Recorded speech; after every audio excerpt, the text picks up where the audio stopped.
What if the greatest empires of history were written in blood and buried beneath the sands of time, whispering tantalizing truths to those daring enough to listen? The kingdoms of Kush, powerful, enigmatic, and shrouded in a veil of myth. Do you feel the intoxicating pull of their allure? The Black Pharaohs ruled with an iron fist, yet their legacy dances tantalizingly on the edge of oblivion, begging for resurrection. Think of it. Here was a civilization that rivaled ancient Egypt, its warriors clad in gold and ebony, draped in the whispers of the gods. Yet, like a mirage on the horizon, their brilliance flickered, nearly lost to the ages. Have you ever considered the dark comedy of their fate? While history books sang the praises of their northern neighbors, Kush slipped into obscurity, cloaked in the shadows of the Nile. The audacity! The irony! And here you are, on the brink of a revelation. Picture the Black Pharaohs, their eyes blazing like the stars while they built towns that erupted with life and laughter, where humor was as sharp as a scimitar. Their pyramids towered like giants, and their tombs, well, let's just say they didn't skimp on the after-party. Eternal riches awaited the bravest of souls, but the price? A perilous game against fate itself.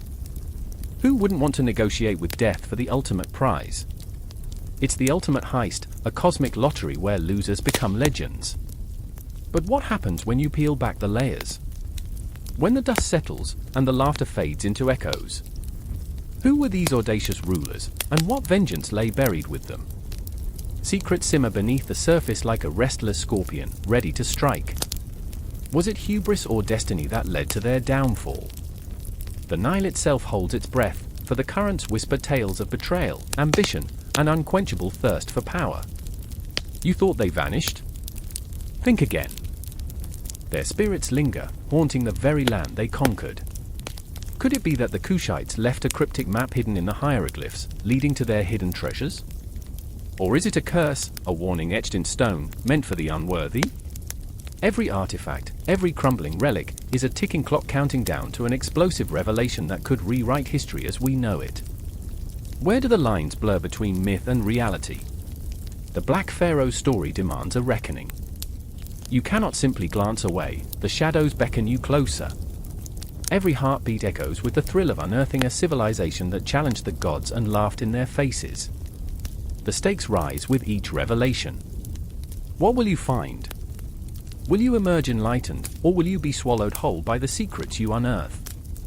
The sun sets over the ancient sands, and the darkness creeps in, filling the air with a charged energy. The question lingers, are you ready for the unknown? Because the kingdoms of Kush await, and they are more than just history, they are a riddle wrapped in a prophecy, waiting for a mind daring enough to solve it. The abyss calls, and your curiosity is the spark. It begins with the sound of thunder, an ominous rumble echoing through the valleys, shaking the very air. Lightning splits the sky, illuminating the silhouettes of ancient stone structures, their weathered faces telling stories older than time itself. I stand there, heart thumping in my chest, an intruder in this sacred space, feeling history breathe around me. The scent of rain-soaked earth fills my lungs, and I can almost hear the whispers of those who walked before. Nubia is alive with tension. In the distance, a battle cry pierces the air, a desperate call from one of the many tribes fighting for survival, for power, for legacy. The ground quakes beneath their feet, a fervent dance of warriors whose fates are intertwined with the land. Their faces are fierce, etched with fear and determination, and I find myself longing to understand their pain, their hopes, their dreams, a longing that feels both invigorating and terrifying. Take Nyla, a girl with fire in her heart and shadows in her eyes, driven by the need to protect her family. She grips a spear tightly, knuckles white with strain, her breath shallow and quick. I remember the stories my grandmother told me, she whispers to herself, even as the distant clash of metal sends chills down her spine. Of warriors who stood against the tide, who carved their names into the stars. She's young, but the weight of her ancestors presses down on her like a boulder. Nyla fights not just for survival, but to carve out a destiny against the relentless current of time. Then there's Kafar, older, battered by the years like the stones around him, burdened by the wisdom that lingers heavier than the spear he carries. I remember, he murmurs, the memories seeping through his mind like sand through fingers, when our people were proud, before betrayal crept in. His eyes, once bright and full of fire, now mirror the dark clouds overhead, a tempest reflecting the chaos within. He sees Nyla charging into battle, and a surge of both pride and dread floods his heart. She is the future, a flicker in the engulfing darkness, but what if she loses herself to the fight? What if she becomes one of the ghosts that haunt this land? Above them, the sky darkens, the tension thick enough to slice with a knife. Shadows stretch and twist as if alive, dancing along the edges of their fears. The ancient pyramids rise, stoic and unyielding, witnesses to a cycle of bloodshed that has spun out for centuries. I can almost taste the sweat and fear mingling in the air, a cocktail of desperation that seeps into the very soil beneath their feet. The city of Kush stirs, echoing with the heartbeats of its people, a living testament to the eternal struggle of existence. Nyla takes a deep breath, grounding herself in the moment. "We are more than what they say," she screams, her voice rising above the chaos. Kafar, watching from the sidelines, feels the crack of his heart as her courage ignites something within him.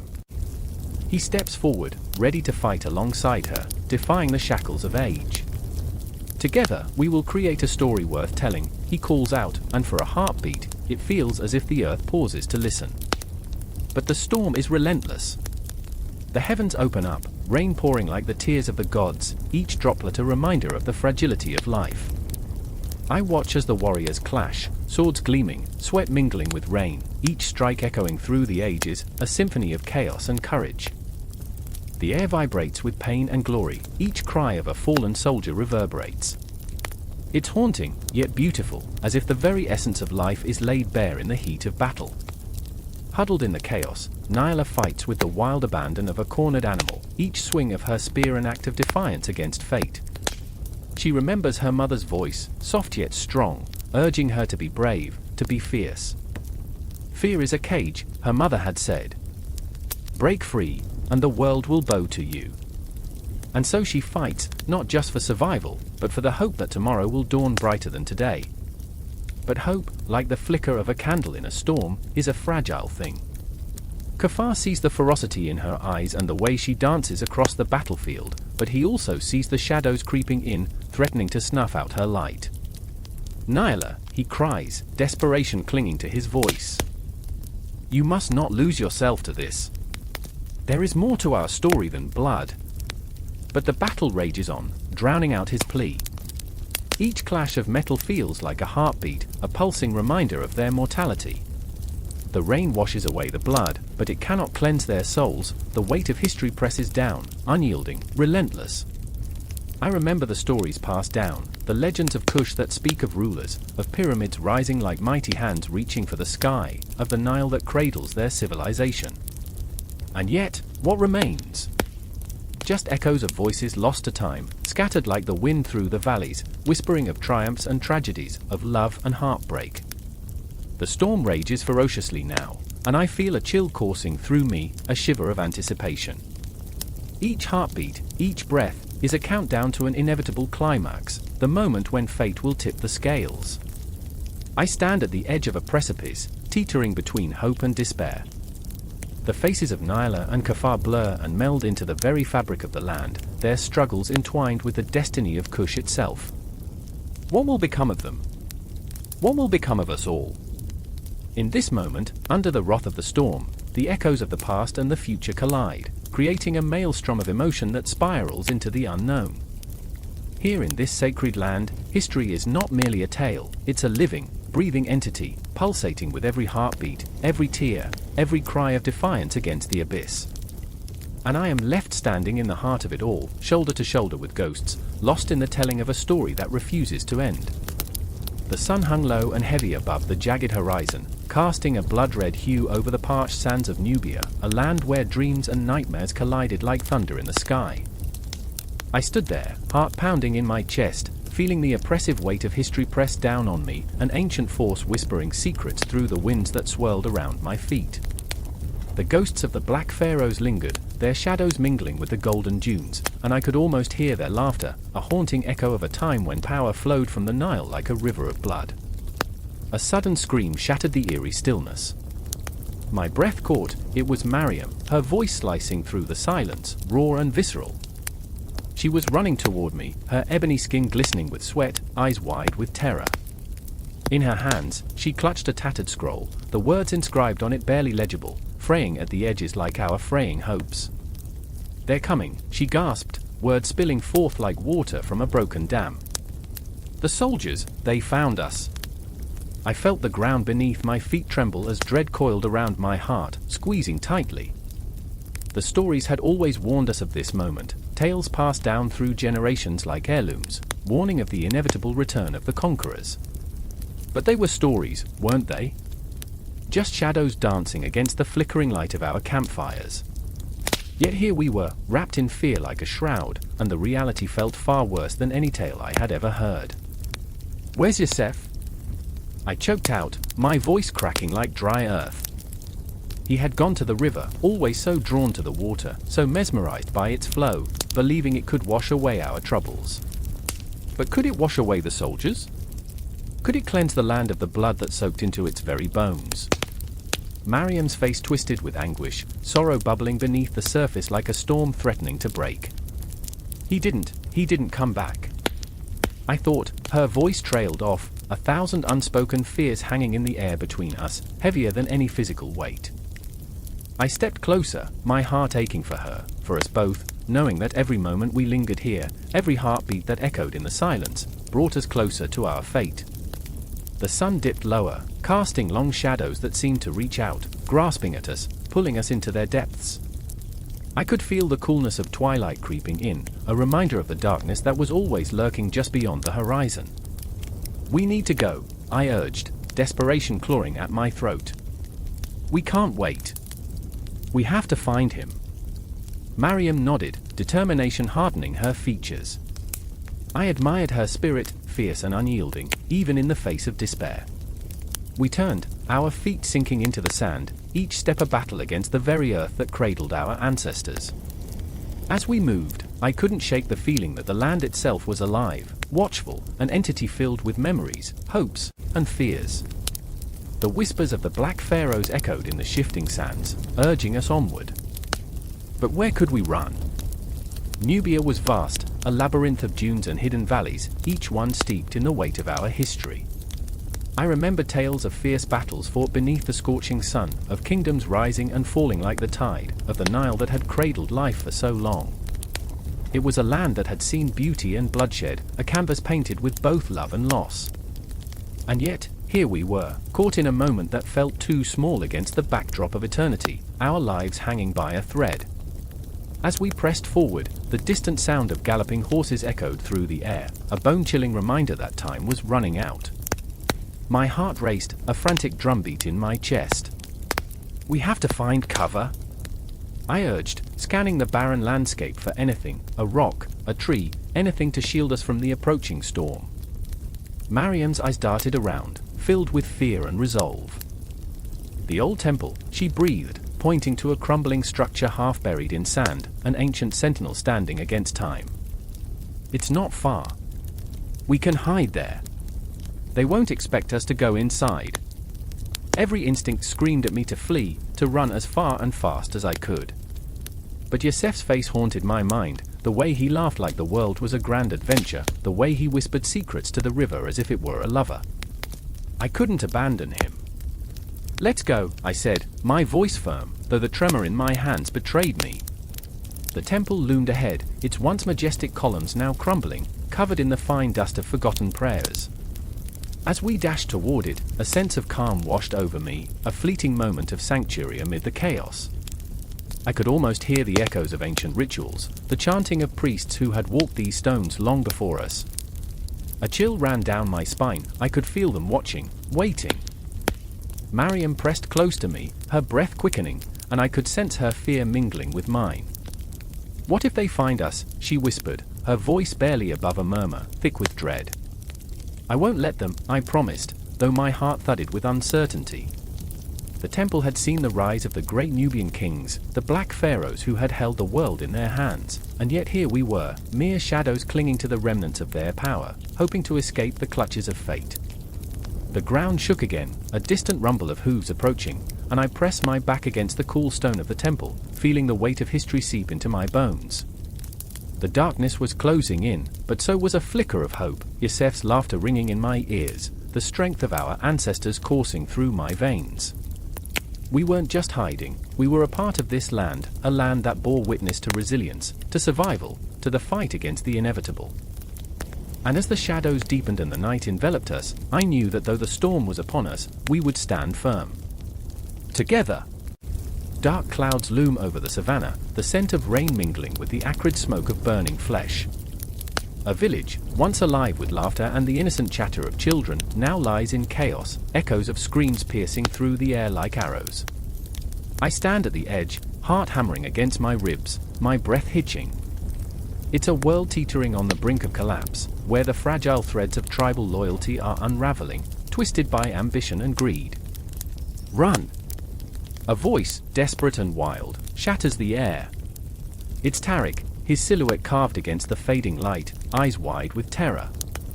I watch him flee, blood staining the ground beneath him, a gruesome trail marking the end of everything he once held dear. In his eyes, I see a reflection of my own fear, fear of loss, fear of the encroaching darkness, of a destiny that is not our own. I remember the tales of our ancestors, of warriors and shamans who walked these lands with purpose, their hearts full of courage. But here, now, we are merely shadows, flickering in the twilight of our civilization. I grip my spear tighter, the rough wood biting into my palm, grounding me against the storm brewing within.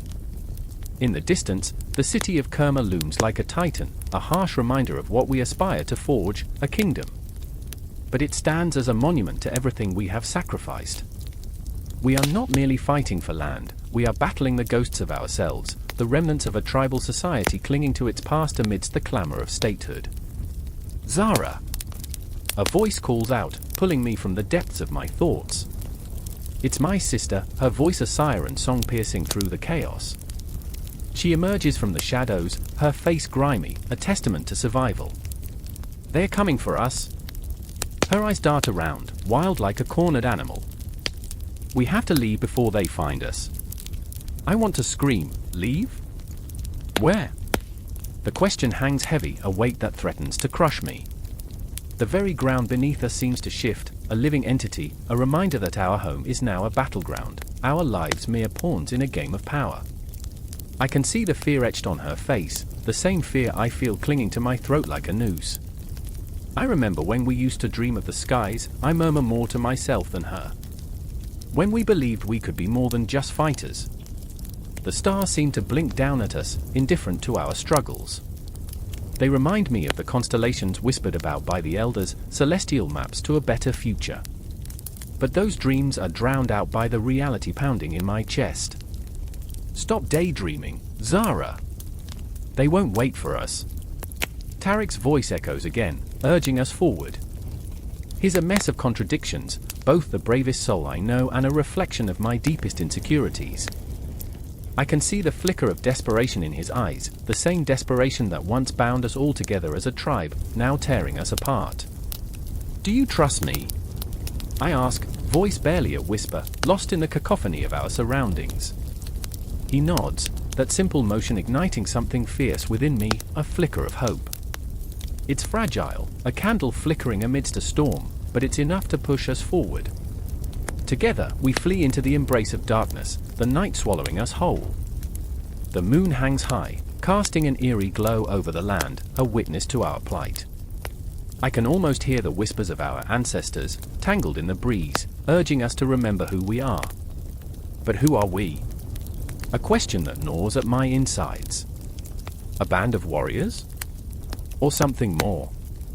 Our hearts beat like war drums, echoing the struggles of a people caught between the past and a future that remains just out of reach. I catch a glimpse of Zara behind me, her eyes reflecting the dim light, a fierce warrior masked in a shroud of vulnerability. I can't help but think of the day she caught her first fish, splashing in the river until her laughter echoed through the trees. That girl is lost somewhere beneath the weight of this conflict, crushed by the expectations of a kingdom that demands our allegiance. And then there's Tariq, who carries the burden of dreams, dreams that flicker like fireflies in the night. The weight of survival rests on his shoulders, and I can see the cracks beginning to form. This isn't how it was supposed to be, he whispers, voice choked, eyes glazed with unshed tears. We were supposed to become something grand. The irony is a bitter pill. Our dreams of greatness are now twisted into nightmares, our aspirations drowned in blood. We are carving a path to statehood, yet all I feel is the shackle of reality tightening around our throats. I remember the elder stories, of kingdoms rising and falling, of power that corrupts, and of hearts that grow cold. The fate of Kush hangs heavy in the air, an omen that binds us together, yet tears us apart. Zara! Tariq's voice cuts through the thick fog of despair. We need to make a choice. Fight or run. In his voice, I hear the tremors of uncertainty. The truth stings like a whip, each word carries the weight of our collective fate. I look at my sister, the reflection of my own tumultuous heart. I feel the pulse of our ancestors in the blood coursing through my veins. The night whispers secrets, secrets of betrayal, loyalty, anguish, and ambition. It pulls me deeper, wrapping itself around my soul. Then we fight, I say, the words tasting like ash on my tongue. But they are a promise, a bond forged in the crucible of chaos. We will not let this be the end. We will rise, united in our struggle, a flickering light in a world steeped in darkness. As we push forward, shadows stretch around us, the city of Kerma looming closer. The air thickens with tension, an electric charge vibrating through our very souls. We are the authors of our own fate, weaving a tapestry of dreams and nightmares, a dance of hope and despair. And in that moment, as the world teeters on the brink, I know deep in my bones that this is just the beginning. The kingdom of Kush may rise from ashes, but the struggle will never fade. It's not merely about becoming a state, it's about salvation, about finding ourselves among the wreckage of our past. We are not just fighting against the tides of history, we are fighting for every heartbeat, every breath, every flicker of hope that dares to thrive in this unforgiving world.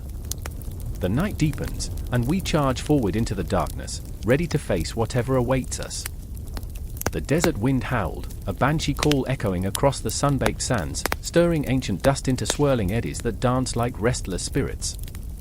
A figure stumbled against the relentless gusts, hands clutching the fraying edges of a scroll, ink smeared by the sweat of desperation. Hekema's heart thundered in her chest. She was a mere girl, yet the weight of history pressed down like a stone slab. I remember the weight of the sun, she gasped, breath hitching as she caught sight of the distant pyramids, their shadows stretching like skeletal fingers across the ground.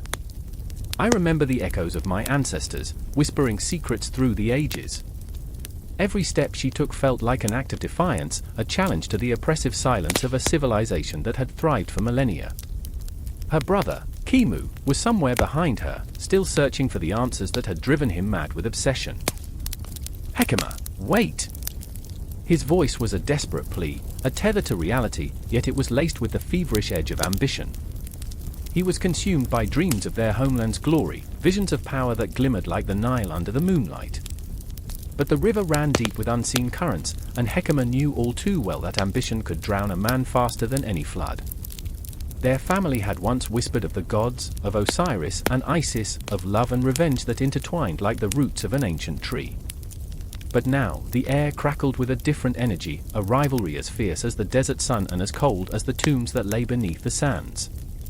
Hekema felt the shadows converge, felt the weight of eyes upon her, the ancient gaze of the past that haunted her footsteps. I remember, each thread of memory wove tighter, binding her to the legacy she both cherished and feared. The stories spoke of great pharaohs, of powerful queens, and of a time when Egypt ruled like a god among mortals. Yet here they were, two souls caught in a world that churned with chaos, the whispers of the past clashing with the roar of the present like the Nile against its banks. Do you hear them? Kimu's voice shattered the stillness, eyes wild with fervor. They are calling us, Hekema. We can change everything.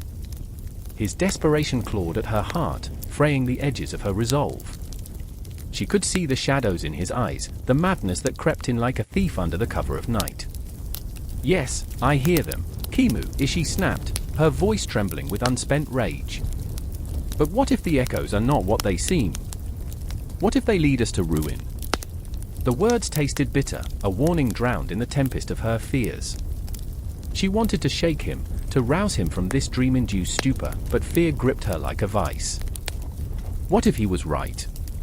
What if they could seize the power that had eluded their family for generations? The sky above darkened, shadows swirling as if the very gods themselves had taken notice of their plight. Hecuma's pulse quickened. She felt the breath of the past on her neck, a reminder of the sacrifices made in the name of power. Kimu, we must tread carefully, she whispered, terror creeping into her voice. The gods are not kind, they demand a price. Her mind flickered back to the stories, to the echoes that warned of those who dared to grasp what was not theirs. But Kimu was lost in his own reverie, visions of grandeur dancing in his mind like mirages on the desert horizon. He spoke of alliances, of the power of knowledge stolen from ancient texts, of Egypt's glory restored through their hands. We are destined for greatness, Hecuma, he cried, his voice rising against the howling winds. The world will remember our names. The tension hung heavy between them, a taut cord ready to snap. And if they remember us as fools, she shot back, her heart racing with the weight of her doubts. What then, brother? What if we fail? His eyes met hers, a storm brewing in their depths. Failure is not an option, he said, his voice dark and low. Not when we're on the brink of changing history. There was fear there, tucked away behind the bravado, but it was buried deep beneath layers of ambition. Hecuma could feel her own uncertainty aching like a wound. With a shuddering breath, she turned away, the wind pulling at her with the force of 1,000 memories. She remembered the way their parents had spoken of honor, of duty, of the delicate balance between power and destruction. She remembered the stories of pharaohs brought low by hubris, the echoes of their laughter now mingling with the cries of the damned. Kimu, listen to me, she implored, her voice trembling like a fragile leaf in the storm. This is not just about us. It's about everything that came before us, and everything that will come after. He stepped closer, desperation radiating from him like heat from the sun. Are you willing to let our chance slip through our fingers? To become nothing more than shadows of a forgotten past? The challenge hung in the air, a specter that refused to be ignored. The tension thickened like the air before a storm, and Hecuma felt her heart pound in her chest.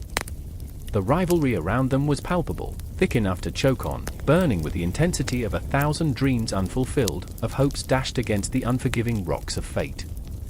She could almost hear the ancient voices of their ancestors rising in a cacophony of warning. But now, under the watchful gaze of the pyramids, she felt the threads of time weaving tighter, pulling her towards an inevitable confrontation. The wind shrieked, almost in recognition of the storm brewing not just in the sky but within their hearts. Kimu, as she breathed, the weight of her decision pressing down, an anchor dragging her into the depths of uncertainty. And then, through the chaos, through the winds of history and the shadows of the past, she saw it, a flicker of something, a promise shimmering like stars above the desert horizon. Would they seize that promise, or would it dissolve into the sands of time, like so many dreams before them? In that moment, the line between ambition and folly blurred, the tension thick enough to carve the air. I remember, she whispered, a talisman against the encroaching darkness. The echoes of her ancestors sang in her ears, a chilling reminder of the legacy that clung to them like shadows. But in that very moment, as the wind howled and the shadows danced, she knew one thing: their story was only just beginning, a thread weaving into the grand tapestry of fate, teetering on the edge of triumph and tragedy. The air crackled with tension as the sun dipped low on the horizon, painting the sky an angry shade of crimson. The scent of smoke hung heavy in the air, a bitter reminder of the fires that raged just beyond the city walls of Kerma. I stood there, heart pounding like a war drum, feeling the pulse of the land beneath my feet, a land that trembled with fear and hope, all tangled in a single breath. My fingers curled around the hilt of my father's sword, a burden and a blessing, a weight that tethered me to both duty and dread. A shadow passed over me. It was Amora, her eyes glimmering with a feral intensity that matched the chaos swirling around us.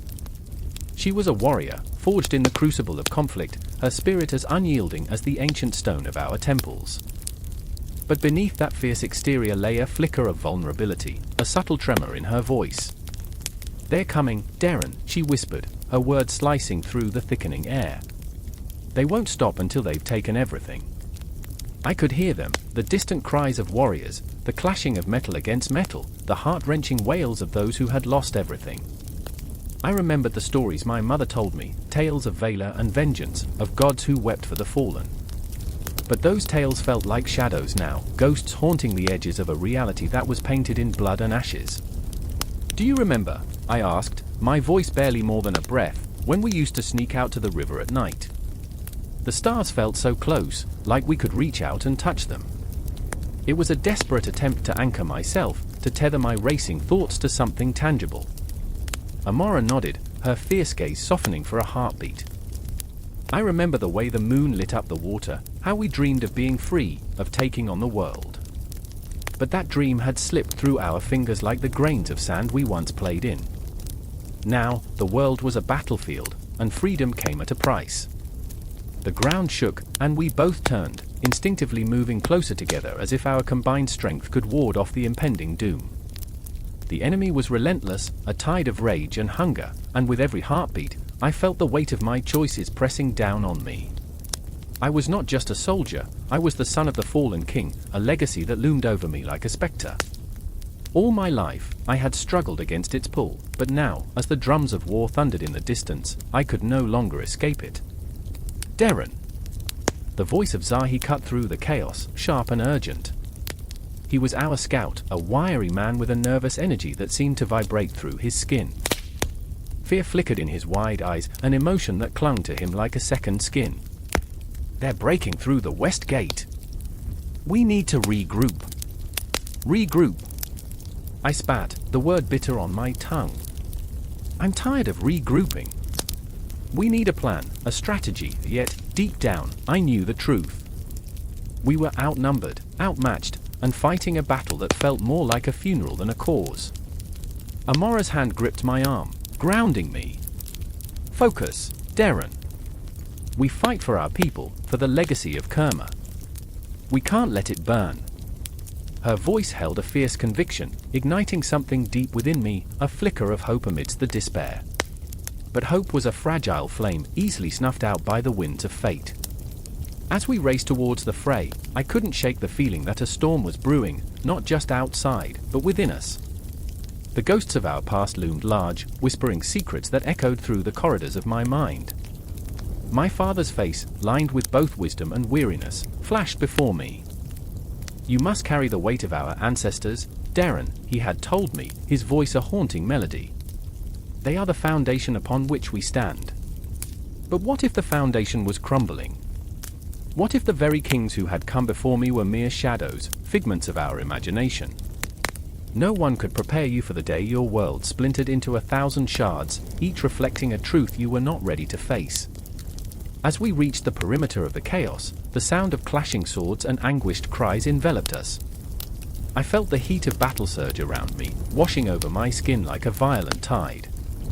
Each clang of metal against metal echoed my heartbeat, a relentless reminder of mortality, of the fleeting nature of life. I wanted to scream, to unleash all the pent-up fear and frustration that coursed through me like a wild river.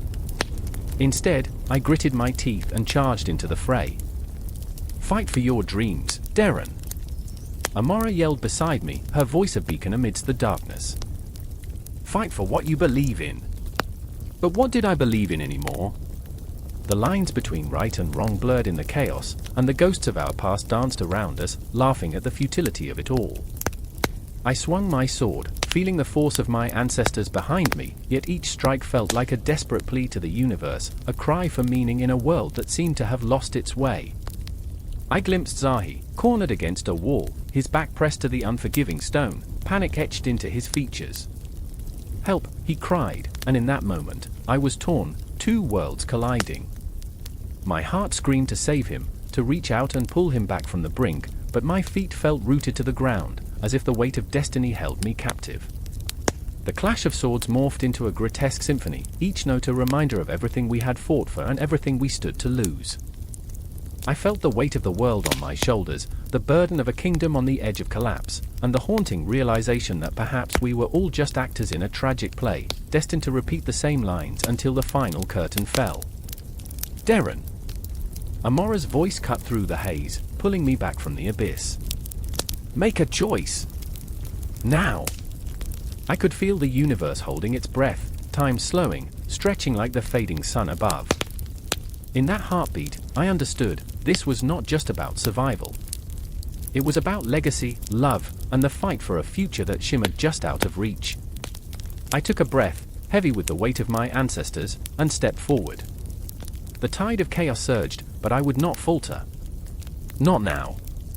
The night loomed ahead, dark and foreboding, but within that darkness flickered the promise of dawn, a glimmer of hope that whispered of redemption. And as the storm broke around us, I swore to fight, to bleed, and to cover destiny worthy of the Kingdom of Kerma. In the sweltering heat of the Kushite sun, a scream erupts, a piercing cry that rends the heavy air, echoing off the golden sand like a desperate prayer. I stand there, my heart racing, as the dust swirls around me, wrapping me in a suffocating embrace. The fields lie before us, vast as dreams and twisted by desperation, rows of golden grain, once promising, now choked by the grasp of drought.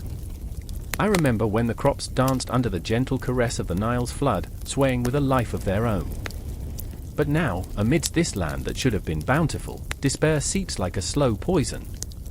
Amonette stands beside me, her hands trembling at her sides, the weight of what's at stake presses against her chest. She has just lost her husband to the ravages of famine, a victim of the very soil that once fed their love. Each breath she takes is a battle. If the harvest fails, we all fail, she whispers, her voice barely audible over the wind's cruel howl. Her eyes, the dark pools of despair, search mine for answers I don't have. I can only nod, helpless, as memories of laughter and meals shared flood my mind, joyous moments turned into haunting shadows. And then there's Khufu, a farmer with the resilience of the sun itself, yet marked by the scars of loss. His hands, calloused and strong, have tilled this land for generations, yet today they shake with fear. I will not let this land break me, he vows, but I see the truth lingering behind his bravado, doubt gnawing at him like a thief in the night. The ghosts of past harvests haunt him, the laughter of children echoing like distant thunder. Each seed I plant is like a prayer, he says, gripping the soil as if it holds the answers to life itself. But what happens when prayers go unanswered?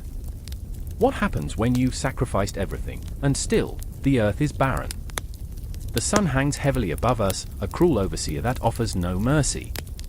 As I look across the fields, I see the skeletal remains of crops, a haunting reminder of hopes dashed against the unforgiving rocks of fate.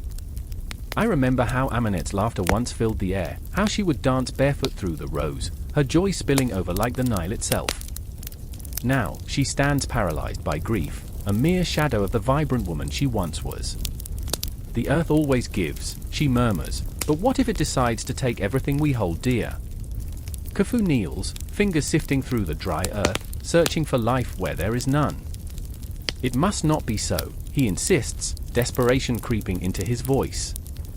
We are the children of the Nile. We have endured worse. But even his fierce resolve falters as he digs deeper, unearthing only despair. My heart aches for him, for Amonette, for all of us, caught in this bleak cycle of hope and despair, where every sunrise feels like a cruel joke. I remember the stories told around the fire, where the elders spoke of the gods who walked among us, hand-stained with the earth, breathing life into our crops. They are watching, they would say, eyes gleaming with conviction. But today, I can't help but feel abandoned, the gods just silhouettes against the sapphire sky. They must be laughing at our suffering, at our futile attempts to summon the rain from the heavens. I clutch the pendant around my neck, a gift from my mother, a reminder of our connection to this land.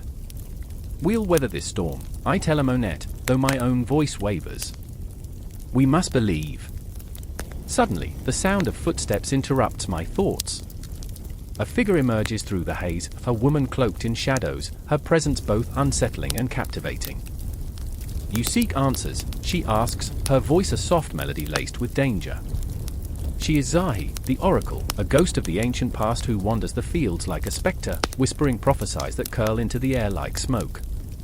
The earth cries for balance, she continues, her eyes reflecting the flicker of dying light. What have you sacrificed? What are you willing to give? Khufu stands tall, anger flaring in his chest. We have given everything, he shouts, the words erupting from him like lava from a volcano.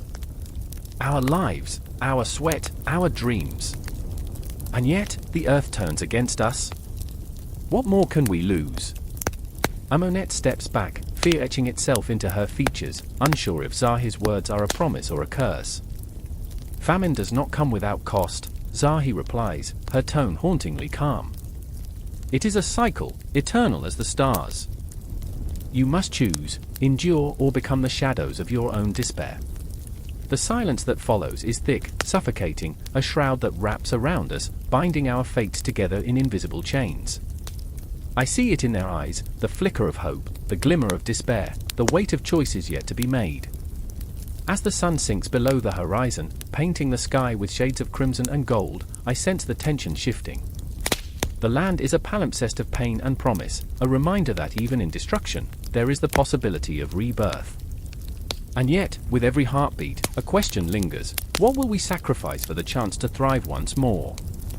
The night descends, cloaking our fears in darkness, but the stars twinkle above, distant and indifferent. They remind us of our smallness, our insignificance, yet in that vastness, a flicker of hope brews. I take a deep breath, feeling the weight of our shared struggle. Tomorrow, I whisper, we will plant again. Khufu nods, a spark igniting in his chest. Amunet hesitates but then steps forward, her resolve hardening like the earth beneath our feet. And so we stand, three souls intertwined in the heart of Kush, bound by love, loss, and the desperate hope of a harvest yet to come. The night is thick with unspoken promises, and the soil beneath us feels alive, pulsing with the echoes of our dreams and fears. The land that has borne witness to our joys and heartbreaks will decide our fate. A cycle eternally repeating, and as the stars watch, we prepare for the dawn.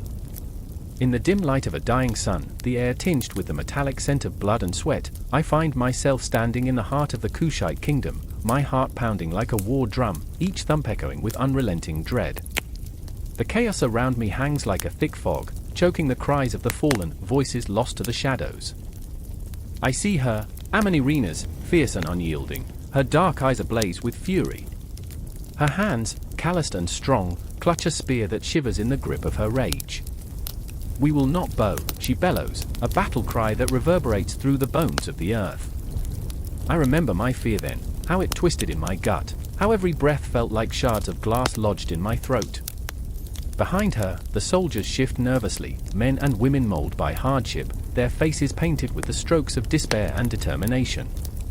I see a little boy, a mere slip of a child, clutching a broken toy, his eyes search the chaos for a parent who may never return. The juxtaposition is stark, a child's innocence stark against the backdrop of brutal reality. I remember the moment when the first arrow soared through the air, a whisper of death, and time slowed. It sliced through the tension like a knife, burying itself into the heart of a soldier who had just smiled, an echo of warmth before the cold grip of fate. I swallowed hard, feeling the bile rise in my throat.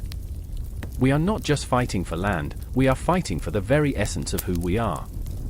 In the midst of this madness stands another, a young warrior named Kashta, torn between his loyalty to his sister and the weight of his own ambition. I see him grapple with his choices, the storm in his eyes reflecting the turmoil of his heart. Amanirenas, listen, he cries, desperation leaking from every word. The throne calls to you, but the price may be our souls. The shadows stretch and bend, echoing his fear as the spectre of ambition looms large, glistening like a double-edged sword. I see him wrestle with visions of glory, of power, of the crown heavy upon his brow, yet the pleasure of conquest tastes bitter against the backdrop of family bonds fraying under the strain of war.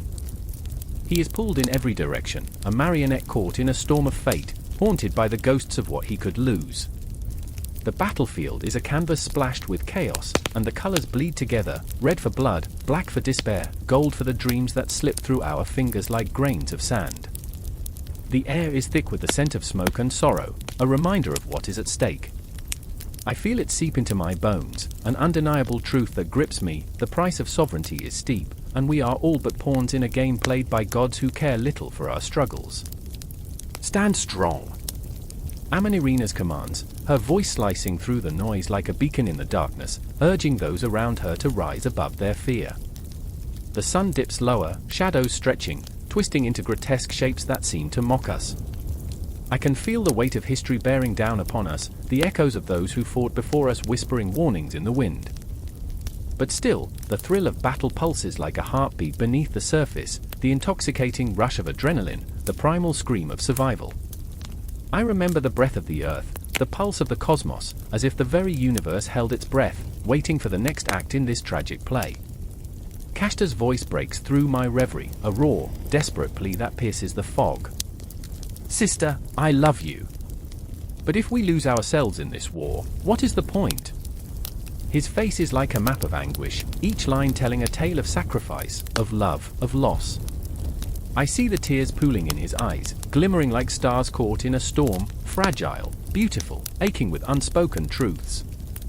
And then, as if summoned by their turmoil, the enemy charges like a wave crashing against a shore, an unstoppable force of darkness. I feel the ground quake beneath my feet, each beat a reminder of mortality, each heartbeat a countdown to chaos. I can see the fear in the eyes of the soldiers, the flicker of doubt that gnaws at their courage. Suddenly, a piercing scream slices through the air, drawing my gaze to the boy with the broken toy.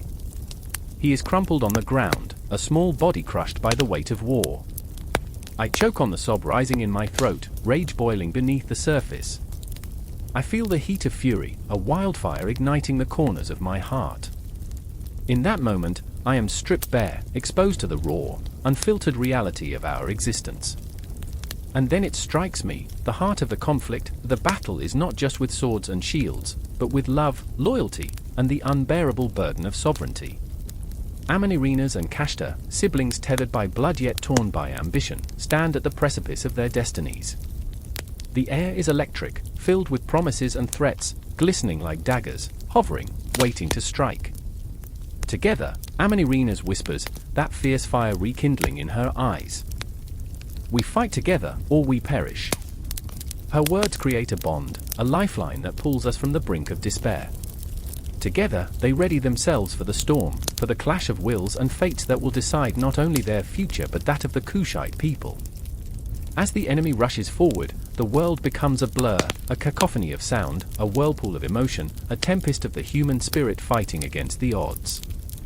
I remember the sky darkening, shadows pooling around their feet, as if the very cosmos was holding its breath, waiting.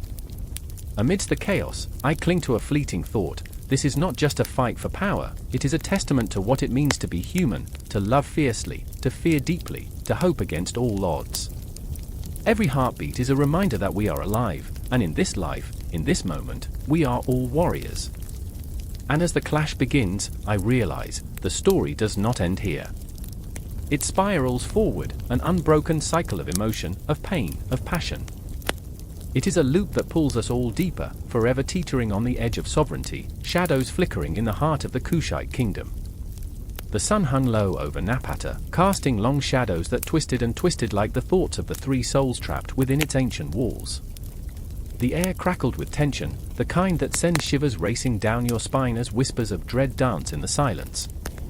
A lone figure stood atop the steps of the great temple, heart pounding, fists clenched. Nephrî, daughter of a fallen king, could taste the bitterness of betrayal on her tongue. She had come to this city, her cradle and prison, only to find it drowning in the murky waters of power, ambition, and blood. The ground trembled beneath her feet, not from the weight of the stone but from the gathering storm, the kind that heralded change, the kind that promised destruction. Dark clouds rolled in, a harbinger of the chaos lurking just beyond the horizon. I remember, she whispered to herself, the words curling like smoke. I remember when this city sang with life, when laughter echoed through the halls. But those echoes had faded, replaced by the sharp clang of swords and the bitter cries of the wounded. Nearby, Jeman, her childhood friend, hovered in the shadows, the weight of his own secrets heavy upon his shoulders. He was built like a fortress, strong and imposing, yet within him churned a storm of conflicting emotions, fear and loyalty waged war in his heart. Nephrî, he breathed, stepping closer, his voice barely a whisper, you must leave. They are coming for you. His eyes, dark pools of unspoken words, implored her to heed the warning. Yet, every fiber of her being screamed to stay. To fight. Leave. She laughed bitterly, the sound almost foreign to her ears. And let them take my father's throne? This is my birthright. She felt the anger boil within her, a molten river threatening to erupt. The city beneath her was a reflection of her turmoil. Once a proud beacon of Kushite power, it was now a crumbling edifice of dreams turned to dust.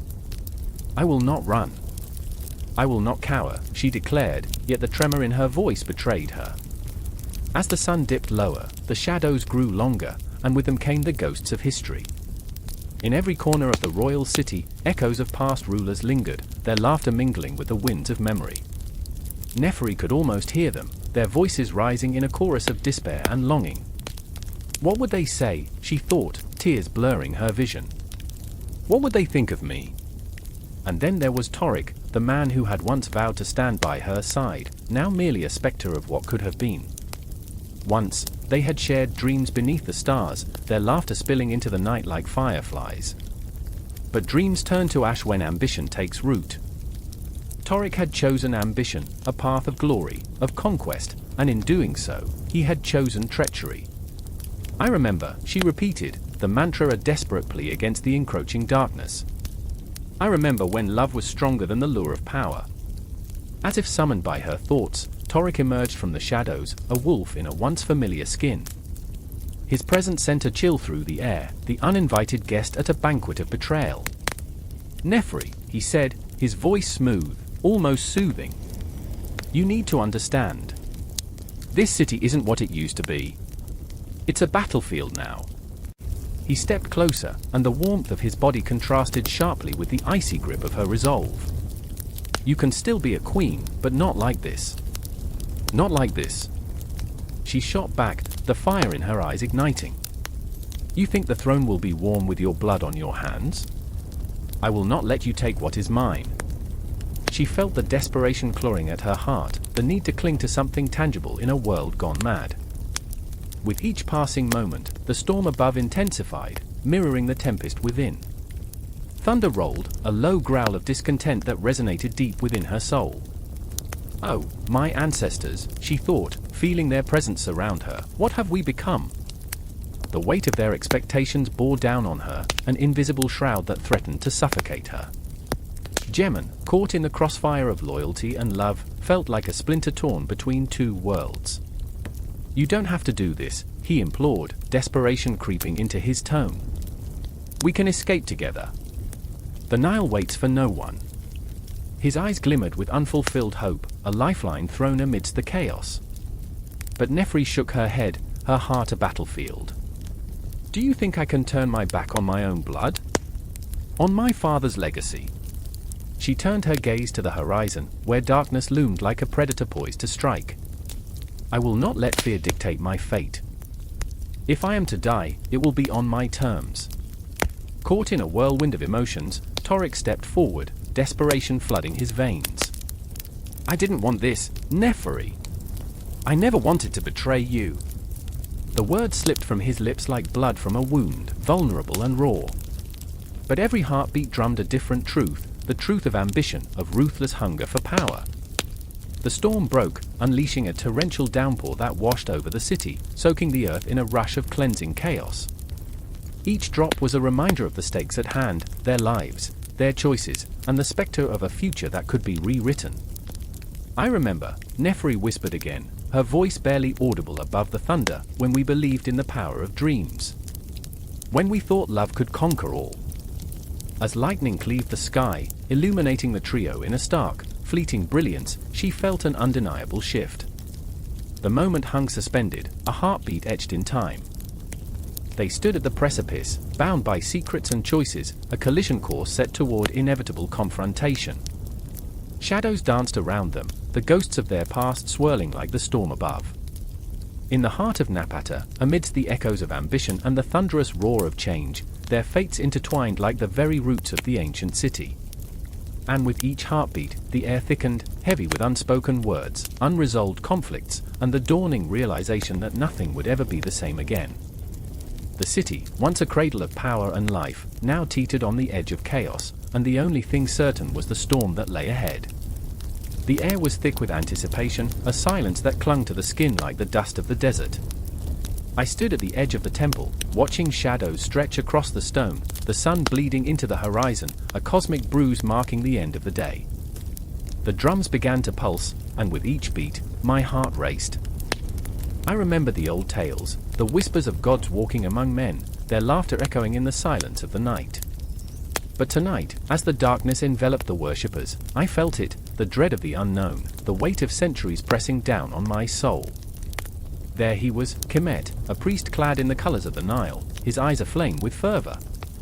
His hands moved like serpents, weaving through the air as he chanted the sacred words, each syllable dripping with meaning. But Kemet was not just a man of faith, he was a vessel of conflict. His heart was a battleground, torn between the reverence for the Egyptian deities he had been raised to adore and the inescapable pull of the Kushite spirits whispering in the corners of his mind. With each invocation, I could see his struggle, the tension coiling around him like a python ready to strike. I remember, he murmured, almost to himself, the confession escaping his lips like a prayer. I remember the laughter of Isis, and the mourning of Osiris. But what of the great Amun, the god of Kush? Where does he fit into this tapestry of belief? His voice shuddered with confusion and yearning, a desperate plea for clarity that hung heavy in the air. Beside him, Nyla stood, her spirit as wild as the wind itself. She had a fire in her that refused to be tamed, yet the world around her pressed down like the unforgiving sun. Nyla was a seeker, a child of the desert, her skin kissed by the sun, her heart weighed down by the traditions of her ancestors. She watched Kemet with a gaze that pierced the veil of his turmoil, as if she could see the swirling conflict within him. Kemet, she breathed, her voice barely a whisper against the drumming, what if we could embrace them all?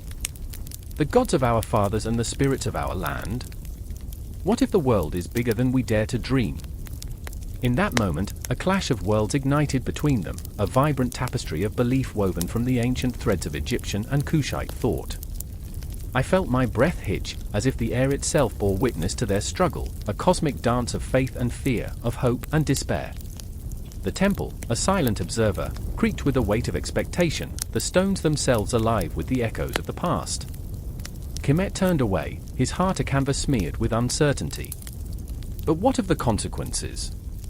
His voice trembled, fear creeping into his words like darkness swallowing the light. To blend the sacred traditions, to merge the faces of the gods, it could lead to chaos. What will the people say? The elders will not stand for this. Nyla stepped closer, the space between them charged with unspoken desires. What if that chaos is necessary? What if it is a rebirth? Her eye sparkled with a ferocity that could ignite the stars. She reached out, grasping Kemet's hand, their fingers intertwining like the roots of a great tree, struggling against the storm. We are not just the past, Kemet. We are the future. The gods are not static, they breathe and change, just as we do. The drum beats intensified, vibrating through the very stones, an anthem of contradiction and unity. I could almost feel the pulse of the earth, a living entity responding to their emotions, to their fears and dreams. The air crackled with tension, every heartbeat echoing the struggle of those who had come before them, who had worshipped at these altars in the name of duality, of syncretism. The echoes of their pain and passion reverberated in my bones. Suddenly, a shrill cry pierced the night, an anguished wail that sent shivers racing down my spine. A figure stumbled from the shadows, a woman draped in rags, her eyes wide with terror. The crowd parted, whispers cascading like leaves in a storm.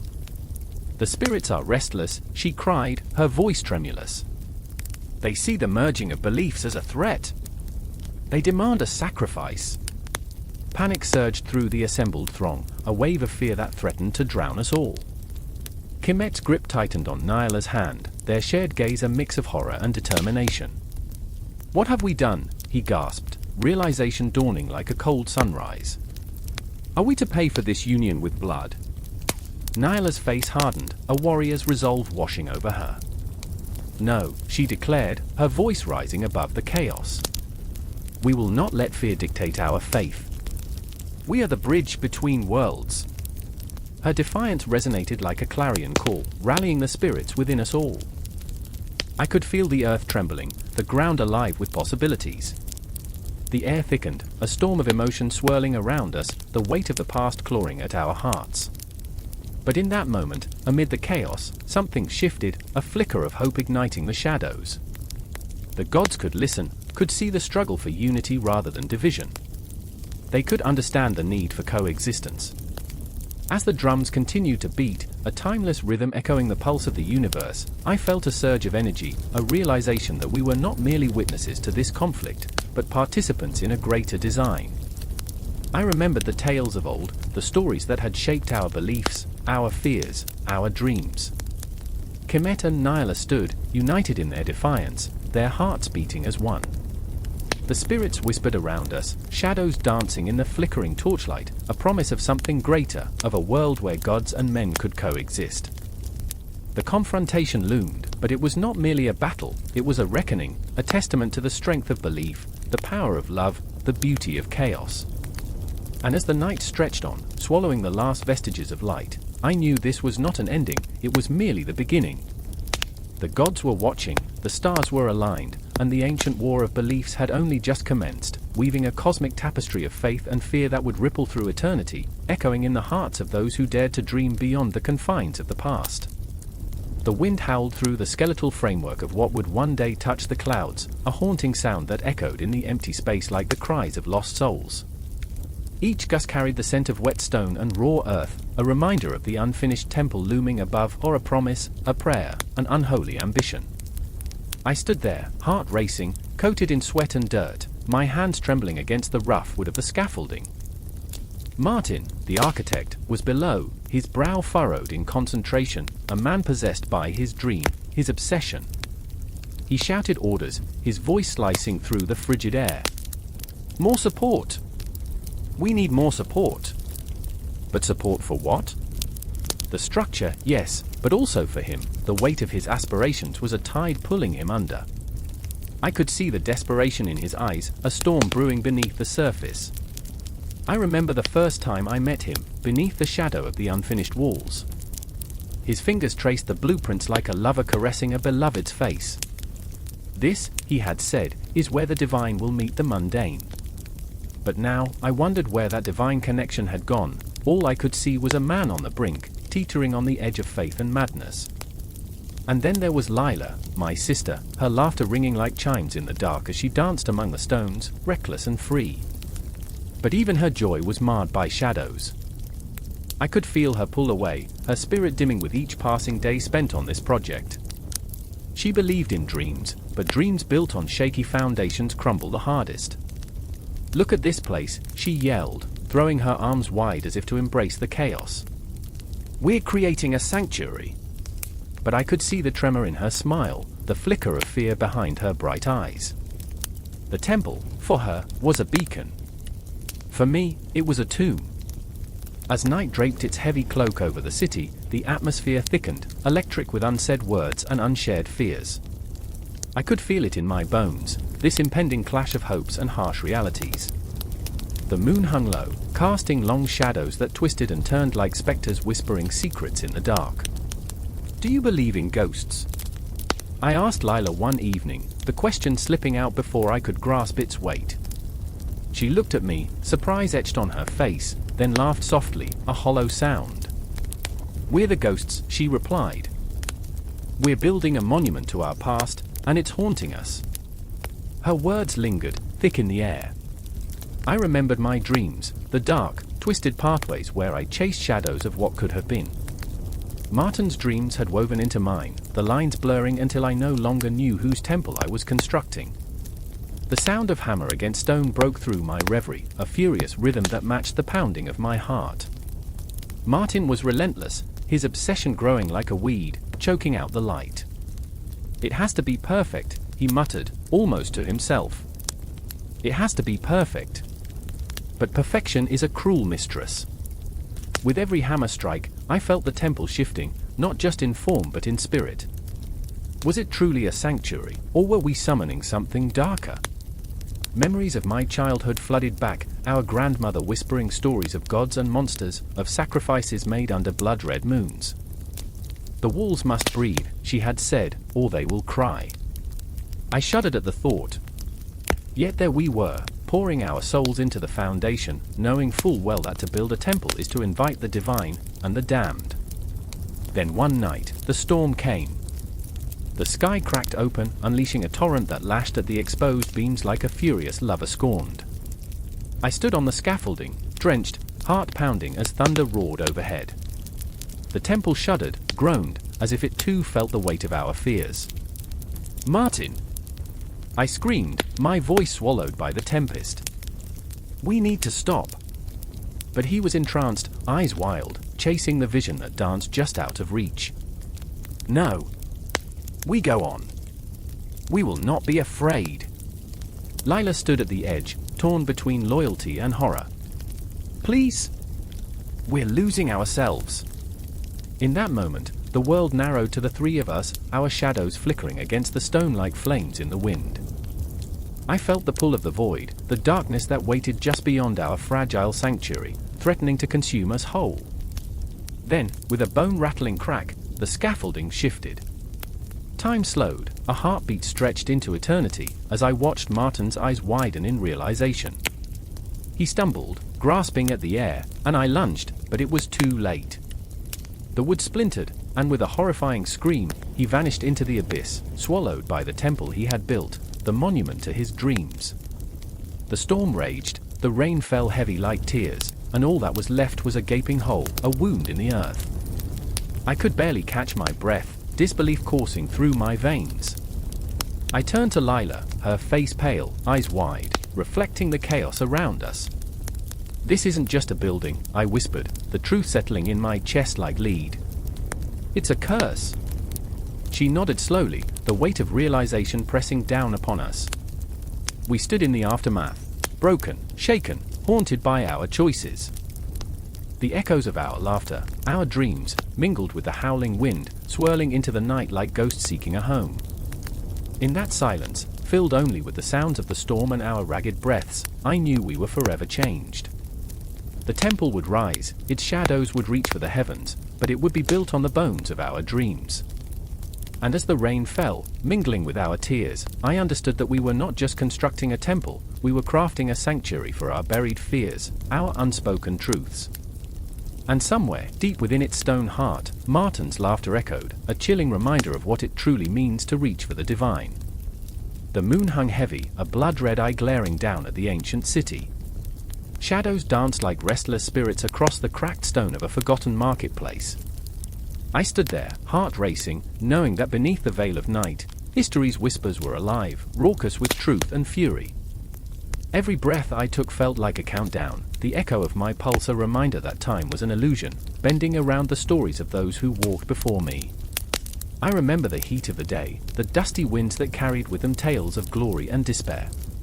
I remember the soft voices of my ancestors, murmuring in the corners of my mind, urging me to listen, to feel. In the distance, a figure loomed, Azizi, the whispered ghost of a Black Pharaoh. His presence was both a promise and a threat, a reminder of a legacy steeped in power and blood. He wore a crown forged from the bones of the past, and his eyes gleamed with unquenched ambition. He reminded me of a wounded lion, fierce yet vulnerable, struggling under the weight of history. I could see the flicker of doubt in his gaze, the shadows of his ancestors trailing behind him like a shroud. "What have I become?" he would ask, voice trembling with the weight of expectation. But it wasn't just Azizi who felt the pressure, it was me, too. I was a half-formed thought, a child of confusion, hungry for belonging yet terrified of what it would cost. I stood at the precipice of my own identity. What did it mean to carry this blood, this legacy? I remembered my mother's voice, her stories of kings and warriors, of love and betrayal. Yet all I felt was the cold grip of isolation, a heart encased in ice, yearning for the warmth of connection. Am I worthy? The question hung in the air, thick and suffocating. And then there was Layla, a fierce, fiery spirit who danced on the edge of defiance. She was my sister, my tether to the world, and yet she wore her rebellion like a mask, hiding the cracks that threatened to consume her. I could see the chasm of her struggle, the way she flared her nostrils and clenched her jaw when faced with the ghosts of our lineage. "We're more than just shadows," she would shout into the night, as if daring the cosmos to answer. "We are the fire, the tempest." Yet behind her fiery proclamations lay a heart bruised by doubt, longing for recognition in a world that often turned a blind eye. Together, we fought against the tide of history, each moment a brutal collision of dreams and fears. We were the children of the Nile, our identities intertwined with the currents of a past that refused to be silenced. I remember how we would sit under the vast African sky, stars like shards of hope scattered across the canvas of darkness. "Look," Layla would say, pointing upwards, "they are watching over us." But even in those moments, I felt the weight of our lineage settle heavily on our shoulders, a mantle of expectation stifling our laughter. The unrest in our hearts mirrored the chaos brewing in the city. I could feel the pulse of revolution in the air, electric and alive, a storm brewing on the horizon. Just as we were torn between past and future, a rift was opening and threatening to consume everything in its path. The echoes of our ancestors were angry now, roaring like lions awakened from slumber. "Who will speak for us?" I heard their voices cry, and with each word, the ground trembled beneath us. In the marketplace, the flickering torches cast eerie shadows, illuminating the faces of those who had come to witness the clash of ideals. Fear gripped my throat like a serpent, but alongside that fear was a flicker of something else, hope. The hope that perhaps, just perhaps, we could redefine what it meant to be a Black Pharaoh, to reclaim our identity from the claws of history and mold it anew. With each heartbeat, I was reminded of the stories that lay buried beneath layers of oppression, just waiting for someone to unearth them. The confrontation was imminent, tension simmering like a pot about to boil over. I could feel it in the air, thick and suffocating. As Izzy stood before a crowd, his voice a thunderclap that sent ripples through the gathering. "I am more than a name inscribed in stone," he roared, and the sky seemed to crack open with his fury. "I am a legacy that refuses to die." But even as he spoke, I saw the flicker of uncertainty in his eyes, the fear of becoming nothing more than a pawn in a game too large for any of us to comprehend. The shadows of history loomed over him, hungry for their due.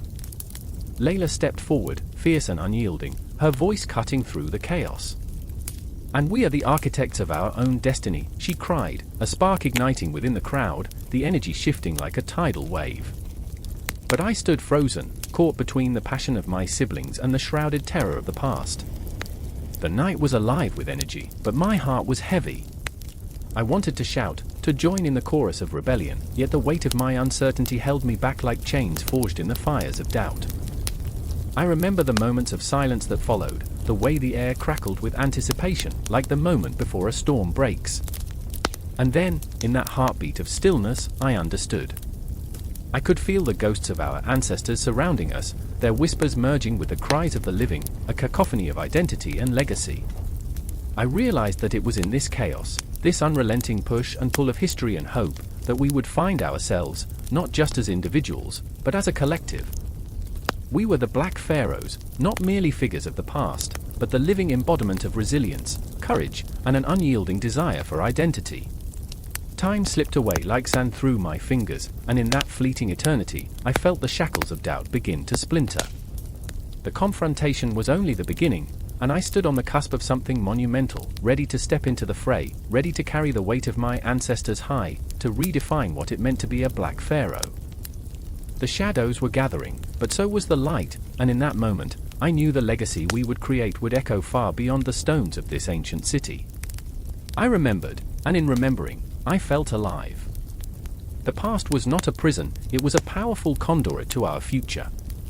And as I took a step forward, hand outstretched toward my siblings, I felt the cosmos align, the stars shivering with anticipation, ready to bear witness to our awakening. The air crackled, thick with tension, as the sun dipped below the horizon. Shadows stretched across the ancient sands of Nubia, painting the world in hues of dread and anticipation.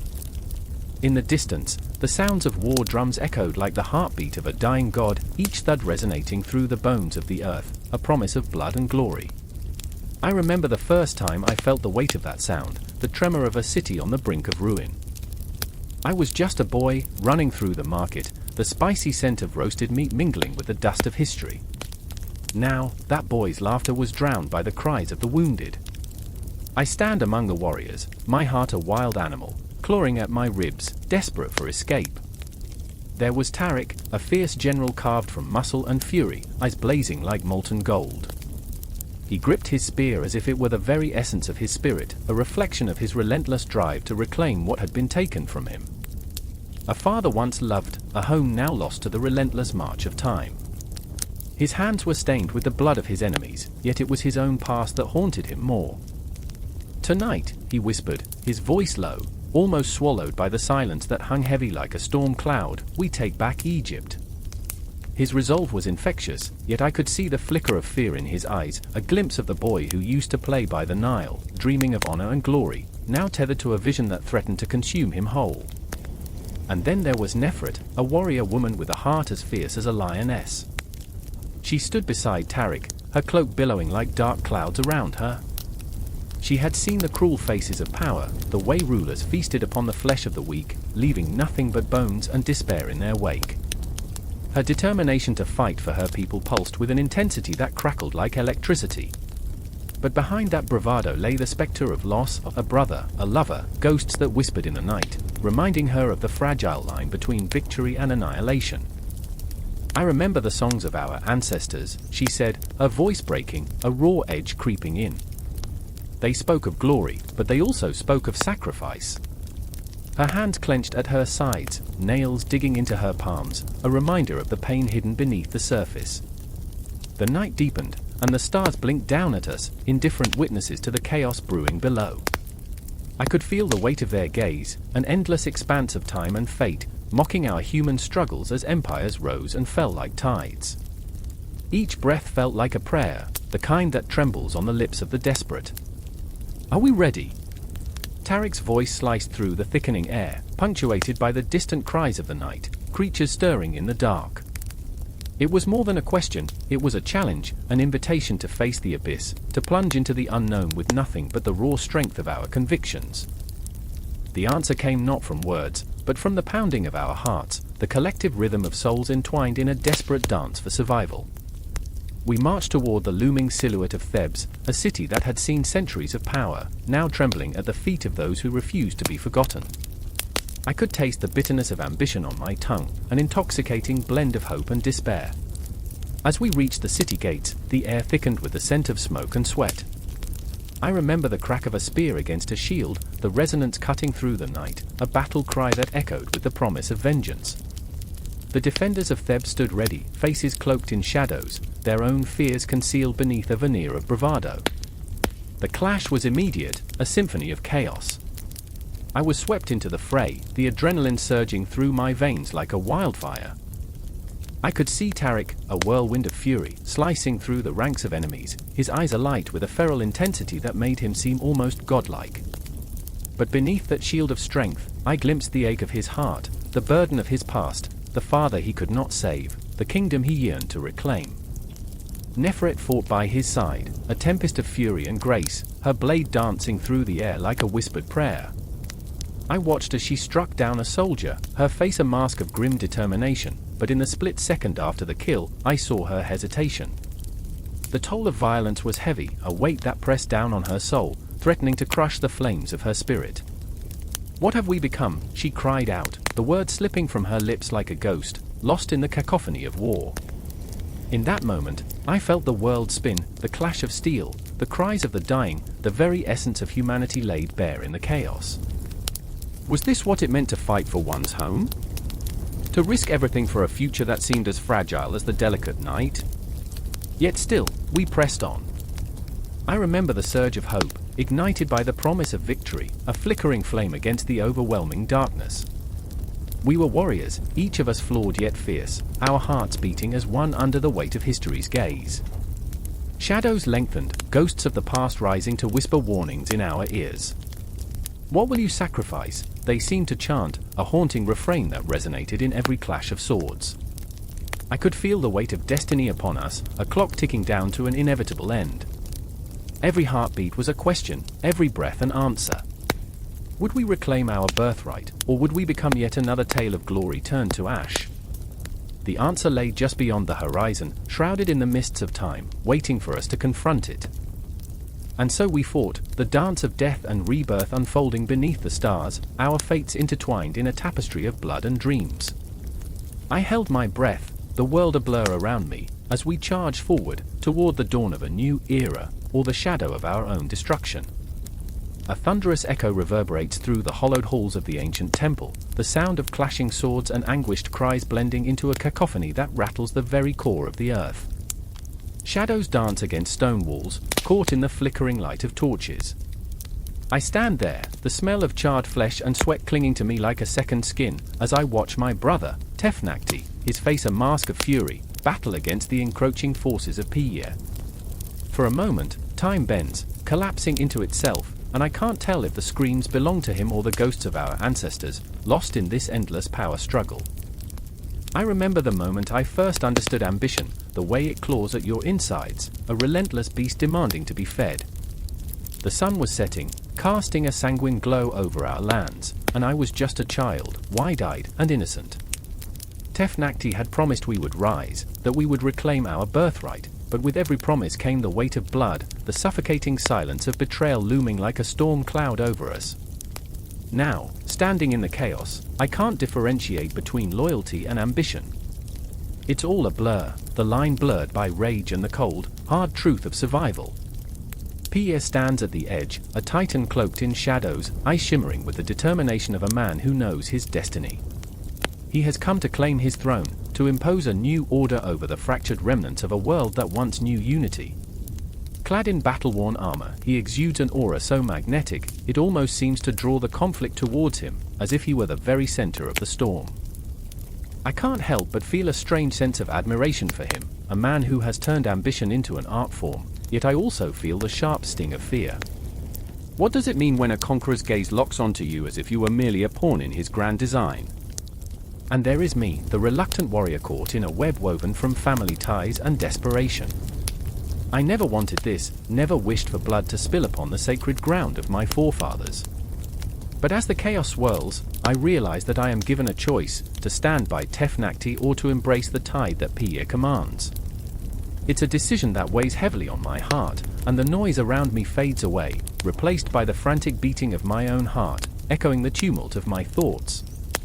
I remember the night spent dreaming of peace, of a time when we could laugh beneath the stars without the specter of war hanging over us. Those dreams are ghostly now, mere reflections in the dark waters of our reality. The moon illuminates our struggles, casting an eerie glow on the blood-soaked earth, reminding me of the price we pay for our ambitions.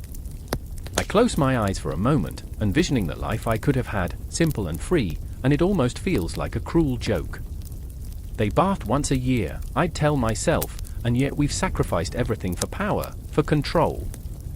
The clash of metal brings me back to the present, and I see him, Tefnakti, his face twisted in rage, a lion cornered, and I'm struck by how far we've fallen. Brothers turned into enemies, our childhood laughter lost in the wind that whistles through the crumbling stone. I will not be humiliated, he shouts, the sound raw and primal, tearing through the air like a thunderclap. I want to reach out, to pull him back from the edge, but the distance between us stretches out like a chasm filled with darkness and fury. And then, Piye strikes. His blade glints ominously, a flash of silver in the chaos, and I feel time slow down. The world narrows to that single moment, and I realize I am holding my breath. The very air crackles with tension, thick and suffocating.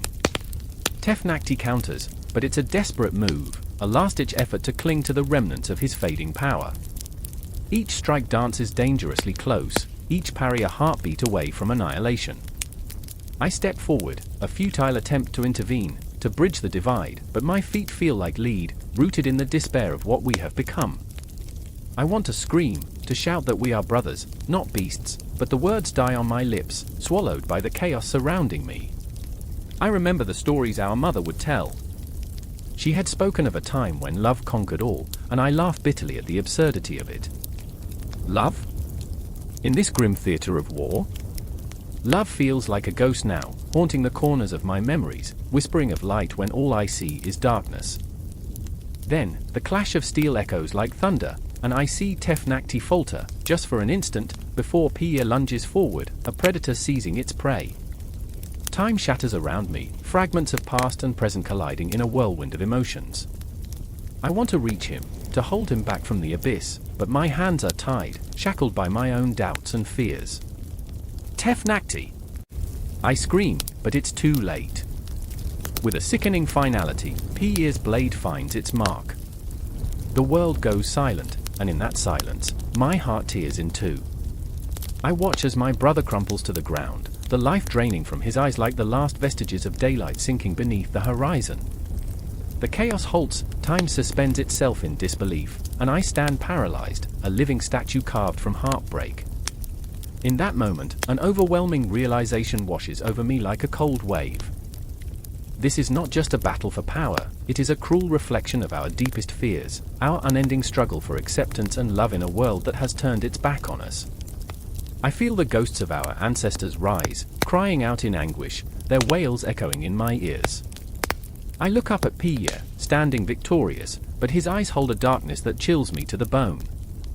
He has severed more than just a brother's bond, he has forged a new order with blood and sacrifice, a kingdom built upon the ruins of dreams. I take a step back, the weight of what has transpired crashing over me like a relentless tide. My heart screams in protest, the echoes of despair ringing in my ears, and as the shadows deepen, I realize this is only the beginning. In the heart of chaos, a new order is being birthed, one that will consume us all if we're not careful. As I stand there, trembling, caught in the clutches of grief and fear, a whisper of resolve ignites within me. The story isn't over, it's merely shifting, like the tides of fate that wash upon the shores of history. And as I take a shaky breath, the night stretches before me, heavy with the promise of retribution and the haunting reminder that in the realm of power, nothing is as it seems. The sun hung low in the sky, a molten orb of fear and uncertainty, casting long shadows across the temple stones, each one holding a whisper of history, a promise of greatness, and now, a tremor of dread.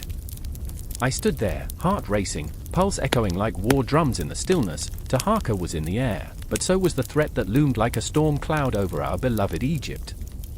The ground trembled, a subtle but unnerving reminder that the world around us could shift in an instant. Block by block, brick by brick, the grand structures he built were a testament to his vision, yet under the surface, cracks were forming, cracks not just in stone, but in the very essence of the kingdom. I could see it on the faces of those around me, the soldiers who wore pride like armor, the priests who offered prayers to the gods, and the villagers who caught the scent of something sinister on the wind. Isis, fierce protector and goddess of the throne, had offered her blessings, yet even she seemed to shudder at the winds of change. "The Assyrians are coming," muttered one soldier, his voice shaky, a crack in his facade. "Taharqa can't save us this time." I remember the moment, his face, a mask of resolve, marred by doubt. There stood Taharqa, the king, the architect of dreams, the father of the land, yet even he was but flesh and blood, a heartbeat lost in the chaos. His hands, once deftly carving temples, now clenched into tight fists, trembled with the weight of an empire on his shoulders. "How can I be a builder when destruction looms?" he whispered, more to himself than to us. The very air thickened with his unspoken fears. I wanted to reach out, to assure him, but the distance between us felt immeasurable, as if the void itself held its breath, waiting for a decision that could shatter the world. Beside him, my sister, Amani, stood frozen, her eyes reflecting the chaos of the moment. A fierce warrior in her own right, she was torn between loyalty to her king and the desperation that churned within her. I could see it, the way her hands trembled, the way her heart raced. "We must prepare," she urged, voice a fierce whisper, as if speaking louder would summon the darkness to swallow us whole. "We cannot let fear win." But fear was already winning. It slithered into our hearts, curling around our thoughts like a serpent ready to strike. I could see it in her eyes, mirrored in mine, a haunting knowledge that war was no longer a distant fear. It was here, looming at the gates, a palpable presence that sent shivers down my spine. Suddenly, a cacophony erupted. The drums of war pounded in the distance, a terrifying heartbeat of an army advancing. My breath caught in my throat, and I turned to Taharqa, searching for a sign, a flicker of hope in the storm of despair. "What will we do?" I asked, voice trembling. His gaze met mine, sapphire eyes that had seen too much, too quickly. "We will not be shadows in the night," he declared, voice rising like the sun breaking dawn. We will stand as one, our hearts as strong as the stones I built. I will not allow our legacy to crumble under the weight of fear. And yet, I could see the cracks, the uncertainty, the doubt. They whispered in the corners of his mind, shadows he couldn't shake off. For every stone he laid, every temple he erected, there was a haunting reminder of his humanity, the weight of a crown that felt like a noose. Amani stepped forward, eyes ablaze with fierce determination. "Then let us become the storm," she shouted, and in that moment, I felt a swell of fierce love and fear. She was my sister, my warrior, yet I saw the recklessness behind her fire. "Let them come, and let us show them the strength of Egypt." The words hung in the air, heavy with promise and peril. I could almost taste the bitterness of war, the iron tang of blood that would surely follow. The anticipation was electric, a crackle of energy that surged through my veins. But beneath her bravado, I saw the fear lurking, a flicker of doubt that threatened to extinguish her flame. "Amani," I pleaded, my voice barely a whisper, "what if we fail? What if the builders become the broken?" Taharka, sensing the fracture, took a step closer, his presence enveloping us, king, protector, architect of dreams. "Then we will rebuild," he said, but I could hear the tremor in his voice, the acknowledgement that rebuilding might not be possible. The truth crashed over us like a tidal wave. It was not just a war of men, it was a war for our very souls. The shadows lengthened as dusk settled over the land, and with it, the weight of reality hung heavy in the air. I remember the silence that followed, a suffocating silence that enveloped us, each heartbeat resonating like a drum. The cosmos above seemed to hold its breath, stars winking into existence as if they too were watching, waiting for the upheaval to come. And just like that, the storm broke, the clash of swords, the cries of anguish, the sound of a land teetering on the brink. I stood there, paralyzed, as Amani raced into the fray, a flash of determination against a backdrop of despair. I wanted to scream, to chase after her, but my feet were rooted in place, my heart in a vice. "Fight for what you believe in," she shouted, a beacon of light in a world cloaked in darkness. And then she was gone, swallowed by the chaos, leaving me alone with the weight of my own fear, fear that clawed at my insides, that whispered mercilessly, "What if she doesn't come back?" Each heartbeat echoed in the silence of my thoughts, a reminder that time was slipping away, that the cosmos would not wait for us to collect ourselves. I stood at the precipice of despair, and in that moment, I realized that the true battle was not just against the Assyrians, it was against the shadows within us, the fears that threatened to dismantle everything we had built. Outside, the world was unraveling. Inside, I was a storm of my own making, caught between the past and the future, haunted by dreams of what could be. The night stretched infinitely before me, a vast canvas painted with uncertainty, hope, and the echoes of a kingdom on the brink. And so, as the shadows danced across the temple stones, I made my choice. I would not let fear define me. I would stand with Taharka, with Amani, and face the storm head-on. The battle was not just for our lives, but for the very essence of who we were, for the legacy we would leave behind. We were builders, protectors. And though the night was dark, the dawn would come again. But would we be there to see it? Only time would tell, as the tide of history shifted beneath our feet, swirling us toward an uncertain fate. Night cloaked the Nile like a shroud, heavy with whispers and shadows. The moon hung low, a haunting sentinel, illuminating the temple walls where the flickering torches danced, casting eerie silhouettes that seemed to breathe with life. I stood there, heart racing, in the corridors of Karnak, as the echoes of a world both grand and terrible enveloped me. I remember the smell, sandalwood and sweat, the sharp tang of fear lingering in the air like a prophecy unfulfilled. The city was alive, but in a way that felt fragile, teetering on the edge of greatness and ruin. In the heart of this tumultuous moment, I saw her. Amora, a high priestess, her dark eyes reflecting the flames, filled with an intensity that could ignite the stars. She was a storm trapped in a woman's body, torn between duty and desire, love and sacrifice. "The gods are watching," she whispered, her voice trembling like the strings of a harp, yet fierce enough to shatter glass. "We must not fail them." But the weight of her words hung heavy, a shackle around her spirit as she fought against the tide of doubt that threatened to drown her. Nearby, I could feel the presence of Nefru, a sculptor whose hands bore the marks of creation yet trembled under the burden of expectation. His dreams were carved in stone, yet the chisel felt like a blade, cutting deeper into his soul with every failed masterpiece.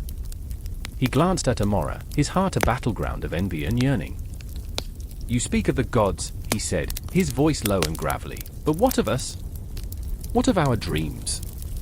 His eyes, dark as the night itself, bore into hers, searching for an answer that eluded them both. The air crackled with tension, thick enough to slice through. I remember the heat rising from the ground, mixing with the coolness of night, a metaphor for their lives, so close yet so distant. They were warriors in a fight far greater than themselves, struggling against the unseen forces that sought to silence their voices. Nefru's hands, once steady and sure, shook now as he cradled the clay that would not mold to his will. "I remember the days when art spoke louder than swords," he murmured, the memory a ghost of better times clinging to him like a lover's touch. With every heartbeat, the city pulsed, a reminder of the ancient rhythm that had cradled civilization. Shadows stretched across the walls, morphing into phantoms of pharaohs past, their gazes heavy with judgment. I could almost hear the whispers of the ancients, the promise of a cultural flourishing shimmering like mirage on the horizon. "This is our chance," Amora breathed, a resolve sharpening, a blade forged in the fires of ambition. "We can revive the glory of our ancestors." But glory tasted bittersweet on Nefru's tongue. "And what of the blood that waters the roots of our culture?" he countered, his voice laced with desperation. "What do we sacrifice to reach that summit?" His eyes darted to the horizon, where the first light of dawn threatened to break, a reminder that darkness could not last forever. But with the dawn came the weight of reality, the knowledge that dreams could combust in the harsh light of day. The tension thickened, palpable as the night air. The city buzzed with the hum of life, but beneath it lay a seething undercurrent of fear, fear of the Assyrians looming in the distance, fear of betrayal from within. I could feel the world shifting, like grains of sand slipping through fingers, each moment stretching into eternity. The festival was near, a celebration meant to showcase their triumphs, but it felt like a facade, a mask worn to hide the cracks beneath. "I remember the stories my father told," Amora said, her voice suddenly soft, the weight of memories breaking through the storm. "Of gods who walked among us and blessed our land." But now, she faltered, fear creeping into her words like a thief in the night. "Now, we walk in shadows, haunted by the ghosts of our past." Nefru stepped closer, his heart pounding like a war drum. "Then let us breathe life into them, Amora. Let the past guide us." His vulnerability cracked the armor of grief that surrounded him. "We are the artists of our fate. We can reshape the world." And in that moment, their eyes locked, a silent agreement forged in the crucible of shared longing. They were warriors, yes, but artists too, sculpting their destinies as they stood on the precipice. The walls of Karnak echoed their resolve, the very stones alive with the power of their desperation. Yet, as dawn approached, a cold wind swept through, whispering of the inevitable battles to come. The horizon promised light, but with it came the specter of conflict, an ancient dance of power and passion that could turn friends into enemies in the blink of an eye. The city held its breath, a collective pause before the storm.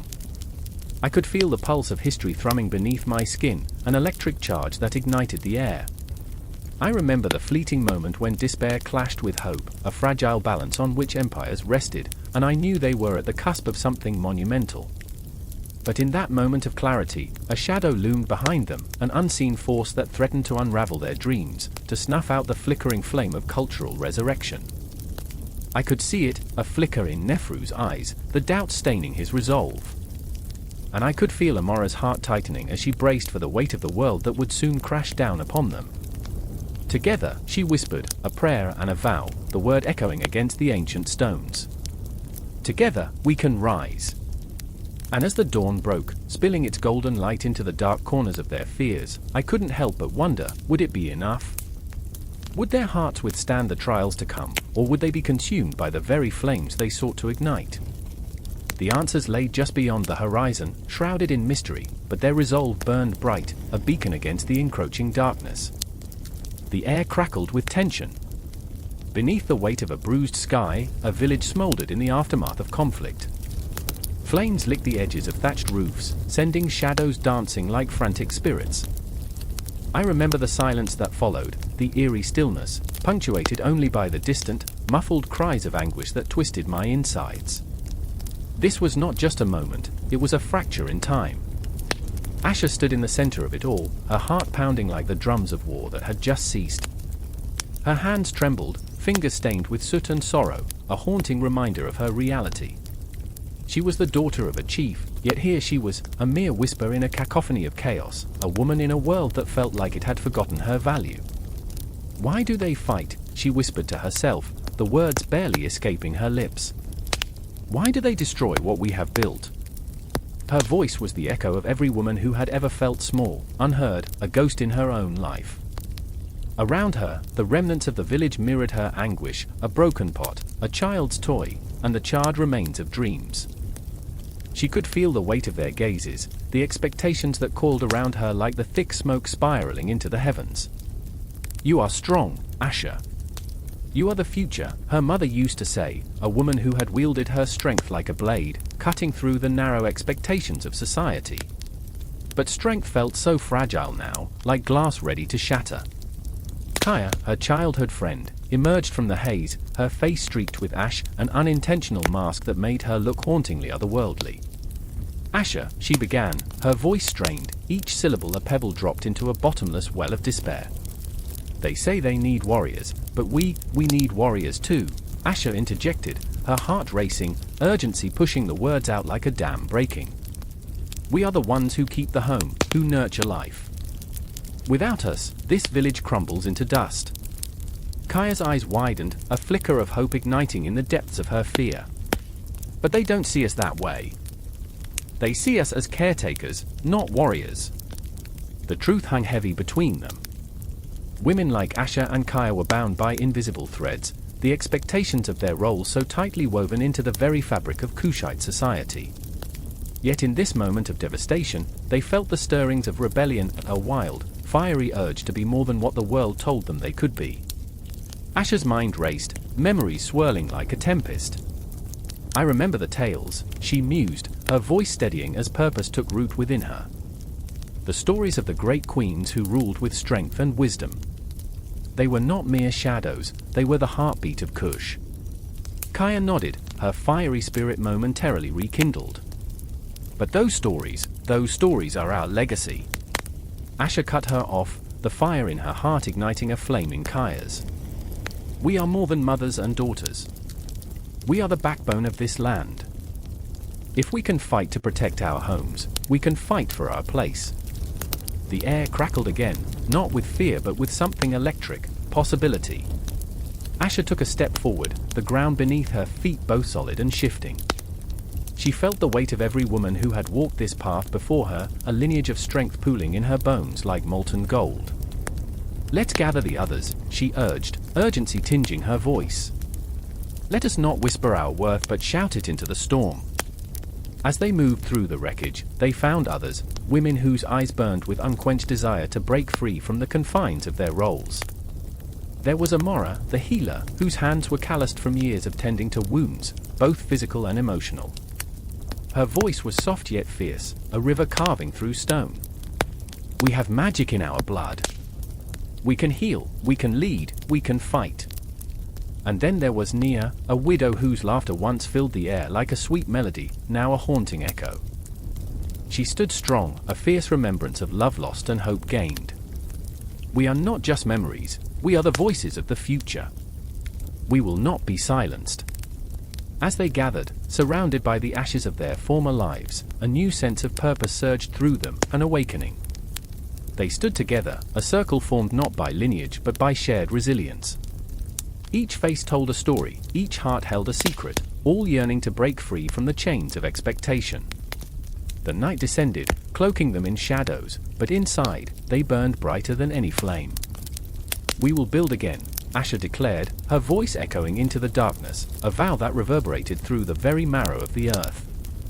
"We will forge our place in this society, not just as supporters but as pillars." As the stars blinked above them, a subtle reminder of the vastness of their dreams, Asher felt the weight of history pressing upon her. The clock of time ticked mercilessly, but within that ticking was a pulse, a heartbeat of change. They were not alone, they were the culmination of every woman's fight. In their unity lay a strength that the world could not deny. They were the dawn breaking over the horizon, a promise of rebirth rising from the ashes of despair. Asher, Kaya, Amora, and Nia, warriors cloaked in the struggles of their past, ready to slice through the darkness ahead, each heartbeat a testament to their resolve, each breath a declaration of their transformation. Their voices intertwined, a symphony of unyielding spirit, echoing through the valley like thunder. The night, once so heavy, now felt alive, pulsing with the promise of tomorrow. And in that moment, they knew they were not just women of Kushite society, they were its very soul. The confrontation loomed ahead, shrouded in uncertainty, but they stood resolute. As the first light of dawn painted the sky, they prepared to forge a new path, ready to carve their names into the annals of history, ready to challenge the very fabric of their existence. And so, the story continued, each heartbeat a reminder that their journey had only just begun. The air hung thick with tension, the kind that tangles in your throat and suffocates the very breath from your lungs. A marketplace, where shadows of desperation danced in the flickering torchlight, merchants with sunken cheeks, their eyes wide and wild. I remember the smell of burnt incense, thick like lies, and the metallic tang of coins traded under the weight of mistrust. I remember the whispers that wound around us like serpents, hissing caution into the heart of Kush. The ground trembled with the pulse of desperation, a heartbeat so loud it drowned out the dreams of those seeking fortune in the chaos. "Is it worth it?" whispered Nefri, her voice a threadbare whisper, frayed around the edges like the fabric of her tattered dress. She stood beside me, fingers trembling over a basket of lapis lazuli, the blue stones glimmering like shards of lost hope. Her eyes flickered with a fire that belied her frail frame, a fragile flame caught in a tempest. But I could see the fear lurking beneath her bravado, fear of what would happen if our trade collapsed, if the rivers of gold that once flowed through Kush turned to barren dust. "I can't let it slip away, not again," I murmured, though part of me felt as though I were grasping at smoke. My heart ached as I glanced at the other traders, each face carved with the weight of dreams deferred. Around us, the heartbeat of Kush pulsed with urgency, the clink of gold, the shuffle of feet, the desperate calls of merchants hawking their wares. I was tethered to this chaos, caught in a web of ambition and greed. Then, a shadow fell over us, a figure, tall and imposing, cloaked in the robes of authority. It was Kent, the tax collector, his expression as cold as a granite statue. I felt the dread coil in my stomach, a snake poised to strike. He approached with purpose, and the air shifted, crackling like a thunderstorm on the horizon. "Your time is up," he declared, his voice a thunderclap that echoed through the square. The world stilled, a collective breath held in anticipation. "You owe more than you've traded." I could feel Nefri's fingers bite into my arm, her grip tightening like a vice. "We can't pay," she breathed, her voice breaking, each word steeped in anguish. "We'll lose everything." I wanted to scream, to fight back against the tide that threatened to drown us. But a familiar sense of futility washed over me. I could hear the whispers of the past echoing in my mind, the merchants who had stood where we were, their dreams crushed under the weight of taxes. The thought sent a shiver down my spine. It felt as if the very essence of Kush was being suffocated, buried in the greed that thrived like weeds in the cracks of our prosperity. "Everything has a price," Kent sneered. His eyes danced with a dark glee, relishing our desperation. I imagined I could see the glimmer of gold behind his eyes, lustful and unwavering, like a predator stalking its prey. And so the dance began, a deadly game of barter where our souls were the stakes. Nefri stood at the precipice of despair, her hopes fading like the evening sun. She was a fragile flower, wilting under the weight of expectations, and I was the storm that threatened to uproot her. I could sense her spirit waver, the flicker of resilience dimming in the face of cold, hard reality. "Let me speak," I pleaded, stepping forward, my heart hammering against my chest as if trying to escape. "We'll find a way. We'll trade what we have left, my voice faltered, the desperation clawing at my throat. What could we offer when all we had was our existence, our pride, our dreams woven into the fabric of Kush's economy? In that charged moment, time stretched like a taut string, ready to snap. I I caught a glimpse of something in Kent's eyes, an opportunity, a glimmer of greed that could be twisted.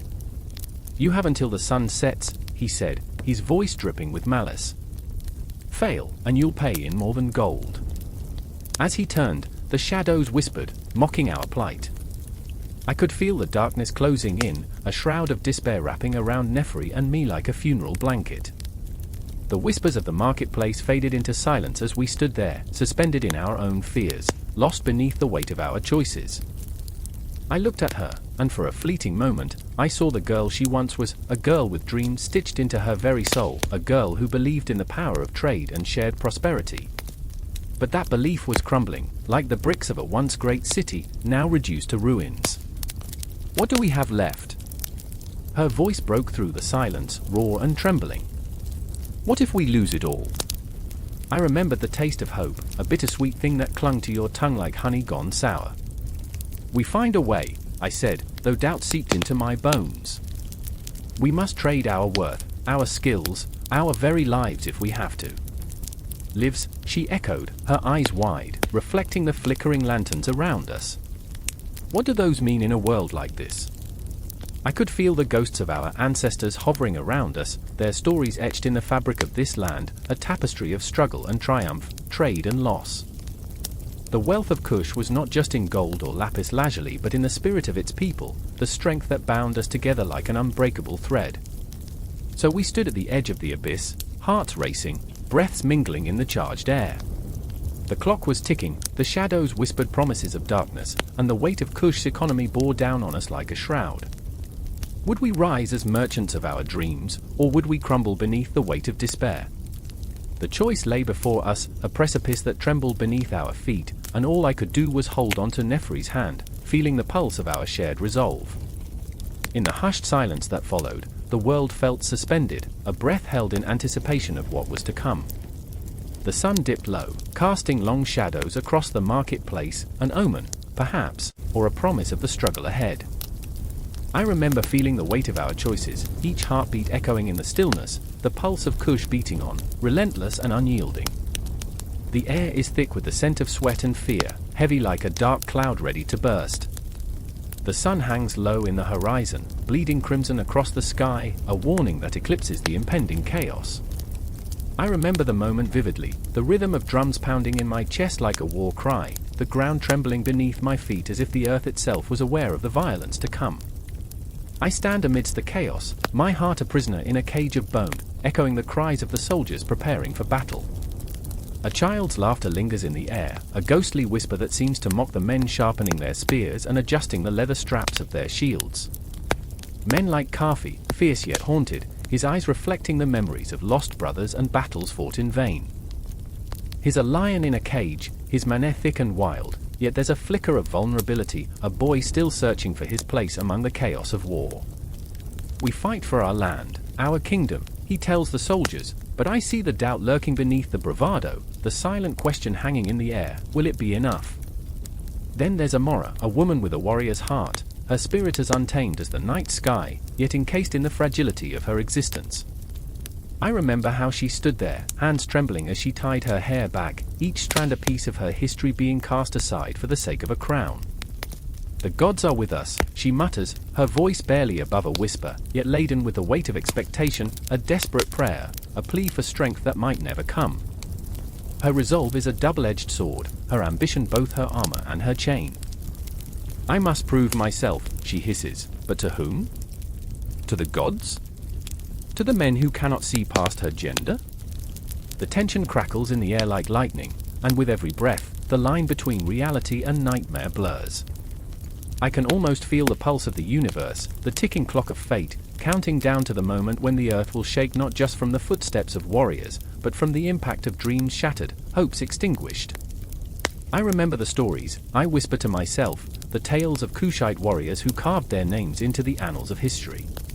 But history is a cruel mistress, offering glory only to those who survive the storm. The sun dips lower, casting long shadows on the worn earth as Kafi tightens his grip on his spear. "This is it," he says, a tremor lacing his words. "This is the moment we become legends." But legends come at a cost, and I can see the weight of that truth settling on his shoulders. The impulse to flee flickers inside me, a wild hope that perhaps, just perhaps, this is all a bad dream. I glance at Amora, whose determination burns brighter than the setting sun, yet in her eyes, I see a flicker of fear, a fear that shatters the illusion of invincibility. What if we fail? She asks, and the question hangs in the air, heavy with unspoken dread. I remember the stories of the Kushites, how they would gather at dusk, their voices a haunting melody echoing through the valleys, preparing for the night's embrace. It was said that the night was their ally, a cloak of darkness that would shroud their movements and amplify their stealth. We are shadows, Kafi reminded us, the ghosts of our ancestors guiding our hands. But even shadows can be hunted, cornered in the light of day when the sun rises to reveal the truth. And so, as the drums beat a mournful tune, the horizon darkens, a portent of the violence to come. The enemy approaches, cloaked in dust and fury, their war cries shattering the silence. I remember feeling my heart quicken, each beat a reminder of mortality, an echo of the lives that will be lost today. Kafi stands tall, his spirit ignited by the flames of battle, but I can see the cracks in his bravado. Each man around him wears a mask of courage, but beneath that facade lies a brittle truth, the knowledge that they may not return to their families, to their homes. Together, Amora commands, her voice a piercing arrow cutting through the tension. The soldiers rally, yet I see the hesitation in their eyes. Will they follow her into the maw of death? I remember the taste of ash in my mouth, the bitter tang of fear clinging to the back of my throat. Will they see me as a warrior or just a woman, she wonders, and it cuts deeper than any spear ever could. There is no answer, only the drumbeat of fate as the enemy closes in, the tension stretching thin like a taut bowstring ready to snap. And then, they charge. The world erupts into chaos, a cacophony of screams and clashing metal, each sound a note in a symphony of destruction. Kafi's spear pierces the air, a comet streaking through the night, while Amora wades through the fray with a fierce determination that defies the weight of expectation. Her blade slices through the chaos, but with each swing, I see the ghosts of those she's fighting for, the children, the families, the dreams of a future so fragile it could shatter like glass. I remember a time when war was a distant concept, a tale told by the fireside.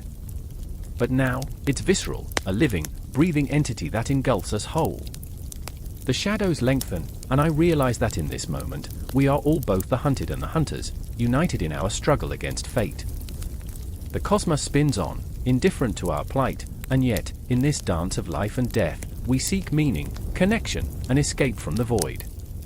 The battle rages, and I stand at the precipice of despair and hope, watching as Kafi and Amora become one with the storm, their bodies moving in perfect harmony with the chaos around them. Each clash of metal reverberates through my bones, a reminder that this is not just a fight for land, it's a fight for identity, for existence against the crushing weight of time and history. And as the day slips away, I wonder, what legends will rise from the ashes of this battlefield? What stories will echo through the ages, haunting the hearts of those who dare to remember?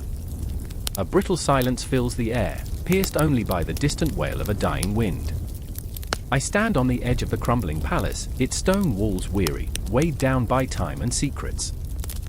A fire has turned the horizon to ash, and the scent of smoke clings to my skin like the ghosts of those who once roamed these halls.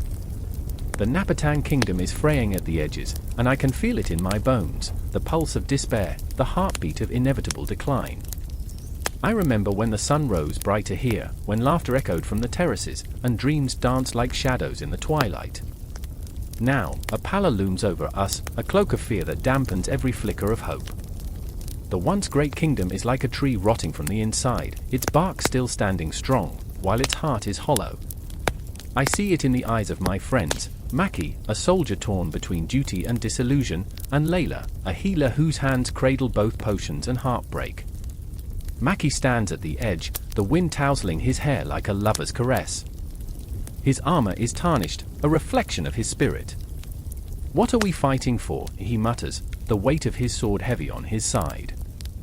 Memories of glory linger like smoke in the air, battles won, enemies vanquished. Yet each victory feels like a chain tightening around his throat. "We're losing everything," he whispers, and the truth hangs in the air between us like a thick fog. I remember the day we marched into battle, hearts on fire, believing we could conquer the world. but the world has a way of laughing at your dreams. The last skirmish left scars deeper than flesh, friends turned to corpses, dreams shattered like glass. What's left for us, he asks, and I want to scream, to shake him and tell him the truth we've all sensed but dared not speak. We are losing ourselves, our very essence, to the dark tide sweeping over our home. And Layla, weaving through the chaos like a spectre. Her touch is gentle, her voice a soothing balm, yet her heart is heavy with unfulfilled wishes. She kneels by the well, hand stained with herbs and despair. Every potion I brew feels like a drop in an ocean of death, she confesses, her eyes reflecting the dark waters swirling around her. I can heal the body, but what of the soul? She stares into the depths, as if searching for answers among the shadows that dance in the water. I remember the laughter we shared, foolish banter over frugal meals, dreams painted in vivid colors. But now, those colors bleed into shades of gray. The world outside is a twisted mirror, reflecting our fears, our failures. The kingdom, once a vibrant tapestry woven with the threads of our hopes, now frays and unravels with every passing day. The whispers of betrayal flutter like moths around a dying flame. It's not just the wars that drain us, it's the shadows lurking in corners, the power struggles that slice through our unity like a knife. Kings and queens, once revered, now squabble like children over toys, oblivious to the darkness creeping in. I can see it in their eyes, the hunger for power, the thirst for domination. Trust is a luxury we can't afford, Mackie mutters, bitterness curling his words. Every alliance feels like a noose. I want to reach out, to hold on to that tension, to cling to the hope that one day, we'll emerge from this storm. But hope is a fragile thing, easily crushed under the weight of despair. Yet we have to try, Layla urges. Her voice trembles, but her resolve is ironclad. Even against the night, we must shine. But how do we shine when the very stars have dimmed? I want to believe her, to wrap myself in the warmth of her conviction, but the shadows whisper louder, doubt, fear, impending doom. As the sun sinks, casting long shadows that claw at our feet, I feel the weight of our choices bearing down on us. Each decision is a thread, weaving our fates together in a tapestry of uncertainty. What if we're already too late? I voice the question, and it trembles in the air like an unspoken curse. Time ticks by, an unforgiving clock, each heartbeat echoing the closing door of possibility. I remember dreams of a future, children playing among the ruins, laughter rising like smoke. But now, those dreams vanish into the ether, lost in a sea of despair. The kingdom, once a beacon of light, now feels like a ghost town, a shadow of what it could have been. Mackie's anger bubbles beneath the surface, raw and primal. I won't let it slip away without a fight, he declares, his voice a battle cry against the encroaching darkness. What good is a kingdom if we have to sacrifice our souls for it? I see the fire flickering in his eyes, a defiance that stirs something deep within me. We stand on the precipice, the air thick with unspoken words, emotions coiling around us like tendrils of smoke. If we're to fall, let's fall together, I say, and the truth of it resonates in the silence. There's a bittersweet comfort in unity, a promise that we won't face the abyss alone. The night deepens, swallowing the light, and with it, our fears loom larger than life. I don't know what tomorrow will bring, but as long as we breathe, as long as our hearts pound against the weight of the world, there's a flicker of hope. And as the darkness wraps around us, I can't help but feel that this isn't the end. No, it's only a moment in time, a breath in the cosmic dance of existence. The kingdom may be crumbling, but within the chaos, something stirs, an ember refusing to die, a heartbeat echoing in the shadows. It may be a flicker, but it's enough to ignite the fight within us. And then, the first stars pierce the night, distant and cold, yet shimmering with the promise of a dawn yet to come. In this moment of uncertainty, we stand at the precipice, ready to face whatever horrors or hopes await us on the other side of this night. The kingdom may falter, but we are alive, and that is enough to keep the flame burning. The air crackled with tension, thick as blood in the aftermath of a slaughter. A storm brewed beyond the horizon, but the silence in Meroë was poised, waiting, like a predator crouching in the underbrush. I stood there, a witness caught between past and present, heart thudding like a war drum. The ground beneath me trembled with whispers of ghosts, those who had toiled to build this new capital, this dream gleaming in the relentless sun. Meroë, a city rising from the ashes of old kingdoms, its fate woven with blood and ambition, and I could feel it pulse with life, the heartbeat of destiny pressing against my chest. There was Amani, her eyes fierce with defiance, yet clouded with doubt, a tempest of emotion swirling within.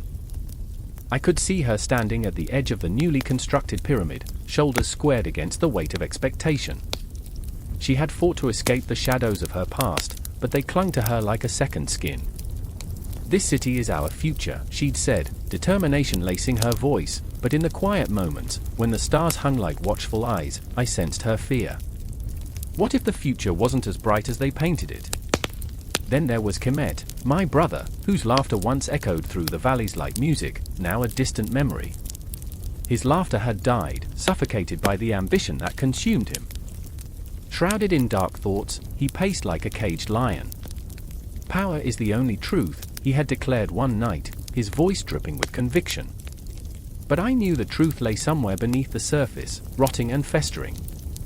I could see it in his eyes, an emptiness that gnawed at him, a hunger that could never be satisfied. We stood together in the eye of the storm, an uneasy trinity bound by blood and ambition. Meroë loomed behind us, its towering structures casting long shadows over our hearts. The city was a behemoth rising from the desert's embrace, but inside, it felt like a trap, a gilded cage. I remembered the night we first envisioned it, huddled around a flickering fire, sharing dreams and laughter, unaware of the cost. I remember the scent of roasted meat, the warmth of companionship. But now, with walls rising around us, I felt the chill of isolation creep in, suffocating the joy. I remember the whispers of the elders, their tales of kings and queens, of power and betrayal. To lead is to be lonely, they said, their voices trembling with the weight of history. But we were young and foolish.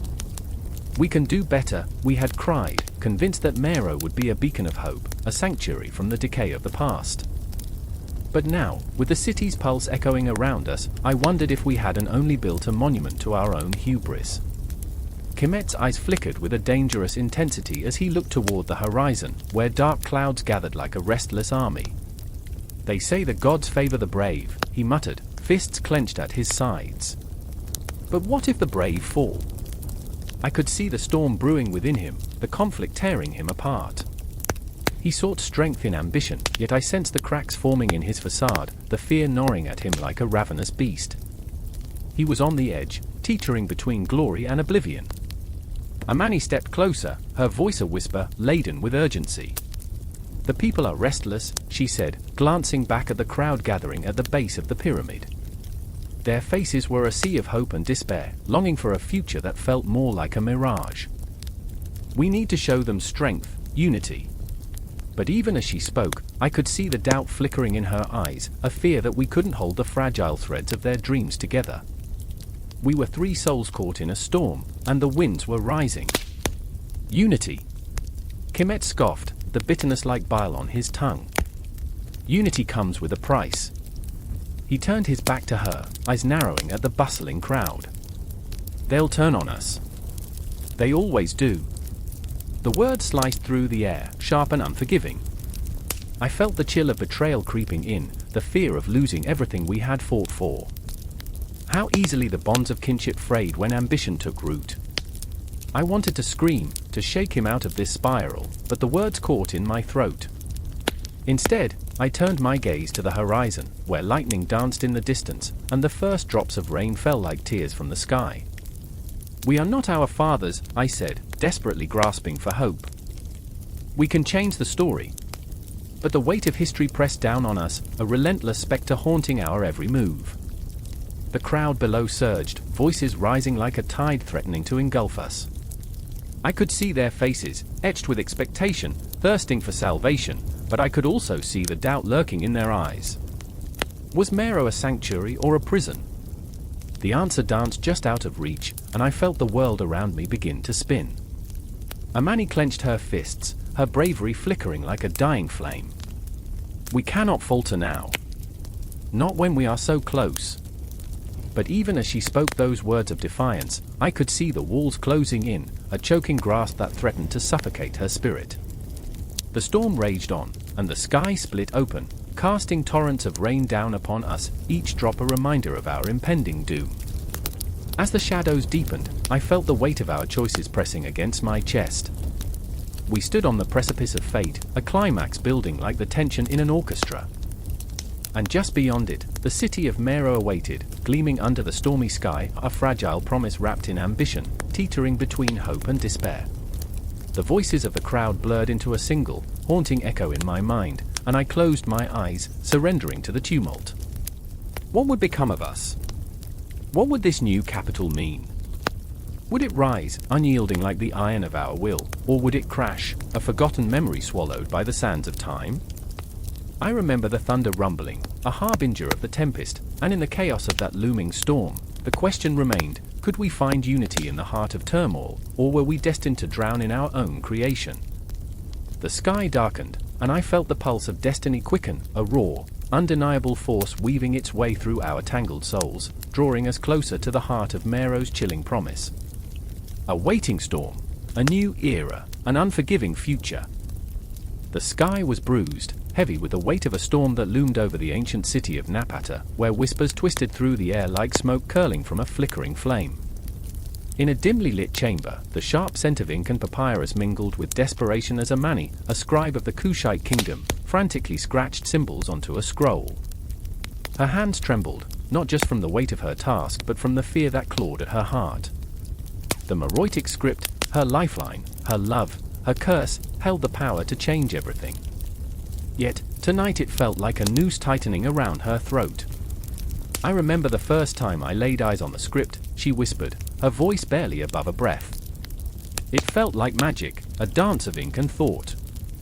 But now, that magic twisted and writhed, an echo of her broken family, a reminder of what had been lost.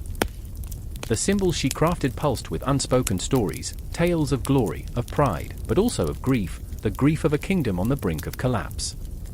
In the shadows, Kale loomed, his heart a restless drum in his chest. He was Amani's brother, torn between duty and familial loyalty. Amani, we don't have time, he urged, his voice a gravelly whisper, thick with urgency. They're coming for the scrolls. They want your knowledge, your power. We need to escape. Now! His words dripped with unyielding tension, a reminder that their world was haunted not just by history, but by the very weight of what it meant to hold it. Amani shot him a look, her dark eyes blazing with defiance. You don't understand. This script, it's more than just symbols. It's our people's legacy, our life. Without it, we are ghosts. She felt the anger surging through her like a tempest, every heartbeat echoing her resolve. If we let them take this, her voice cracked, the unthinkable looming over her like a dark cloud. Then we let them erase us. Kale's brow furrowed, shadows flickering across his face. And what about us? What good is a legacy if we are dead? The weight of his words wrapped around them, a noose made of fear and the chilling reality of their situation. Outside, chaos erupted. The shouts of soldiers cut through the night, a cacophony of clashing metal and desperate cries. Amani felt the vibrations in her bones, a visceral reminder that danger was no longer a distant specter but an imminent force that tore through her world. She clenched the scroll tighter, feeling the parchment's rough texture against her palm, her lifeline, her anchor, the very essence of who they were.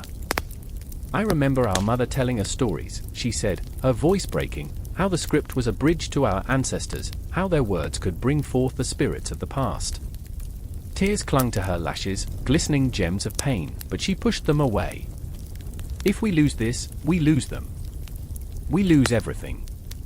Kale's resolve wavered. He stepped closer, shadows stretching between them like a chasm neither could cross.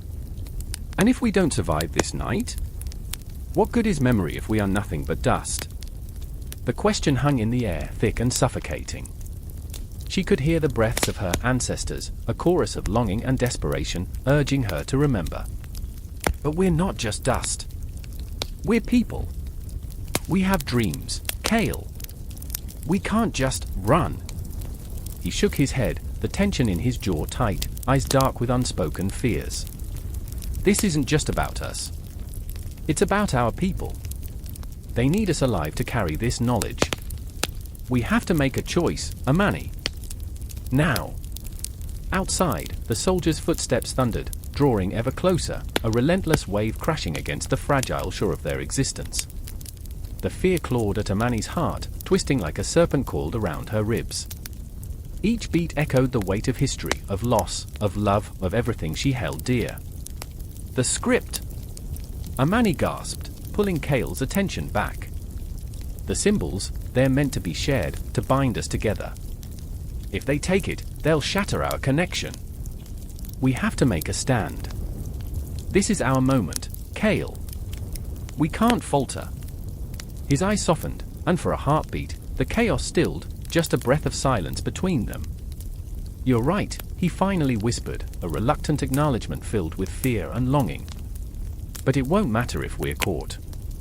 Amani stepped closer, the warmth of her body calling to him, igniting the flickers of hope among the shadows. Then we fight. For our mother. For us. For the future. Outside, the door splintered, the sounds of soldiers crashing into their sanctuary, a tidal wave of violence. Amani felt the heart of the script within her, a pulsing rhythm that matched the frantic beat of her own heart. She turned to the scrolls, grasping the quill like a sword. We will write our story, Kale. We will carve our truth into these symbols, even if it costs us everything. Kale met her gaze, fear and determination mingling within the depths of his soul. Together. Always, she breathed, and in that moment, the weight of the world surged around them, the symbols of their ancestors glowing with an ethereal light. The door crashed open, and the soldiers poured in, their faces shadows of rage and greed. But Amani and Kale stood firm, the ink still wet on the parchment, a living testament to a legacy unyielding, a story unwritten, demanding to be told. In the midst of the chaos, as the world threatened to crumble, Amani felt an undeniable surge of hope. Each heartbeat resonated like a drum, a promise that their voices would not be silenced. The Meroitic script pulsed with life, an echo of the past and a beacon for the future. And as the storm broke loose, with the crack of thunder reverberating through the very foundation of their reality, she understood that in the shadows of this moment lay the potential for rebirth. We are not mere dust, she whispered fiercely, we are the memory of 1,000 hearts. The chaos enveloped them, but the story of Kush was alive, vibrant, and gripping, refusing to fade into silence. The night held its breath as the tide surged, the echoes of history reverberating through the air, and the clash of time and memory began its relentless dance. The sun hung low, a molten orb bleeding orange and crimson across the horizon, casting long shadows over the dust-strewn earth. I stood there, heart pounding, where ancient whispers danced through the air thick with tension. The pyramids loomed ahead, their time-worn stones holding tales of heartache and ambition, secrets buried beneath the weight of history. Meroë's architecture, a symphony of stone and spirit, was a tomb for aspirations that soared too high. Each block, each carving, a testament to lives lived and lost in the pursuit of immortality. I could feel the pulse of the past, a heartbeat echoing off the jagged edges of the monuments, resonating with the anguish of those who had once walked this sacred ground. Among the ruins, I spotted two figures, their silhouettes dark against the flickering light of a dying day. They were drawn together, bound by shared grief and unspoken words, yet worlds apart in their anguish. Miriam, her eyes pools of sorrow, traced her fingers along the cool stone, as if drawing strength from the very essence of her ancestors. Her heart was a battlefield, torn between pride and despair. The pyramids were her lineage, a crown of glory, yet within their shadow, she felt the suffocating weight of expectation. They built these for us to remember, she murmured, voice trembling like the desert breeze. But what if we forget? What if I forget? Beside her stood Jalen, a man of fierce resolve, his brow furrowed with the burden of leadership thrust upon him too soon. He had watched as his people struggled, their spirits dimmed by famine and despair, and now they looked to him, a boy with a heart heavy as stone. You think they built these for us? He shot back, the words erupting from his lips like molten lava. They built them for themselves. For gods who never listened. Anger flared beneath his surface, a fierce fire battling the chill of hopelessness. The pyramids whispered secrets, their tips piercing the sky like the fingers of a long-forgotten deity reaching for the stars. I could feel their watchful gaze, the way they seemed to mock the very mortals who had dared to carve their names into eternity. I remembered the tales of the pharaohs, their lavish banquets, and the countless souls sacrificed in their name. Laughter echoed, a haunting reminder of the joy that had once filled this place, now replaced by an eerie silence, as if the stones themselves mourned the dreams that had crumbled away. Miriam's voice quivered, cutting through the stillness. "Do you feel it, Jalen? The weight of expectation? These stones, they hold us captive, binding us to a legacy we never chose." Her words hung in the air, heavy like the scent of impending rain, a storm brewing on the horizon of their lives. Jalen's fists clenched at his sides, the tension palpable. "They might be our past, but they don't dictate our future," he spat, his gaze pinned to the horizon where the last slivers of sunlight flickered like a dying flame. "We can carve our own path." Yet even as he spoke, doubt gnawed at him, an insidious shadow that whispered of failure, of the ancient ghosts lurking in the recesses of the pyramids, waiting to claim another lost soul. A chill surged through the air, wrapping around me like a shroud, and I couldn't shake the feeling that we were not alone. The cries of the ancient, the echoes of sacrifice, drifted through the labyrinth of stone. I could almost see them, spirits entwined in a dance of despair, a ghostly procession that marched through the tombs, their faces twisted in anguish, begging for release. The very earth beneath us seemed to breathe, a living entity stirred by the weight of its own sorrow. Miriam glanced toward the horizon, the last remnants of day slipping away, and I saw the flickers of fear in her eyes. "What if we can't change what they built?" she whispered, the words like fragile leaves caught in a tempest. "What if we're forever trapped in the shadows of their ambition?" Jalen stepped closer, the air crackling with intensity. "Then we burn the shadows away. We'll carve our own legacy, one that isn't shackled to the past." His voice was fierce, a battle cry against the haunting whispers that lingered in the twilight. Yet even as he spoke, I could see the cracks forming in his resolve, the fear bubbling just beneath the surface. Around us, the pyramids stood sentinel, each stone a reminder of dreams and desires left unfulfilled. I could feel their presence, a weight pressing down on my chest, stifling the air. It was in this moment, with twilight deepening and shadows stretching like fingers, that the ghosts of Meroë began to awaken. They called out, their voices a chorus of despair, urging Miriam and Jalen to confront the darkness within themselves.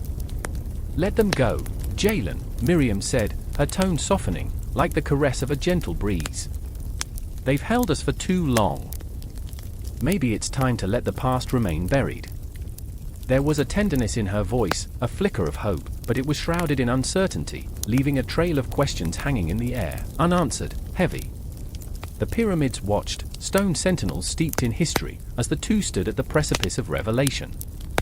Their faces were illuminated by the last light, shadows dancing around them like the phantoms of their ancestors, urging them to confront their fears and redefine their destinies. As darkness fell, the air grew thick with anticipation. Jalen grasped Miriam's hand, their fingers intertwining, a bond forged in the fires of shared sorrow. Together, they faced the towering structures, breathing in the chill of the night air, the weight of history pressing down upon them. The pyramids loomed above, silent yet screaming, a paradox of dreams and despair. In that breathless moment, they were no longer just a measure of past glory but a canvas upon which they could paint their own stories, their own truths. The architecture of Meroë wasn't just a monument to those who had come before, it was a reminder that even in the shadows, light could be birthed. And with that thought, I felt the ground tremble slightly beneath my feet, a prelude to the storm that would shake their world. The sun had set, but the battle was just beginning. The air crackled with an electric tension, thick as the incense that curled and twisted like a snake in the moonlight. I remember the night shadows deepening, swallowing the last remnants of daylight. The temple stood before me, an ancient giant draped in silence, its weathered stones bearing witness to the whispers of forgotten gods. I could feel the pulse in my throat, the urgency of the moment clawing at my insides. Something was coming, something dreadful. In the heart of Kush, where the Nile slithered like a silver ribbon, two figures moved like wraiths toward the temple. Hatshepsut, fierce and unyielding, her heart a furnace of rebellion, had come to challenge the gods. Her eyes, dark and stormy, flickered with the fire of her ancestors. She was not just a woman, she was the embodiment of history, of bloodshed and glory, a queen who dared to defy the heavens. But with every step, she felt the weight of her ancestors' expectations pressing down on her shoulders, a chain she could not break. Beside her, Amora, the high priest's daughter, walked in anguished silence, her thoughts a tempest. A daughter of the divine, she had been raised amid rituals and chants, her life a tapestry woven with the golden threads of tradition. Yet, she felt the gnawing emptiness within, a void that echoed the screams of the sacrifice she witnessed almost nightly. How could she continue the cycles of blood, while her heart ached for peace? Cradling her own doubts, she followed Hatshepsut, a moth drawn to the flames of change. The temple loomed ahead, its entrance dark and foreboding, like the maw of a great beast. I remember standing there, frozen in the moment, as if the cosmos held its breath. The air thickened with the scent of myrrh and despair, mingling into a heady perfume that clung to my skin. Hatshepsut reached out, her hand trembling, brushing the cool stone, seeking a connection with the divine. Would the gods answer her? Would they grant her the strength to challenge the very fabric of existence? Then came the voice, a low, rumbling echo that coursed through the stones. Hatshepsut, daughter of the sun, what do you seek? It was the voice of Amun, the father of the gods. The tension snapped like a taut string, and time seemed to slow. The temple shuddered, ancient stones groaning with the weight of millennia. Shadows danced in the corners, two figures caught in the throes of their desperate dance.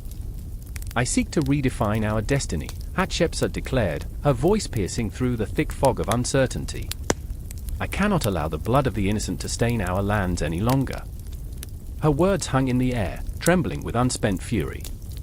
Amora felt the heat of those words wrap around her like chains, binding her to a choice she had never been allowed to make. The tension crackled, electric like a storm gathering on the horizon. But behind Hatshepsut's fierce resolve lay a torrent of fear. What if the gods turned their backs? What if she stood alone against the cascading tides of tradition? I remember the stories, she whispered to herself, the tales of queens and warriors who faced the gods and were swallowed whole. But she would not be swallowed, she would carve her name into the annals of history, even if it cost her everything. Amora watched, torn between the chains of duty and the rebellion stirring within her spirit. But Hatshepsut, she faltered, her voice a fragile thread, the rituals, they bring our people strength. It is the blood of the sacrifice that feeds the gods, that keeps our land fertile. What will become of us? Her heart raced, each beat a drum echoing in the silence of the temple. I remember the screams of the sacrifices, Hatshepsut shot back, her voice rising. I remember the despair in their eyes, the way the river ran red. They are not offerings, they are our people. Each word hurled into the darkness was a revelation, each syllable a dagger aimed at the very heart of tradition. Amora felt a chill crawl up her spine. Could she abandon the only life she knew? The weight of her father's expectations crushed down on her, a yoke she could not shake off. But the gods, what if they turn against us, she whispered, the fear pooling in her gut. Then let them, Hatshepsut spat, her frustration bubbling over. I would rather stand against the gods than watch our people perish. The ground trembled, and the shadows twisted, as if alive. The air was thick with foreboding, the weight of the cosmos pressing down. In that moment, I felt the pulse of the universe, the heartbeat of the ancient stones, echoing the struggle of two souls torn between duty and rebellion. The temple was alive, breathing the tension of their confrontation, each heartbeat resonating with the cries of the past. Hatshepsut stepped closer, her eyes fierce and unyielding. You have the power to change this, Amora. We can rewrite the story. But you must choose. The challenge hung in the air, a fragile thread woven between them, vibrating with the intensity of 1,000 desires. Amora's heart raced, the conflict tearing at her insides like a wild beast. She stood at the crossroads of history, the weight of her lineage pressing down like a stone. Yet, she felt the flicker of something deep within her, a longing for freedom, for change. I remember the first time I saw the blood, she murmured, the memories flooding back, horrific yet intoxicating. And the screams, they haunt me. The temple whispered around them, the memories of the gods swirling like incense in the air. The shadows flickered, the tension thick with the promise of something irrevocable. It was not just a confrontation of wills, it was a battle for the soul of a civilization. And in that moment, as the temple loomed above them, echoing their struggle, I felt the weight of time itself. The gods may have reigned for eons, but new legends were stirring, waiting for the right hearts to carry them into the light. Would it be Hatshepsut, fierce and unyielding, or Amora, the conflicted daughter of the gods? As the shadows deepened, I could only watch, breathless, as the night unfolded its terrifying and beautiful possibilities. A hammer strikes, echoing through the scorched earth of Meroë, each blow a heartbeat in a world of iron. The air is thick with smoke, cloying, alive, a ghost of its former self. I remember the whispers that slithered through the streets, thick as the dust that clung to our skin. The iron flows, they said. The kingdom thrives. But beneath the hopeful chatter lurked a deeper tension, a pulse of fear that rattled the bones. A figure stands at the forge, Khalid, his brow furrowed tight, hands trembling. The flames dance, flickering like the specters of our ancestors, hungry for the past. Sweat trickles down his face, mingling with soot, turning his features into a mask of desperation. Iron is power, they say. It builds empires, crushes revolts, and here, in the heart of Meroë, it binds us together and tears us apart. Khalid is a smith, but he is also a man haunted by choices, his heart heavy with the weight of his craft. Make the blade stronger, the chief demands, his voice a growl that rattles in Khalid's chest. The chief knows, he sees the promise in the iron. But every strike, every spark, feels like a betrayal. What is strength when fear lurks just behind the door? The tension in Khalid's gut coils tighter, a serpent waiting to strike. The chief's eyes gleam with ambition, but for Khalid, ambition feels like a noose. He remembers his father, his laughter echoing like the forge's fire, the warmth of his hands shaping metal into instruments of beauty. That warmth has turned to ash beneath the hammer. Do you feel it? Aisha asks, stepping closer, her voice barely rising above the crackling flames. She is his sister, fierce, unyielding, a warrior wrapped in the guise of a merchant. Aisha's eyes are pools of longing, reflecting the world's chaos and her dreams of escape. The land is one big market, Khalid. We trade with the farthest kingdoms for gold, spices, hope. But iron is life. Her words are a melody, but they cut deep. Trade routes stretch like veins, pulsing through Meroë, binding them to far-off lands. Yet, each trade deal comes at a cost, each shipment a gamble on the edge of a blade. I remember the stories, I whisper, the air around us crackling like the forge. How the iron brought the dead back to life in battles fought and lost. With each word, I feel the weight of their history pressing down, like a hand on my chest.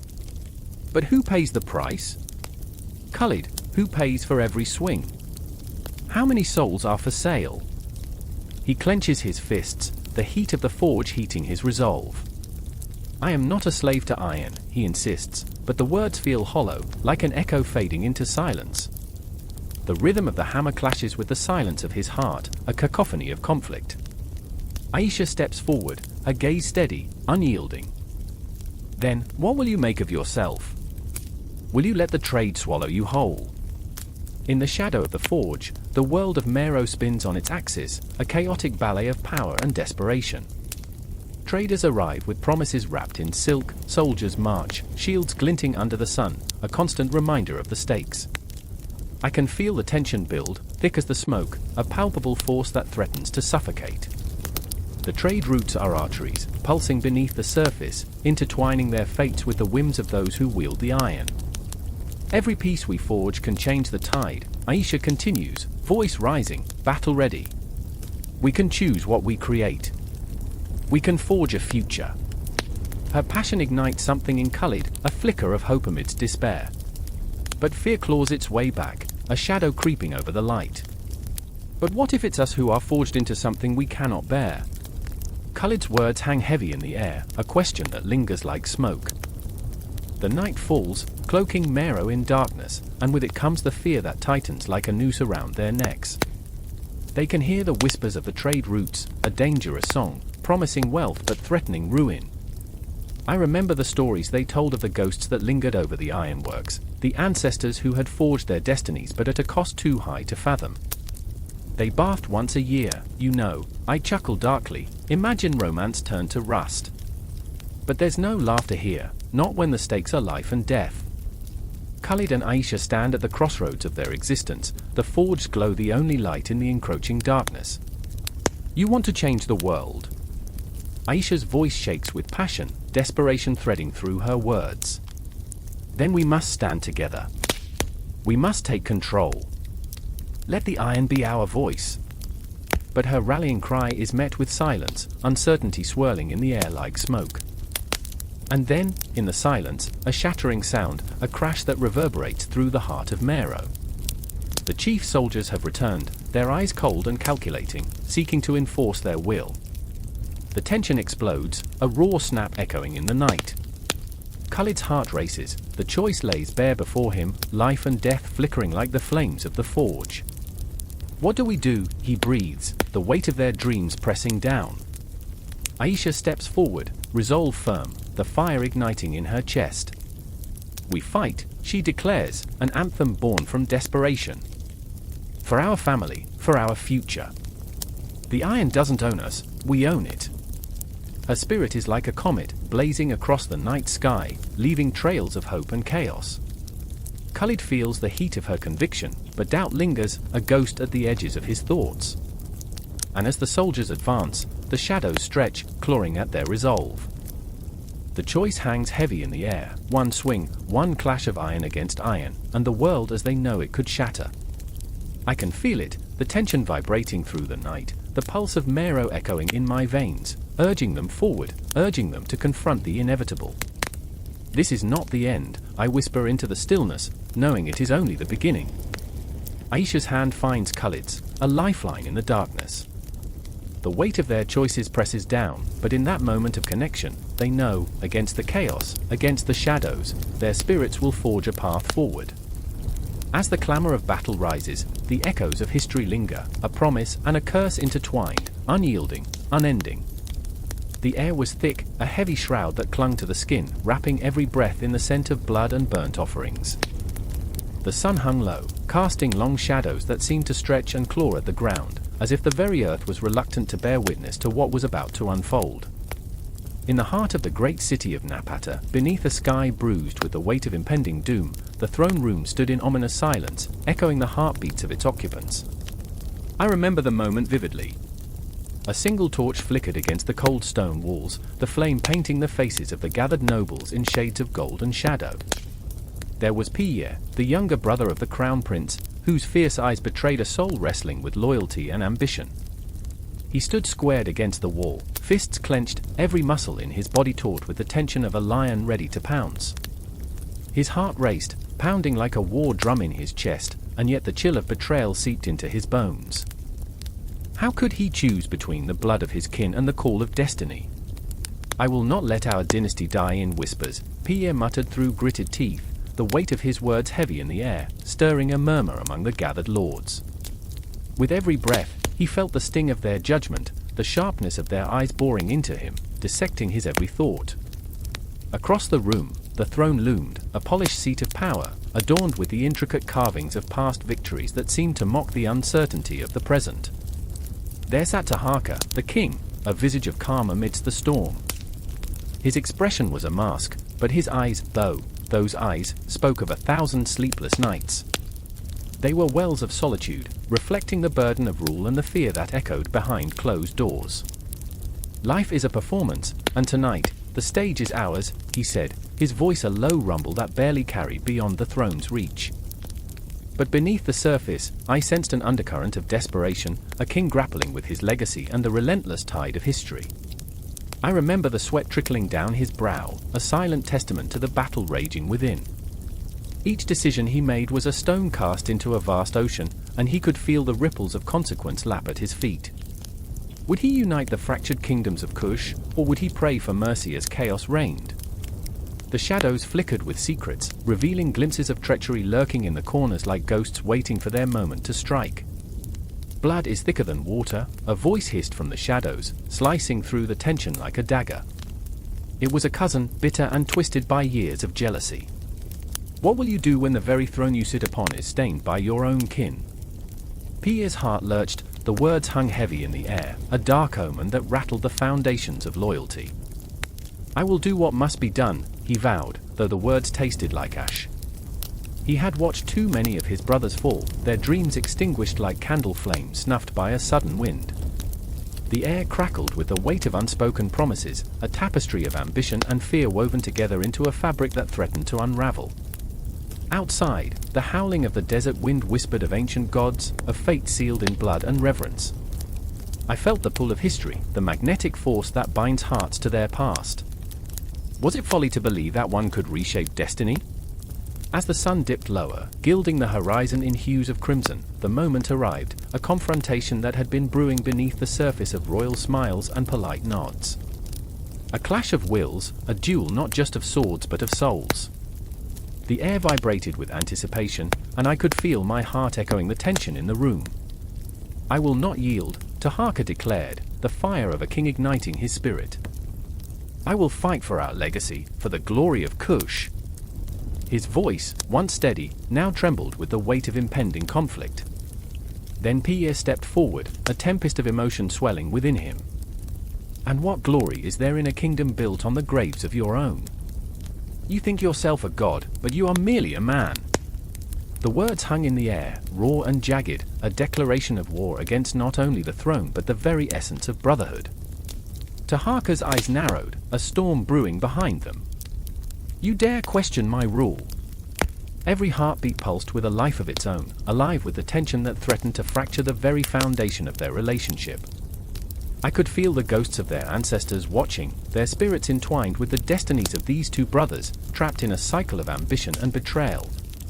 In that moment, the world shifted, the shadows deepening around them as the stakes became clearer, the lines drawn in the sand. Was this the point of no return? The point where familial love crumbled beneath the weight of ambition? I remember the silence that followed, thick enough to choke on, pregnant with the promise of violence, the air electric with anticipation. It was not just a fight for a throne, it was a battle for their very souls. The tension expanded, a coiled spring ready to unleash its fury. I could feel it in the pit of my stomach, a visceral understanding of the stakes. This was the essence of the Kushite kings, the struggle for power, the heart-breaking choices that would ripple through generations. The clock of fate ticked louder, echoing through the chamber, each tick a call to arms, a reminder of the ghosts that lingered. And as Taharqa and Pierre stood, eyes locked in defiance, I knew this was the moment that would shape their destinies. Nothing would ever be the same again. But the shadows still beckoned, whispering secrets yet to be revealed, the echoes of their choices lingering like phantoms in the twilight.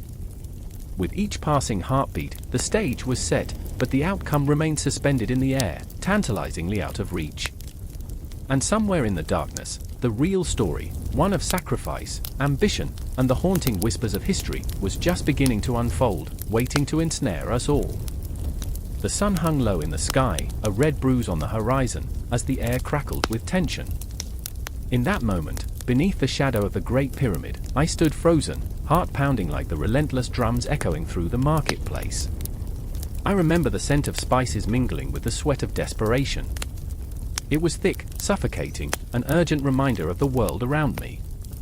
A figure darted past, cloaked in shadows, the fabric whispering secrets of a life lived on the edge.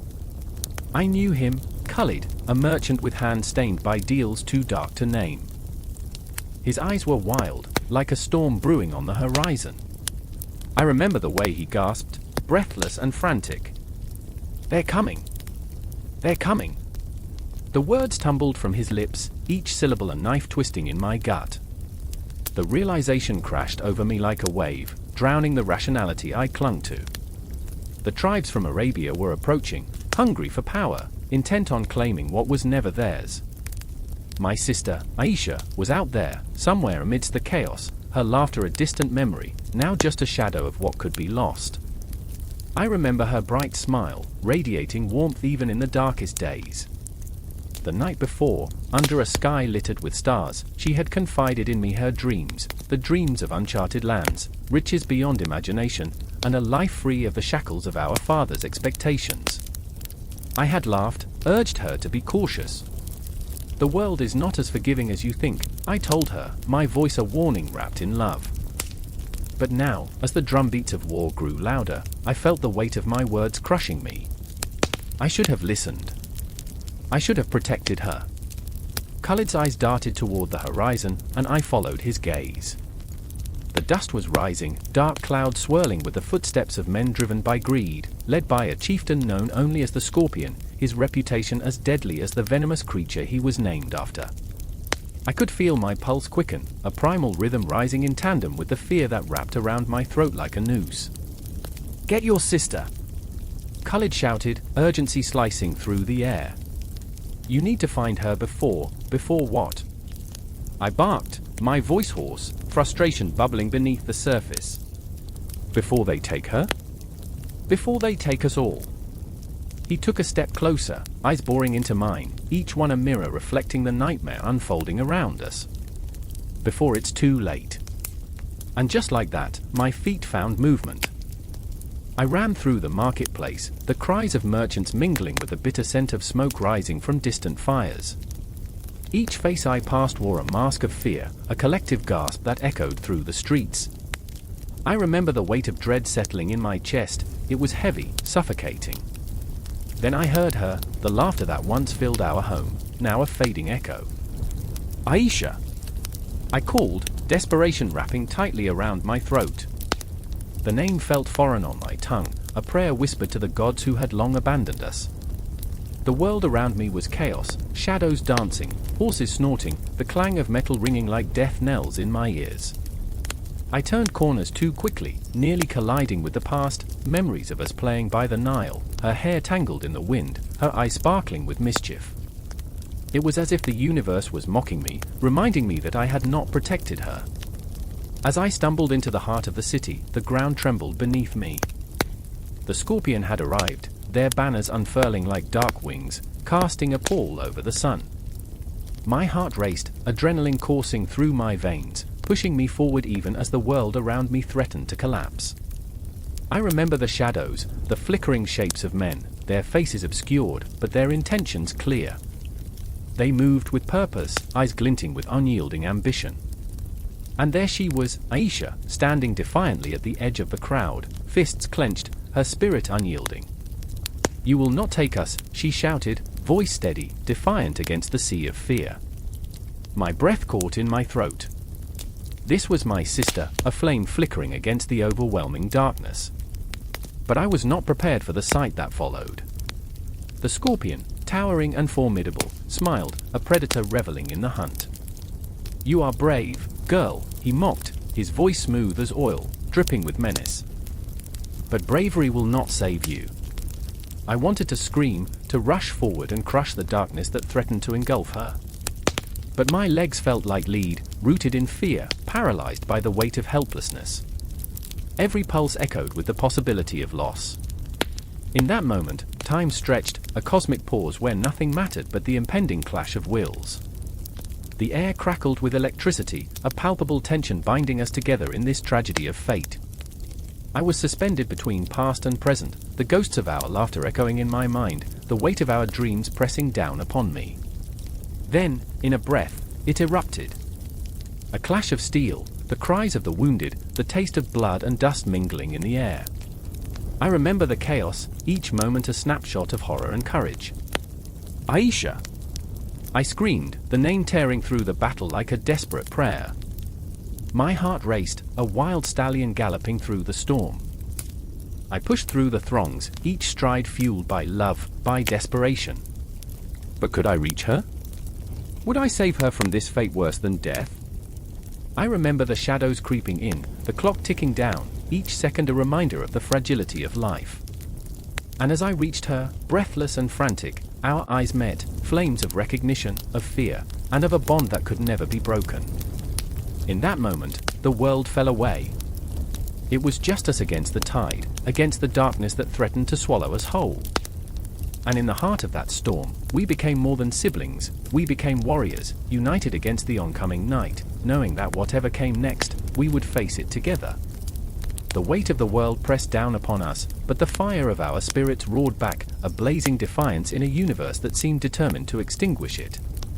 And the battle raged on, unyielding and relentless, as the line between survival and annihilation blurred into the shadows of the past. The sun hung low in the sky, casting a crimson hue over the banks of the Nile, where the waters whispered secrets of history and ambition. I stood there, heart racing, as shadows danced upon the mud walls of a bustling market. The air was thick with the scent of spices, a blend of cinnamon and cardamom that clung to the throat like a forgotten promise.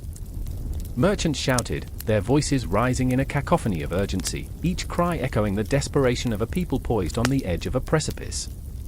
The clattering of wooden carts and the lowing of cattle created a rhythm, a heartbeat of trade that pulsed through the very soil beneath my feet. But amidst this fevered exchange of goods and dreams, two faces haunted me. Amora, her dark hair whipping in the afternoon wind like a storm brewing, swept through the throngs with purpose. Her eyes, fierce and unyielding, betrayed a heart torn between duty and desire. I remembered the way she had looked at me before she disappeared into the crowd, a mix of longing and fear. She was woven into the fabric of this city, yet her spirit craved something more than the confinements of Kushite trade, the unending grind of bartering for silver and gold, the suffocating weight of tradition. And then there was Jalen, a man worn by the world, whose laughter once bounced off the walls of our childhood home but had since become a ghost of what it once was. I saw him now, haggling fiercely over a piece of ivory, the glint of desperation in his eyes making his every action feel like a dance on a razor's edge. He had dreamed of more, a life beyond the river, where the stars held answers to questions he had yet to voice. I could feel the pull of his dreams tugging at the strings of my own heart. In this moment, we were all bound by the same invisible thread, yet torn apart by our choices. I remember the murmurs that swept through the market like wildfire, rumors of a caravan laden with exotic treasures arriving from the north, a promise of wealth that could change everything. But with that promise came a swelling tide of fear. What if the very threads that bound us together began to unravel? What if greed choked the lifeblood of our community? I could see it in Jalen's clenched jaw, in Amora's tense shoulders. The weight of expectation pressed down on us, a cosmic force that felt almost sentient, watching, waiting. Beneath the surface, the currents of trade and power intertwined like serpents, coiling tighter as the sun slipped further toward the horizon.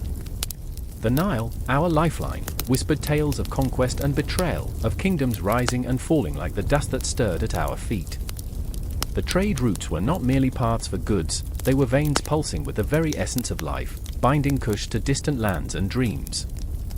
But I felt it, the tension, the unspoken desire for expansion mingling with the fear of what that expansion might cost. I remember the night when shadows fell heavier than usual.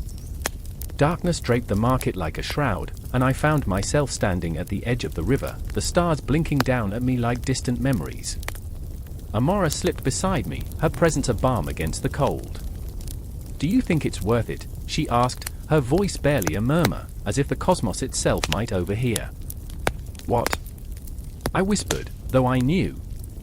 The trade, the power, the whispers of glory that hung in the air like incense at a funeral. Everything. Her eyes sparkled with the flicker of 1,000 dreams, but I saw the fear lurking behind them, fear of becoming a puppet of trade, of losing her soul to the very ambitions that bound our people. As we spoke, the sounds of the market faded into the background, leaving only the rush of the Nile, a relentless reminder of time flowing without mercy. I recalled the tales of our ancestors, fierce warriors who had once ruled with honor, their legacies woven into the very fabric of our existence. Would we be remembered as they were, or would we be mere footnotes in the annals of greed? It was then that Jalen emerged from the shadows, breathless and wild. "They speak of war," he said, urgency drumming in his chest. "The caravan is coming, but it brings not only treasures, it brings armies hungry for what we have." Fear licked at my insides, a fire threatening to consume all rationality. "Do we defend our home?" His gaze pierced through the darkness, fierce and full of uncertainty. "Or do we trade our lives for wealth? What is worth more?" Amora's breath hitched, and in that moment, I felt the weight of her choices resting heavily on her shoulders. What if her dreams of grandeur were not so different from the avarice that threatened to engulf us? Were we all just players in this game of trade, pawns in an ever-expanding empire that risked losing its soul? Each heartbeat pounded with the urgency of our reality, a prelude to confrontation, a reckoning with our desires and fears. I wanted to scream, to break the silence with a plea for unity, but the words tangled in my throat. I remembered the night spent dreaming of freedom, of a world where the Nile was more than just a boundary, where we could reach beyond the horizon. But would that world cost us everything? As we stood at the precipice, the echoes of the market ebbing and flowing like the tide, I realized we were no longer just three souls caught in a swirling storm of ambition. We were a people on the brink of transformation, our fates intertwining through the very act of trade. And in this moment, as the sun surrendered to darkness, we were left with a choice that could change everything. I wanted to grasp Amora's hand, to tell her that the stars were still within reach if we dared to risk it all. I wanted to pull Jalen close, to share the weight of our fear and hope. But as the night deepened, the air crackling with the promise of what was to come, I knew that our story was only just beginning. And the stars? They whispered of danger, of desire, of destiny yet to unfold, a cosmic dance that would keep us forever on the edge of a knife, waiting for the dawn. The clay was still warm, the scent of earth and ash mingling in the air like a whisper of life snatched from the jaws of silence. I crouched there, heart racing, as the world around me trembled. A soft thud, a distant crash, someone was running, someone was afraid. My fingers curled around the fragile pottery piece, my very breath hitching as I felt the pulse of the ancient artisan surging through the clay. It was more than just a bowl, more than mere craftsmanship. It was history, it was legacy, it was desperation. A shadow flickered at the edge of my vision. It was Phaedra, her eyes wide, brimming with fear and fury as she clutched the remnants of her latest sculpture. The artwork, a regal figure of a Kushite queen, elegantly poised, her face a study in serene defiance, now lay in pieces at our feet. "They're coming," she gasped, her voice slicing through the thick air. "We have to go." I looked at the shards, pieces of our lives scattered on the ground, and I felt the weight of centuries pressing against my chest. "But the art," I whispered, my heart breaking for every chipped edge, every splintered curve. Each piece was a story, a part of us woven into the very fabric of our existence. What will become of our legacy? Phaedra's eyes blazed. What good is legacy if we're dead? The urgency was palpable, the tension thick enough to choke on. I could see it in her face. This was not just about art for her, it was survival. It was the haunting echo of generations who had poured their souls into sculpting a world that, like the very clay we used, could be crushed in an instant. I remembered my grandfather's voice, worn and wise. "Art is life, and life is art, my child. But never forget, it is also a sword. Wield it wisely." I had never understood him until now. As if summoned by my thoughts, the chaos outside erupted, a cacophony of shouts and the clash of swords painting the night with terror. I shoved the pottery into a burlap sack, my fingers trembling as I packed away our dreams. I could feel the ghosts of Kush whispering in my ears, their stories screaming to escape into the world.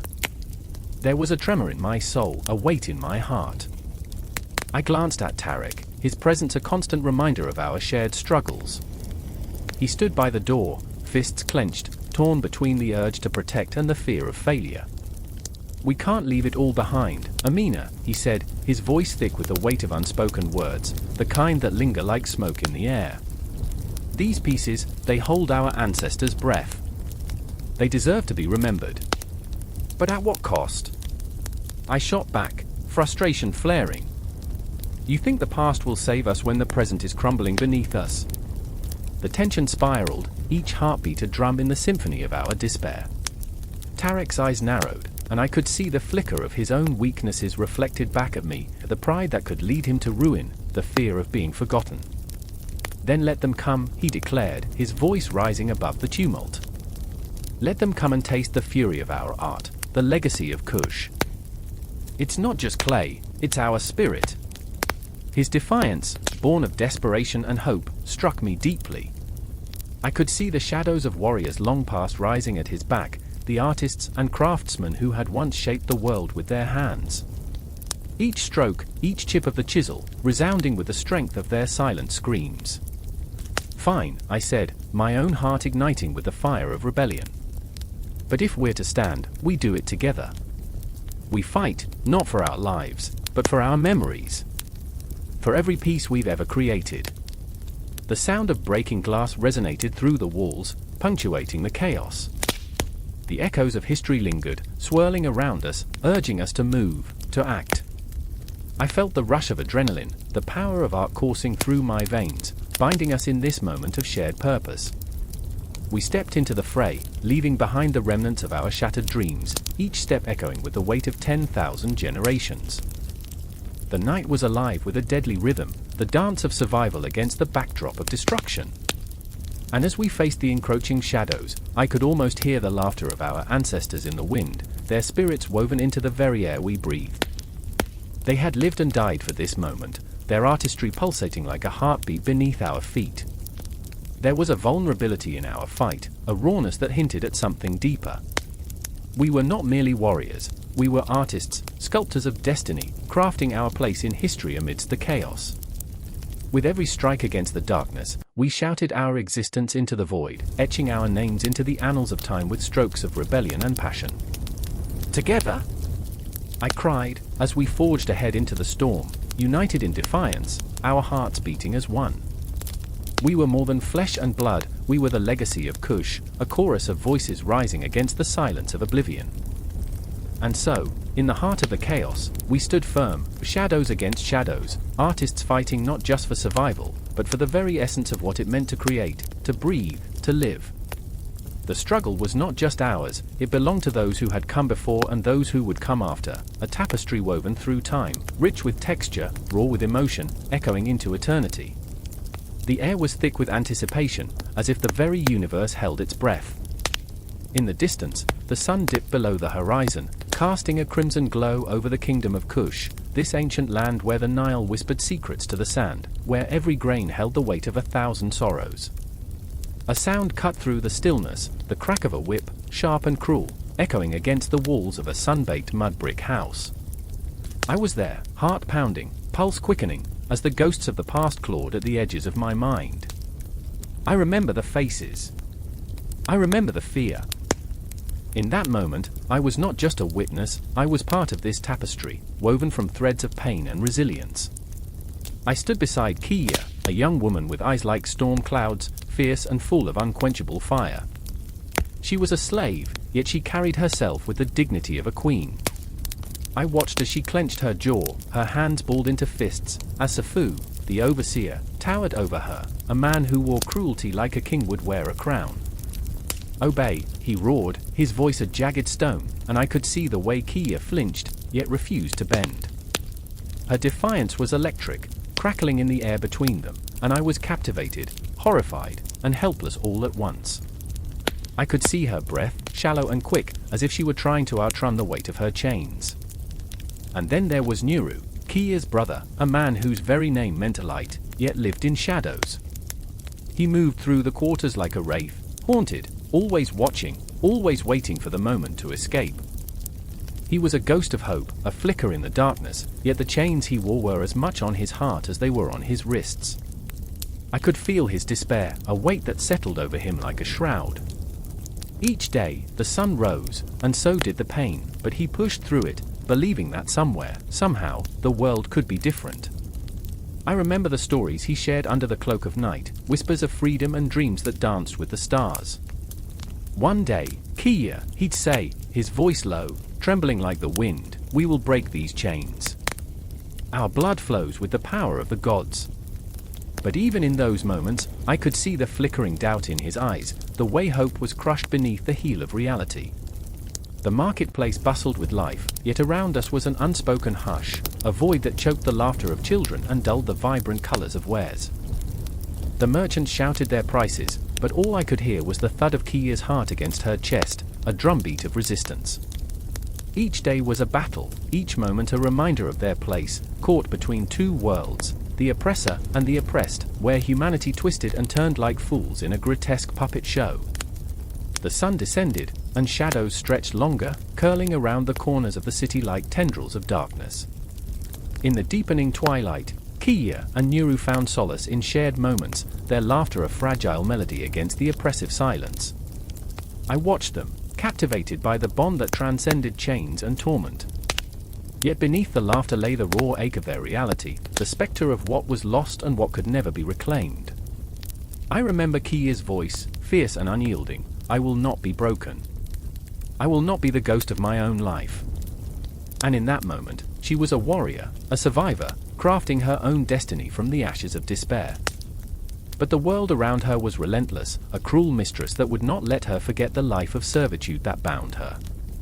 Then came the night when everything changed. The air crackled with electricity, a storm building in the distance. The overseer had grown impatient, his cruelty sharper than a blade. He gathered the slaves, Kia and Nuru at the forefront, and I felt my heart race, a drum echoing the tension in the air. I could see it in their eyes, the fear, the determination, the desire to fight against the tide that threatened to drown them. As Safu raised the whip, I held my breath, the suspense wrapping around me like a vice.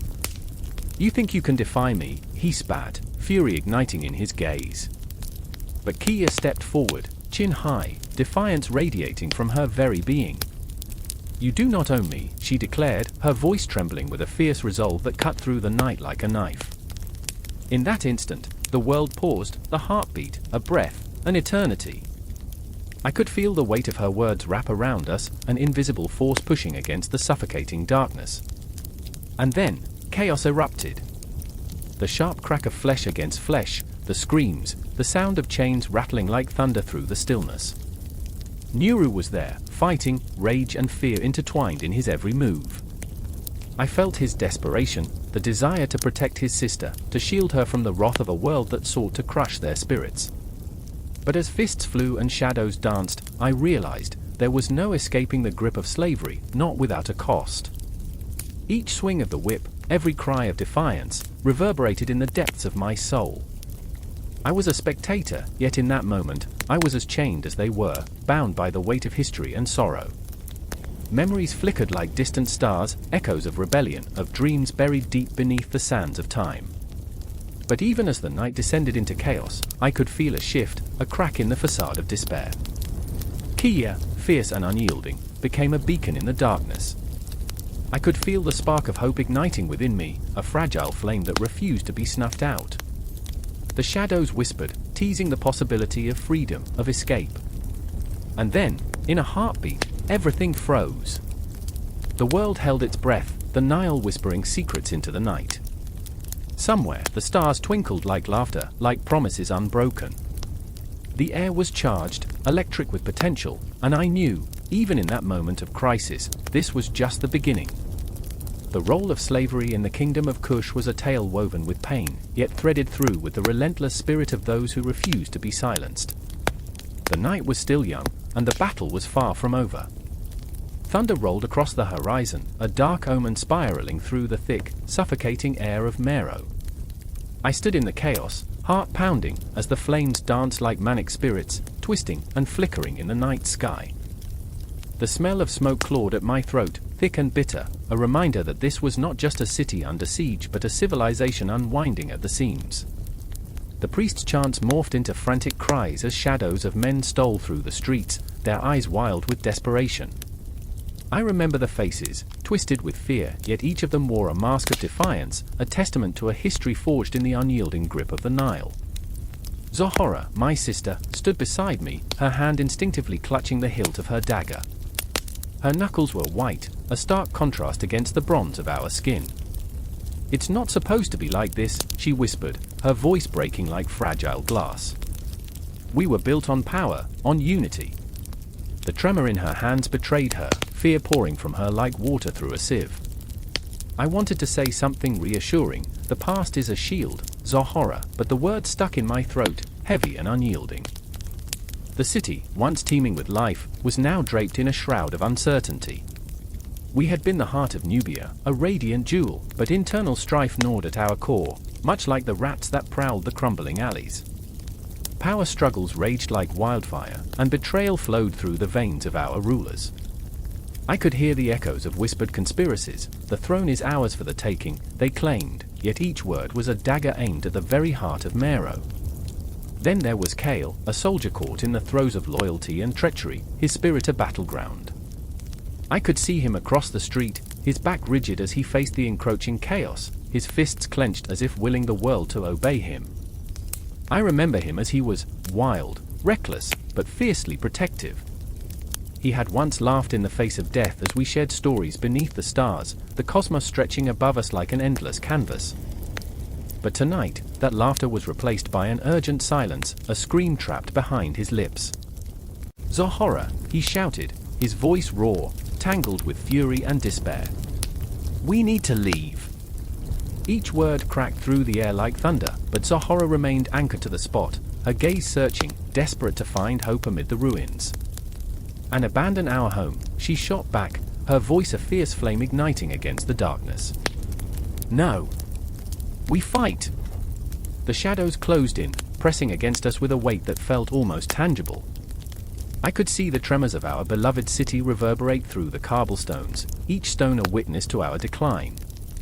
The spirits of our ancestors seemed to swirl above us, their whispers riding the wind, urging us to remember. Unity, they called, but unity felt as distant as the stars. Every heartbeat echoed the tragedy unfolding around us, a cacophony of despair and defiance. I caught sight of the traders, once proud and prosperous, now reduced to scrambling for survival amidst the chaos. Their wares lay scattered, a testament to lost dreams, ceramics shattered, spices spilled like spilled blood. "What happened to us?" I murmured, though the question lingered heavier than the smoke. Kale took a step forward, his armor glinting in the flickering flames, but his eyes were dark pools of doubt. "We are not alone," he whispered, trying to pull Zohora from her reverie, the weight of his words settling heavily upon us. "The enemy is at our gates, and we stand divided." I could feel the pull of the impending storm, a tempest not just of nature but of the very soul of Meroë. The external pressures loomed larger, like vultures circling above, waiting for the moment to feast on our decay. And within us, internal fissures widened, our trust fraying as friends turned into foes.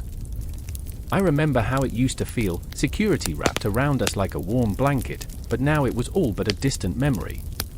"Zohora, please!" Kale's voice shattered the silence, and I saw the vulnerability beneath his bravado. "We can't save them all. We have to save ourselves." The desperation clawed at his throat, choking the fire from his words. Tears filled Zohora's eyes, glimmering like shards of glass, reflecting the flames around us. "You think I can just leave?" she said, her voice breaking with a sorrow that pierced through the chaos. "This is our home. Our blood stains these streets."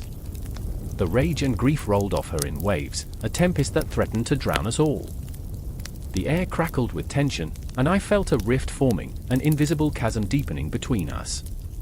I wanted to scream, to pull them both back and remind them of who we were, a family forged in the fires of hardship. But the words melted away, lost in the tide of despair.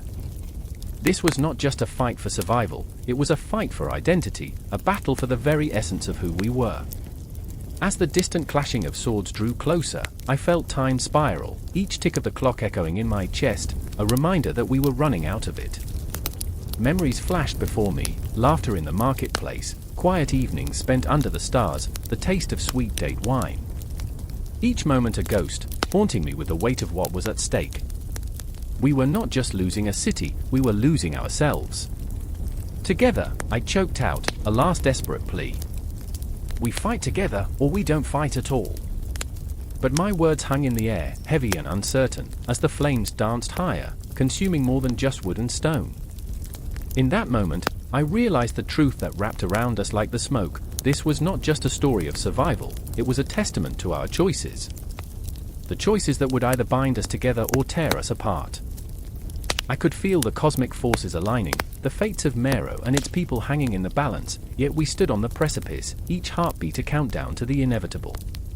"Together," I whispered, as if the word could weave a spell. But the shadows stirred, and I knew we were on the brink of something far more profound than mere survival. The clash was coming, not only of swords but of hearts and souls, and the outcome was as uncertain as the stars above us, flickering in the suffocating night.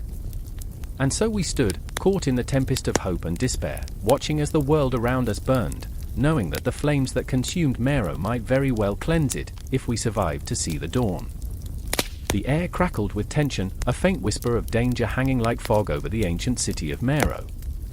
I stood on a hill, just beyond the crumbling stones of the once great pyramids, my heart racing with an urgency I couldn't shake. I could almost hear their voices, the Black Pharaohs, echoing through the centuries, their triumphs and tragedies lingering like specters in the twilight. I remember the moment, the chill in my bones, the sensation of history pressing against my skin, alive and insistent. The past trembled, reaching out, pulling me closer. A lone figure emerged from the shadows, stroking the cool, aged stone with trembling fingers, a woman named Amina, fierce and fragile, caught between the legacy of her ancestors and the weight of her own aspirations. Her eyes were pools of sorrow, reflecting the distant glimmer of a past she yearned to reclaim. Every heartbeat resonated with the knowledge of her lineage, the blood of kings pulsing beneath her skin.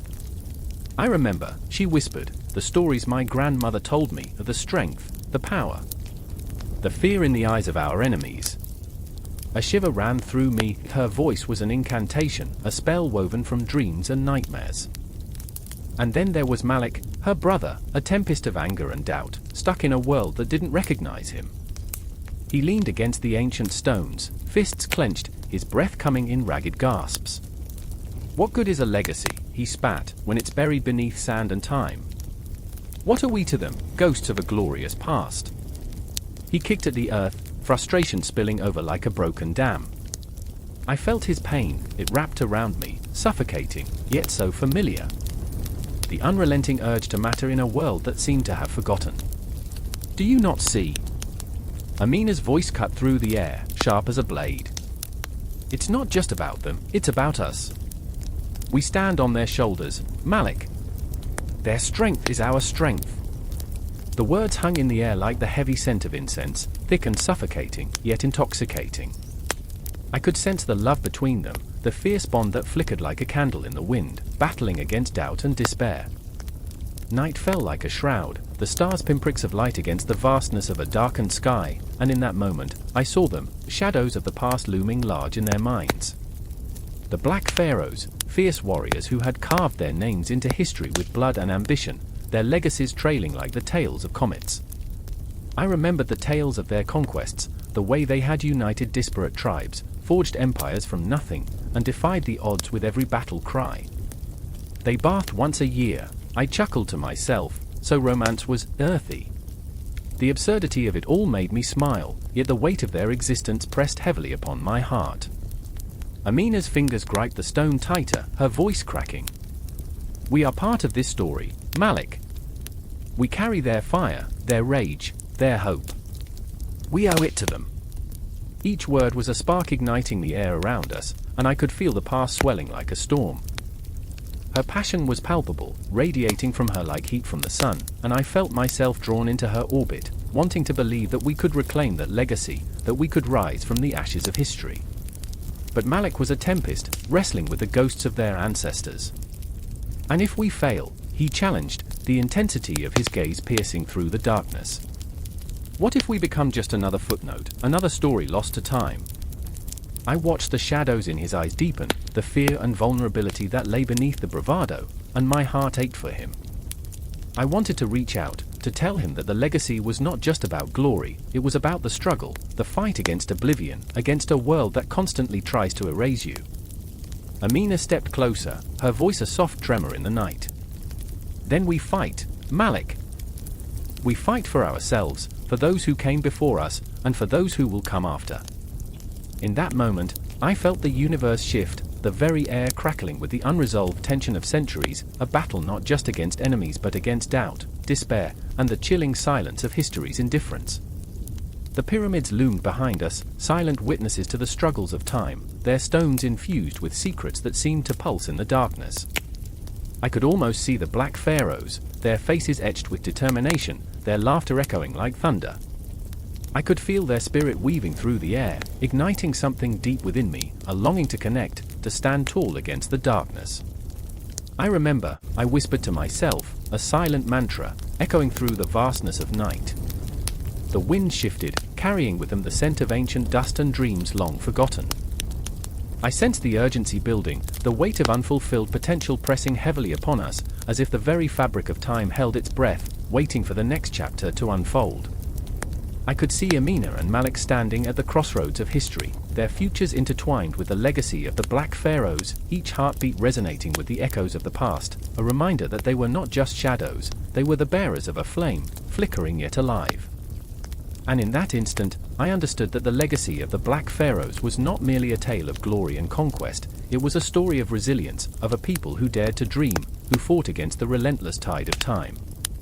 It was a call to arms, a reminder that even in the darkest of nights, there exists a flicker of hope, waiting to be ignited. As Amina and Malik faced each other, their hearts pounding like war drums, I felt the pulse of history thrum around us, the promise of a storm brewing on the horizon, a confrontation with their past, their present, and their future, all colliding in a moment of breathtaking intensity. The wind howled through the barren landscape, a ghostly whisper echoing the secrets buried beneath the sands of time. I stood there, heart pounding, feeling the weight of ancient eyes watching. The ground beneath me, cracked and parched, seemed alive, throbbing with the pulse of a lost civilization. It was as if the very air was pregnant with stories yearning to be told, and I was the reluctant witness, the unwilling guardian of their truth. I had not come here to feel this suffocating dread, yet here I was, caught in the web of history's relentless grasp. Behind me, Maya's breath hitched, a sound tinged with both fear and wonder. Her eyes darted to the horizon, where the sun dipped low, casting an eerie glow that turned shadows into phantoms. She was a fiery archaeologist, driven by an insatiable quest for knowledge, yet today she stood at the precipice of despair. "What have we done?" she whispered, her voice a fragile thread pulled taut between hope and fear. I saw the conflict raging within her, the weight of ambition clashing against the burden of what lay ahead, the haunting whispers of the Kushite past that threatened to consume her. Beside her, Tobias shuffled nervously, his fingers twitching with an anxious energy. A historian by trade, he wore his obsession like a shroud, an ever-looming presence that skewed his reality. "This place, this is where they buried their kings, Maya. Can't you feel it?" The tremor in his voice betrayed a boyish excitement, but his eyes were hollow, reflecting a history marred by blood and betrayal. He was desperate to uncover the truth, yet terrified of what it might reveal, the ghosts of a forgotten empire that still lingered, clawing at the fringes of our sanity. As we pressed forward, the wind picked up, swirling dust into a frenzy. Each grain felt like a dagger, sharp and stinging against our skin, a reminder that we were trespassers in this forsaken land. The sun dipped lower, and the shadows twisted, contorting into grotesque shapes that danced just beyond the reach of our flickering flashlight. I could almost hear the whispers, the ghostly murmurs of a civilization long erased, begging to be remembered. It was a chilling reminder of our own mortality, the fleeting nature of time, slipping through our fingers like grains of sand. And then it hit me, the realization that history is not a series of events neatly packaged and preserved. No, it is raw, visceral, it breathes and bleeds, echoing through the centuries. I remembered the stories my mother told, the ones that seeped into my dreams. Tales of warriors and queens, of love and loss, woven into the very fabric of my being. "I remember," I murmured, almost to myself, the words heavy with sorrow. "I remember the beauty, the pain, the lives lived and lost." The earth trembled beneath us, a shudder that seemed to respond to my confession, a subtle yet powerful acknowledgement of our intrusion. Maya crouched down suddenly, her fingers brushing against something hard and unyielding. "Look," she breathed, or intermingled with fear. A burial chamber. I knelt beside her, my heart racing as she brushed aside the sand, revealing an intricately carved stone slab, worn yet defiant against the ravages of time. The figures etched into the stone seemed to writhe under our gaze, their stories trapped in an eternal struggle for freedom. "What if they're angry?" Tobias whispered, his voice quaking. "What if they don't want us here?" But Maya, ever the fierce champion of the past, shook her head. "They deserve to be remembered. We owe them that." Her words hung in the air, a fragile promise wrapped in uncertainty. With trembling hands, we began to clear away the centuries of debris, each sweep of our brushes awakening echoes of a forgotten kingdom. I could feel the weight of the past pressing down upon us, a living thing pulsating with energy and emotion. I remember the stories of the Kushites, their victories, their artistry, their heartbreaks woven into history like threads of gold. Yet, alongside the beauty lay the darkness, betrayal and violence, a relentless pursuit of power that often led to ruin. And then, there it was, a glimmer of gold, catching the last light of the dying sun. A small amulet, half buried, its surface marked with symbols that whispered of divinity and protection. My heart raced at the sight, an exhilarating rush of discovery tinged with dread. What had we unearthed? What furies had we awakened? I reached for it, but Tobias's hand shot out, gripping my wrist with a force that sent a jolt through me. Not yet, he urged, his eyes wide with a mix of wonder and terror. We need to be careful. We don't want to disturb whatever is sleeping here. His words hung heavy in the air, urging caution while simultaneously igniting our curiosity. But what if our hands pushed too far? What if we unleashed something far darker than we could contain? For a moment, silence enveloped us, a cocoon of uncertainty. The wind howled once more, echoing through the chamber, mourning the secrets it had carried for millennia. I looked at Maya, her face illuminated by the flickering light, a mixture of determination and fear etching her features. The shadows danced around us, twisting like dark thoughts lurking at the edges of our consciousness.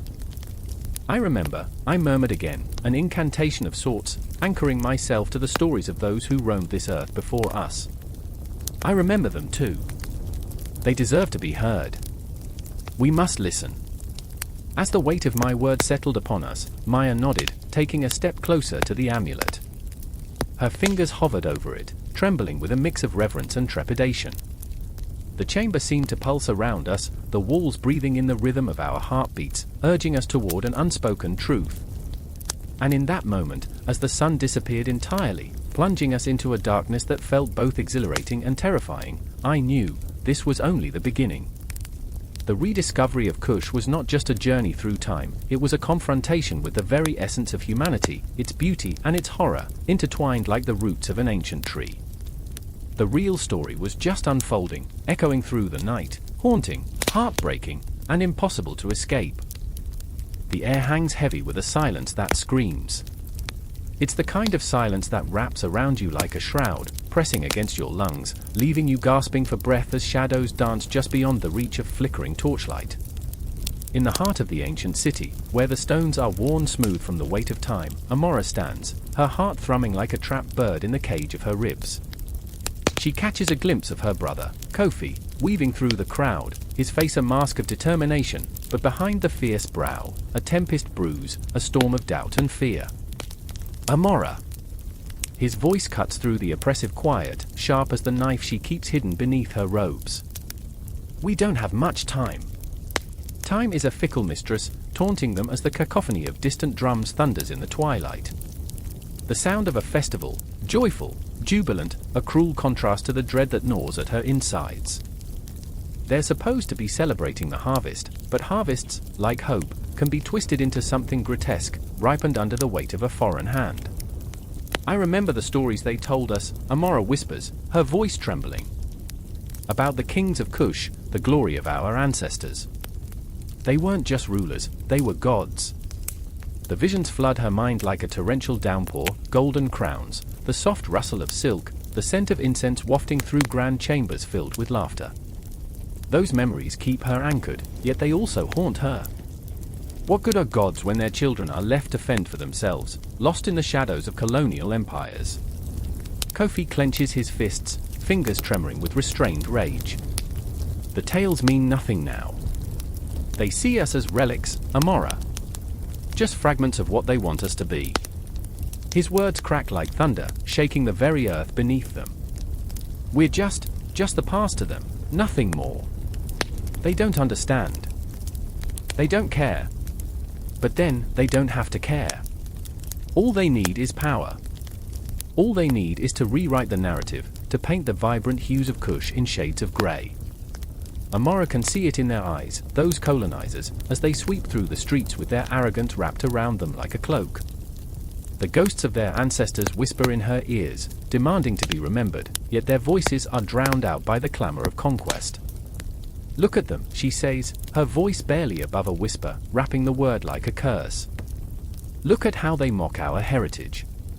She gestures towards the plaza where a troop of colonizers flaunt their painted faces and perform a grotesque dance, a parody of what they think is exotic.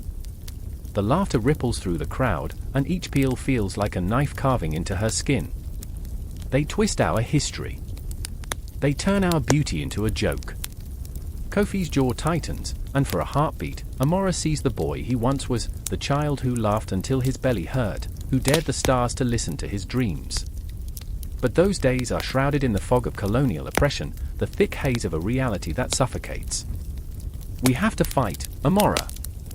We can't let them erase us.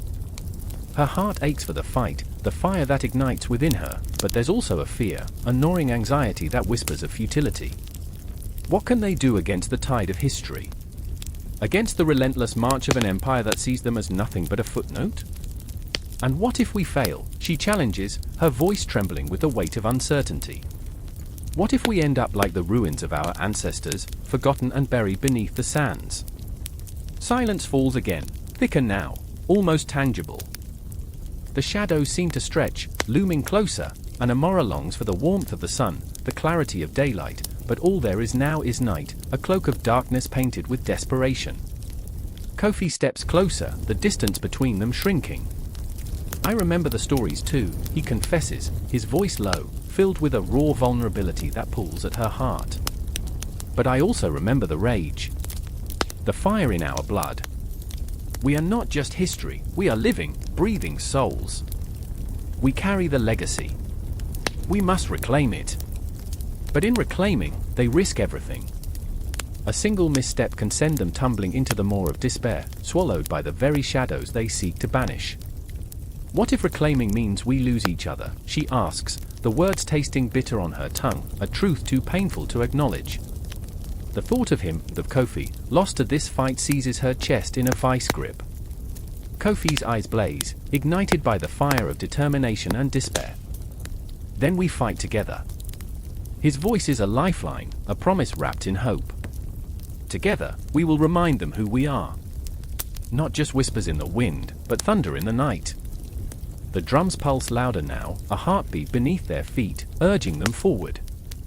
The festival continues, but underneath the laughter lies a dark undercurrent, a reminder of what is at stake. The vibrant colors of the celebration twist into a tapestry of grief, of loss, of a past stolen. The night air is thick with the stench of denial, of erasure, but amidst that, a spark ignites. Amora swallows hard, feeling the weight of her ancestors pressing against her, their voices rising in a chorus of defiance. We are more than their perceptions. We are the legacy of Kush. And they will remember. As the drums call to them, she takes Kofi's hand, finding strength in the grip, a tether to the present and a bridge to their future. Together, they step into the darkness, ready to face whatever horror awaits them, with hearts pounding like war drums echoing through the night, fierce and unyielding. And in that moment, as shadows close in, the air crackles with the promise of confrontation, of history rewritten in their own words, of a narrative that will not be silenced. Time stretches, the present morphing into a cascade of dreams and memories, and as they move forward, the cosmos holds its breath, awaiting the clash of legacy and oppression, a battle not just for survival, but for identity, for existence itself. In the oppressive stillness of dawn, the heat began to rise like a ghost from the sand. A figure stood at the edge of the Nile, hands trembling, heart racing, his breath mingling with the thick morning air. Malik, a boy of 12 who had seen too much for his age, watched the water wash over the banks, a river of memories pulling at him with every lapping ripple. That very river had whispered the tales of greatness and ruin, of Kush rise and the haunting shadows that lingered in the ruins of its cities. He could almost hear his father's voice, a raspy echo coiling around the reeds, telling him stories of kings and queens, battles fought and lost, the glory of an empire that once stretched like the stars across the night sky. But this morning was different. The air crackled with urgency. He could sense it, the dread settling in like a thick fog. I remember, he whispered, his voice barely audible against the murmur of the water. I remember when the sun still shone on our land. He feared that today would be the day he would witness the unraveling of everything he loved. Across the water, Nia, a fierce woman of the desert, stood poised, every muscle coiled, ready for action. She was no stranger to the harshness of this world. Once a warrior, now a protector, she felt the weight of her people's hopes on her shoulders, the burdens of loss etched deeply into her skin. Each scar told a story, a reminder of battles fought not just for land, but for the dignity of a civilization steeped in rich culture and history. The Kushites, once rulers of this vast stretch of earth, now found their legacy hanging by a thread, fraying under the weight of outside invaders, greedy eyes seeking to claim what wasn't theirs. Her heart thundered at the thought of what was to come. The silence before the storm, heavy and pregnant with fear. I remember, the words hung in the air as she closed her eyes, recalling the vibrant dances around the fire, the laughter that used to fill the nights. Nights when the stars above felt like friends, shining down on a people who celebrated life, who believed that even in the darkest of times, the light could break through. But now? Now the laughter felt like a distant memory, swallowed by the relentless march of time. As Malik and Nia stood on opposite shores, their hearts entwined despite the physical distance, the earth trembled beneath them. It wasn't just the sun breaking the horizon, it was the rumble of approaching soldiers, a dark tide threatening to wash away everything they held dear. The ground shook with every heavy footfall, a warning echoing through the valley of Kush. The invaders were here, and they were relentless. Malik felt the world narrowing around him, the trees leaning in as if to listen, the river holding its breath, waiting for the confrontation. He glanced at Nia, who stood resolute, a pillar of strength against the rising tide of chaos. There was something undeniably fierce in her eyes, something that made him believe, if only for a moment, that hope could still flicker in the darkness. But could it be enough? I remember, he whispered again, clutching the small amulet around his neck, a gift from his mother, crafted from the very clay that had built their cities. I remember when peace ruled our lands. But peace was an illusion, fragile as the morning mist. The sound of swords clashing, shields buckling under the weight of fate, echoed in the distance, and with it came the overwhelming scent of fear. Nia gritted her teeth, heart racing as she prepared for the inevitable clash. Memories surged through her like a torrent, her family gathered at dusk, sharing stories, the aroma of spice-laden stews wafting through the air, the warmth of community that had once enveloped them all like a cloak.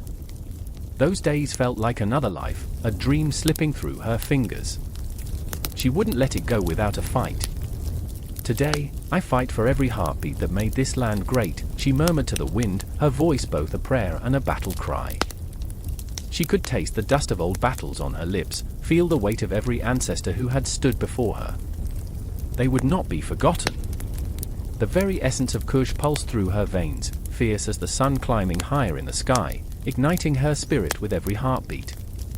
The invaders surged forward, a torrent of darkness crashing against the shores of their legacy. Malik's heart raced as he watched the scene unfold, hands trembling, a battle raging within him. Should he flee, or should he stand? The boy felt the pull of blood, his heritage, his ancestors, calling him to fight, even as fear clawed at his insides. He wanted to scream, to cry out for help, but instead, he stood frozen like a statue carved from the very stones of Kush. Nia was a whirlwind of fury, a flash of determination as she charged into the fray. Every swing of her sword felt like an echo of her people's stories, each clang resonating with the pain of a forgotten past, every drop of blood spilled a testament to the resilience of her lineage. She fought not just for survival, but for the very soul of Kush, for Malik and the dreams of a brighter future. In that moment, time stretched and warped, a cosmic dance of chaos and clarity. Every heartbeat, every breath, every clash of steel became a hymn marking the struggle of a civilization. The very ground beneath them writhed with the weight of history, of dreams and nightmares all intertwined.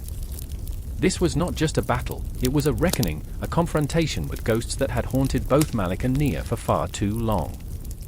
I remember, Malik whispered, tears streaming down his face, not yet knowing if he was calling forth memories or pleading for courage. I remember the beauty of our home. He wanted to believe they could reclaim it, that they could rise like the phoenix from the ashes of despair, but doubt clung to him like a shroud. The clash of weapons rang like thunder in the air, a cacophony of fear and hope. Through it all, Nia's fierce spirit shone brighter than any star, illuminating the darkness surrounding them. Even when her body threatened to give in, she pressed on, fueled by the ghosts of those who had come before her. As the chaos enveloped her, she remembered the stories, the laughter, the love, and it ignited an inferno within her. Malik, too, found a spark, a flicker of strength in the depths of his fear. As he watched Nia fight, he felt the whispers of history wrap around him like a cloak, urging him to rise, to stand. The river continued to flow, bearing witness to their struggle, and in that moment, they were not alone. They were the embodiment of Kush, a testament to a legacy that refused to be extinguished. Threads of fate intertwined before them, the past alive with the pulse of a civilization that would not go quietly into the night. The battle raged on, and as Malik stepped forward, he knew, he could feel it deep within him, that they were writing the next chapter of their story, one soaked in blood and dreams, fear and defiance. The heart of Kush beat loud, echoing through the ages, and they would not let it fade into silence. The sun sets low in the sky, casting long shadows across the ancient sands of Nubia. I stand there, in the midst of the ruins, where dreams once flourished and despair lingered. You can feel it, the pulse of history in the air, thick and ripe with the scent of lost empires. It's almost haunting, like the whispers of ghosts echoing through the crumbling stones.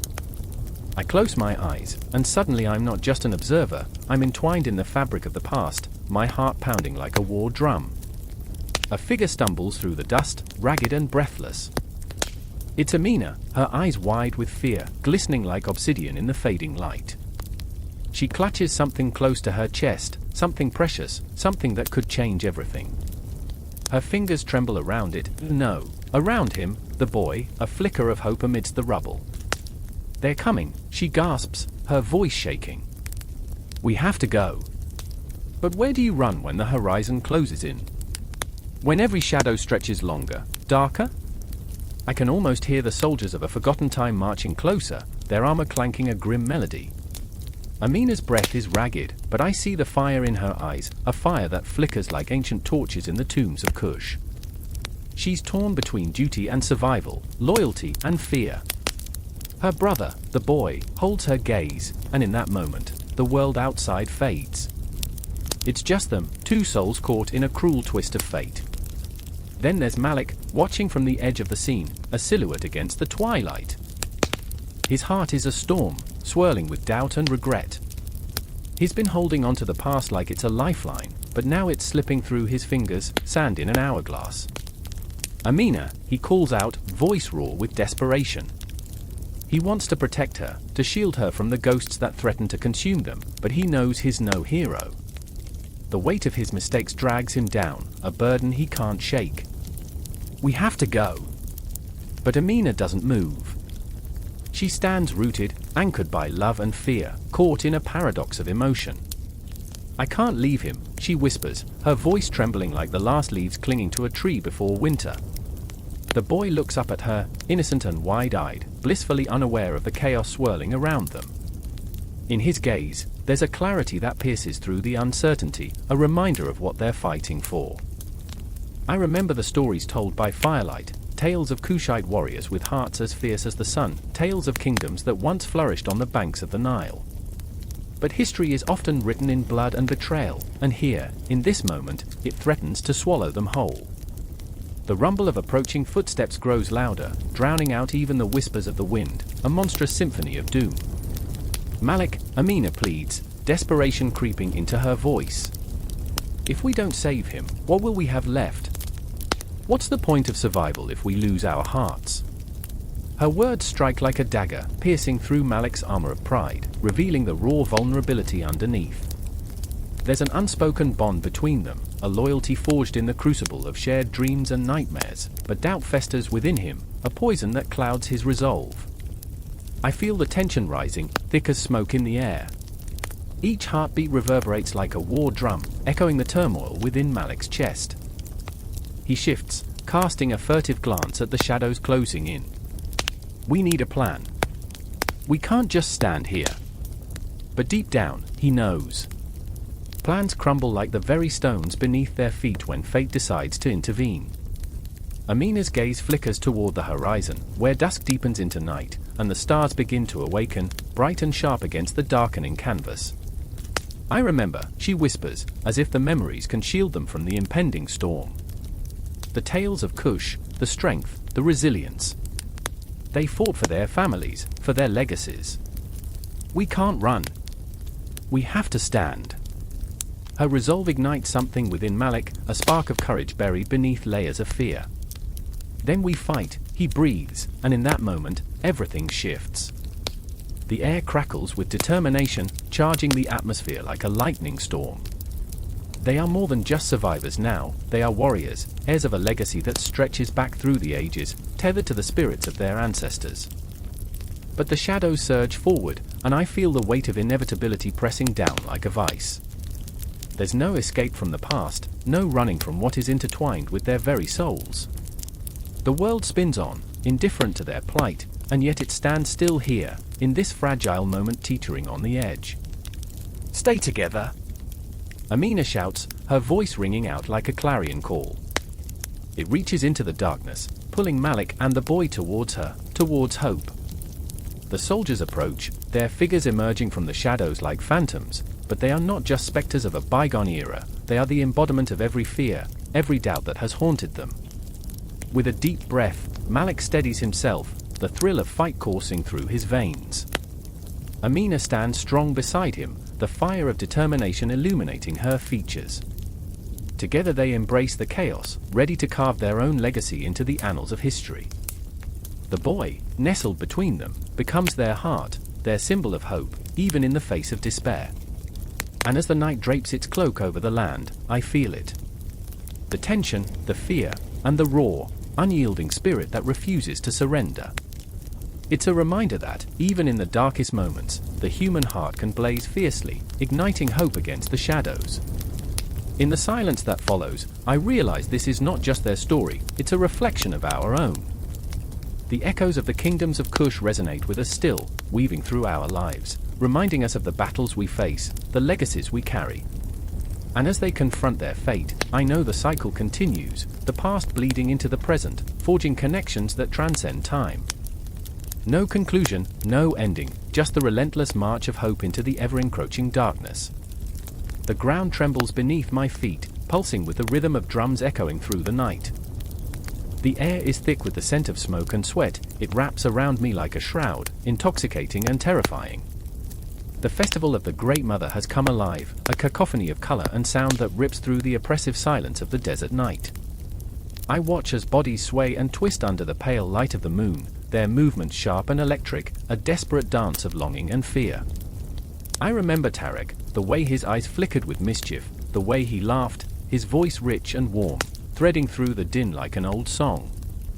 But tonight, he is not laughing. He stands at the edge of the crowd, a shadow among shadows, his face contorted with something deeper than mere joy. I can see the weight of expectation crushing him, the ghosts of our ancestors whispering secrets he cannot unravel. You must uphold our legacy, they seem to say. You must carry us forward. But what if he can't? What if the very blood in his veins betrays him? The thought sends a chill down my spine. I remember the stories told by the fire, tales of heroes and gods who walked among us, who carved their names into the granite of history. But those stories are not enough for Tarek. He wants to be a legend, yet the truth gnaws at him like a hungry beast. Beside him, there's Yora, her heart a fragile thing encased in layers of hope and despair. Her laughter is a fleeting melody, a tragic note that hangs in the air just long enough to make you ache for more.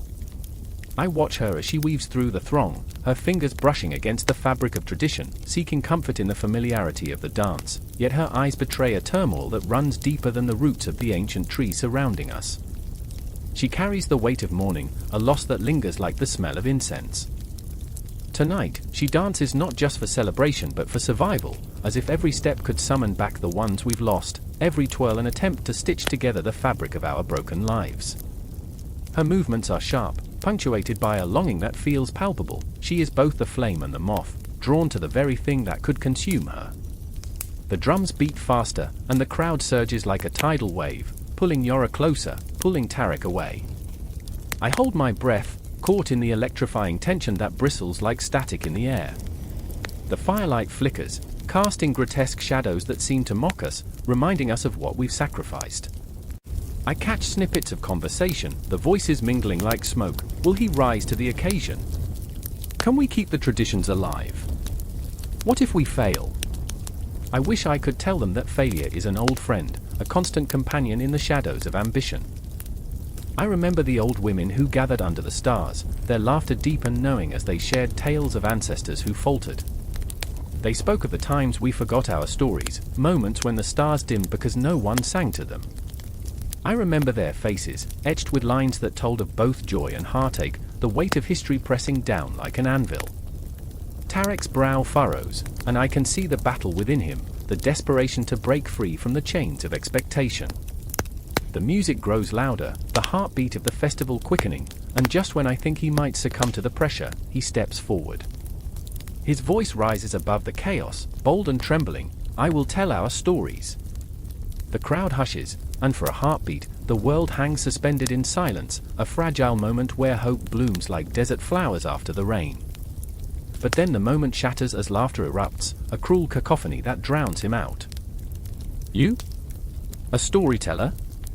They mock, their voices cruel and sharp, slicing through the air like daggers. Yora's face pales, her hands clenching as she watches Tarek, her heart breaking in slow motion. I want to reach out, to whisper that he is more than the mockery of the crowd, that he is the flame that ignites our spirits. But my voice is lost in the tide of anger and mockery, a wave crashing against the shore of their expectations. He falters, the light dimming in his eyes as the weight of their disdain pulls him under.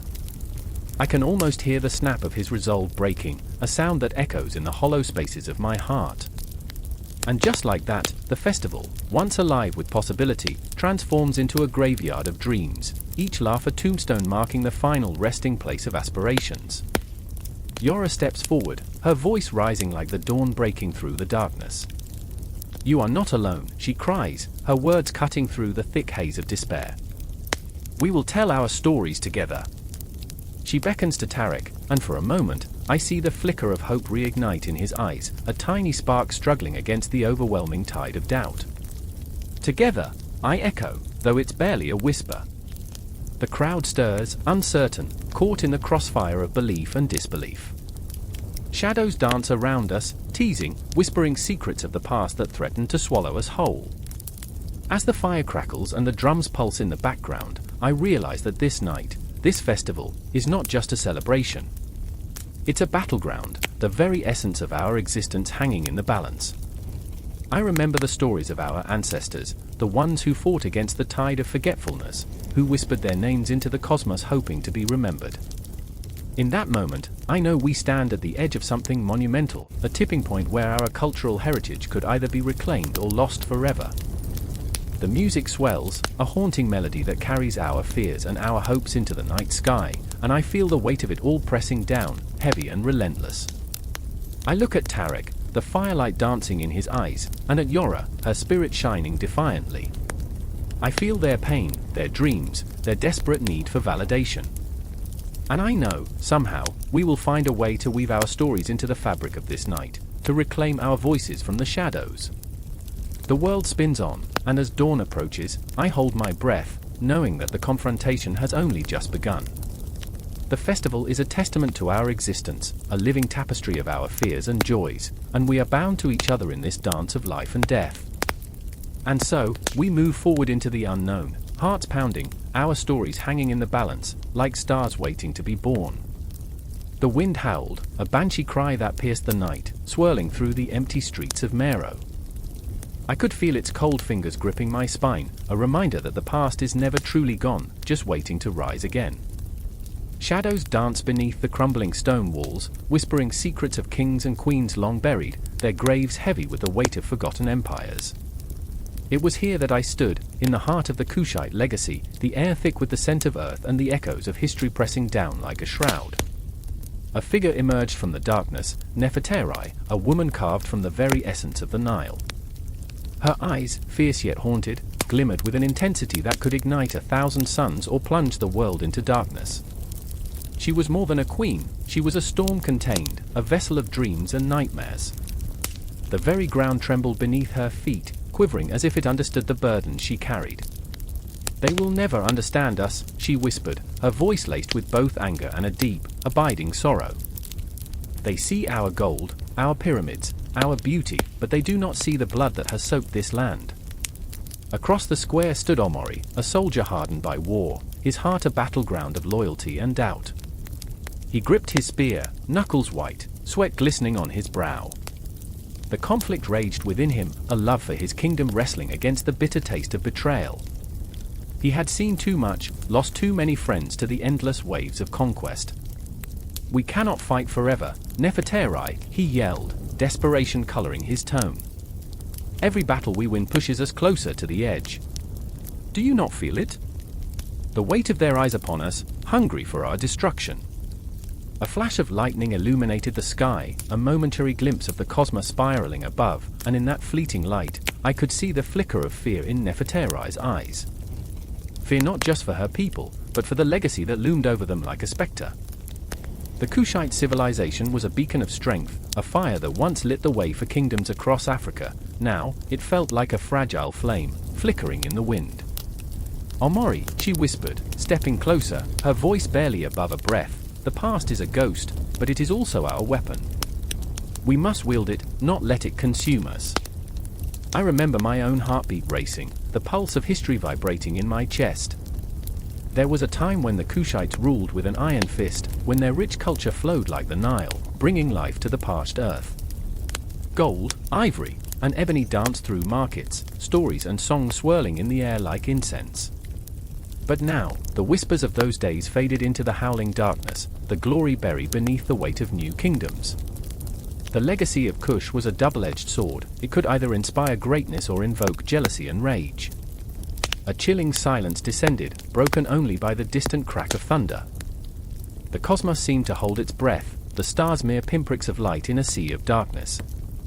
In that moment, Nefertari's resolve hardened, her voice echoing with the power of the ancients. "We are not just a memory. We are the roots that feed the great tree of Africa. The strength of the Kushite civilization flows through the veins of those who came after us, Nubia, Axum, and beyond. We will not let our legacy wither like an autumn leaf." Meroë looked at her, torn between fury and admiration. "And what of the bloodshed?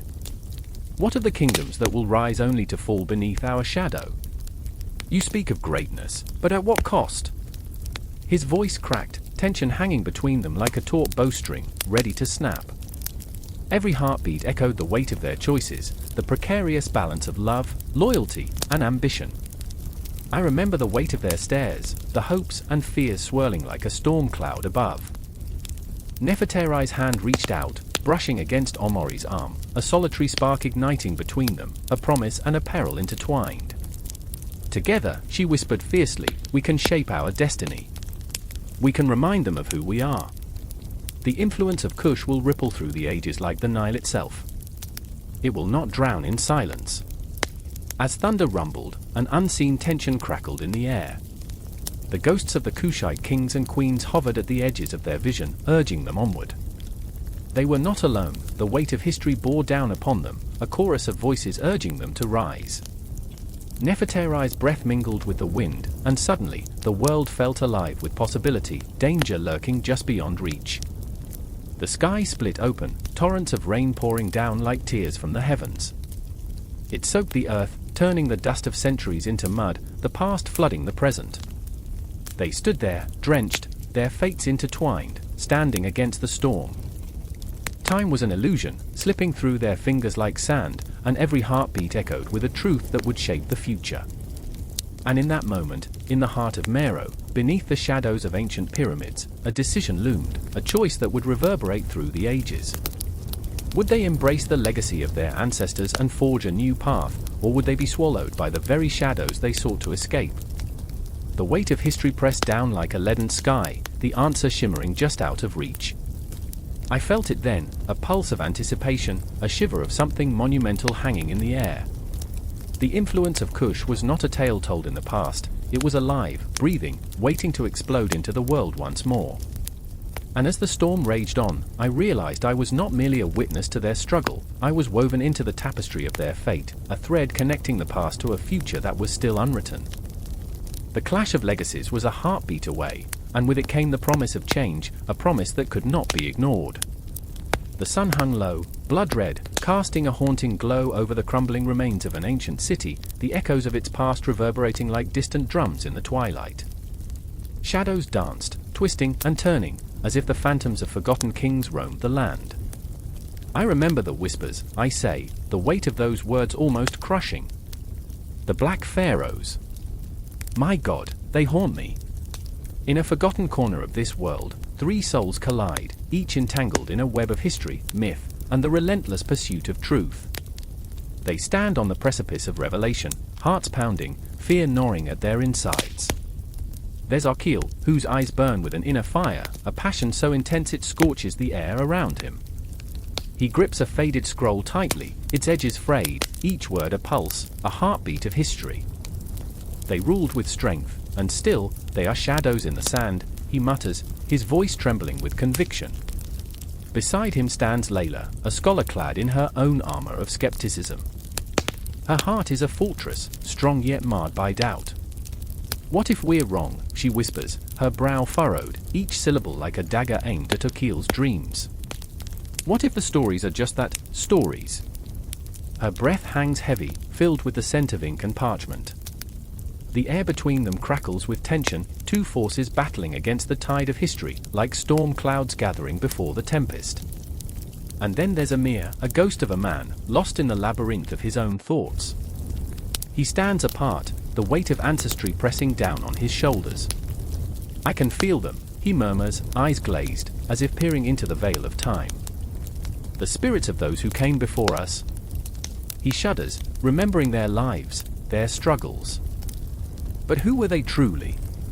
Just kings? Or something more? Each word spills from his lips like a prayer, a plea for understanding. The wind picks up, carrying with it the scent of damp earth and ancient stone, whispering secrets from long ago. Archaeological, emboldened, thrusts the scroll forward. This scroll speaks of their victories, their glories. Why can't you see it, Layla? They were not mere myths, but titans who forged their legacy through blood and fire. His voice rises, a thunderclap that shatters the nighttime stillness, yet it echoes back with a haunting emptiness.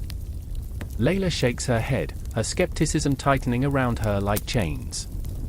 And yet, what do we truly know? The tales twist and turn, each retelling more exaggerated than the last. Are we honoring them or simply feeding the monster of misunderstanding? Who will speak for the truth?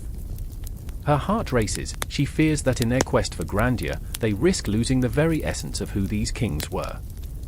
Amir watches the storm brew between them, caught in the crossfire, a soldier in an unseen war. Legends are born from the ashes of reality, he whispers, his voice barely a breath.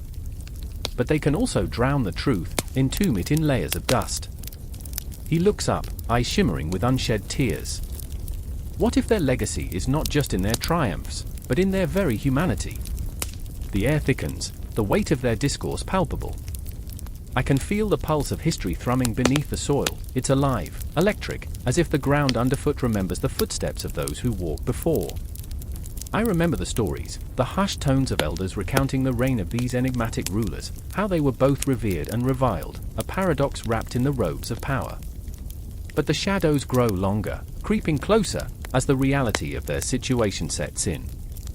We are drowning in uncertainty, Layla admits, her voice quivering, like a thread pulled too tight.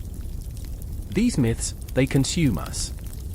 What if we are just feeding the very fabric of misunderstanding that binds them? Archaeological's frustration simmers, bubbling to the surface. But what if we are the key? What if we can turn the tide, unravel the truth from these tangled narratives?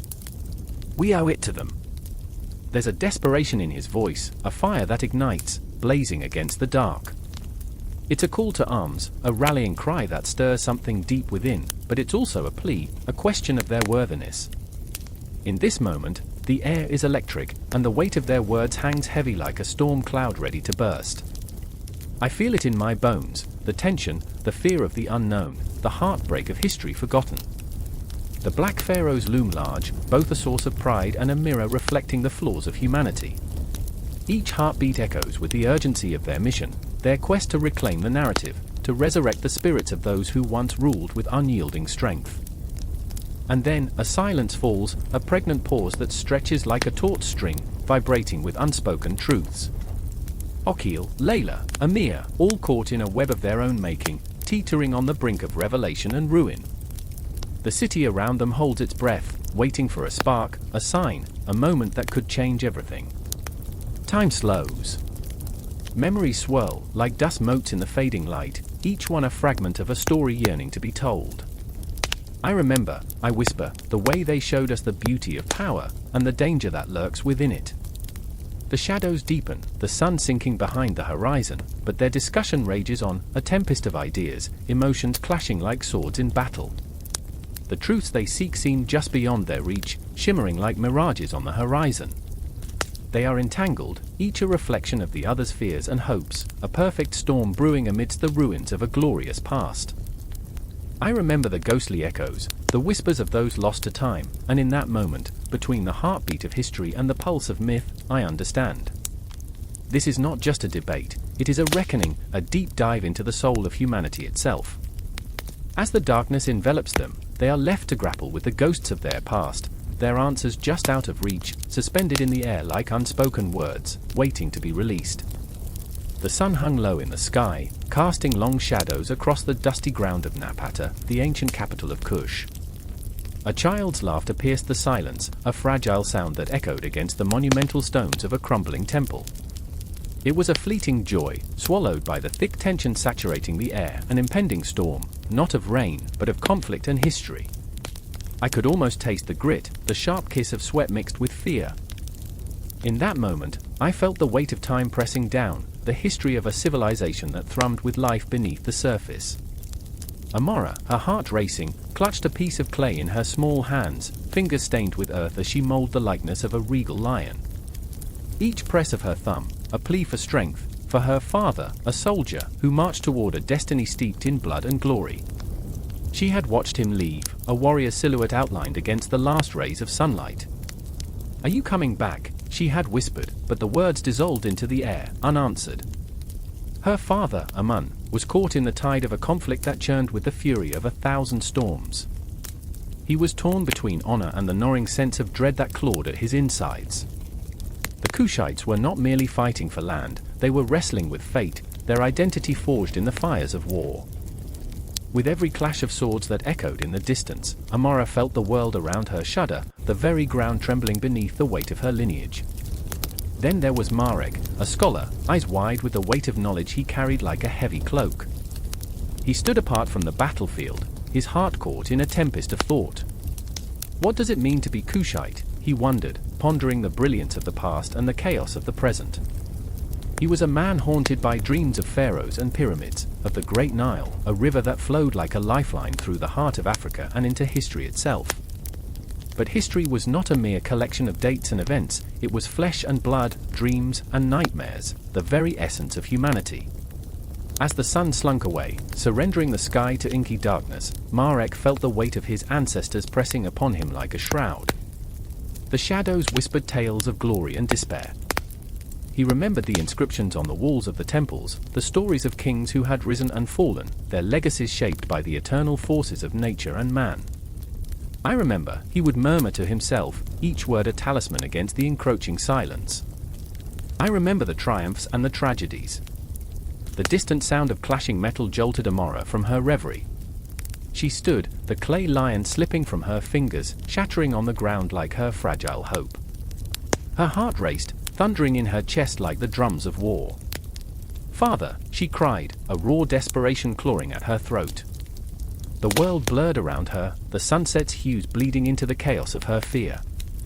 Facing the horizon, she braced herself against the winds of change, a wind that howled like the voices of the forgotten.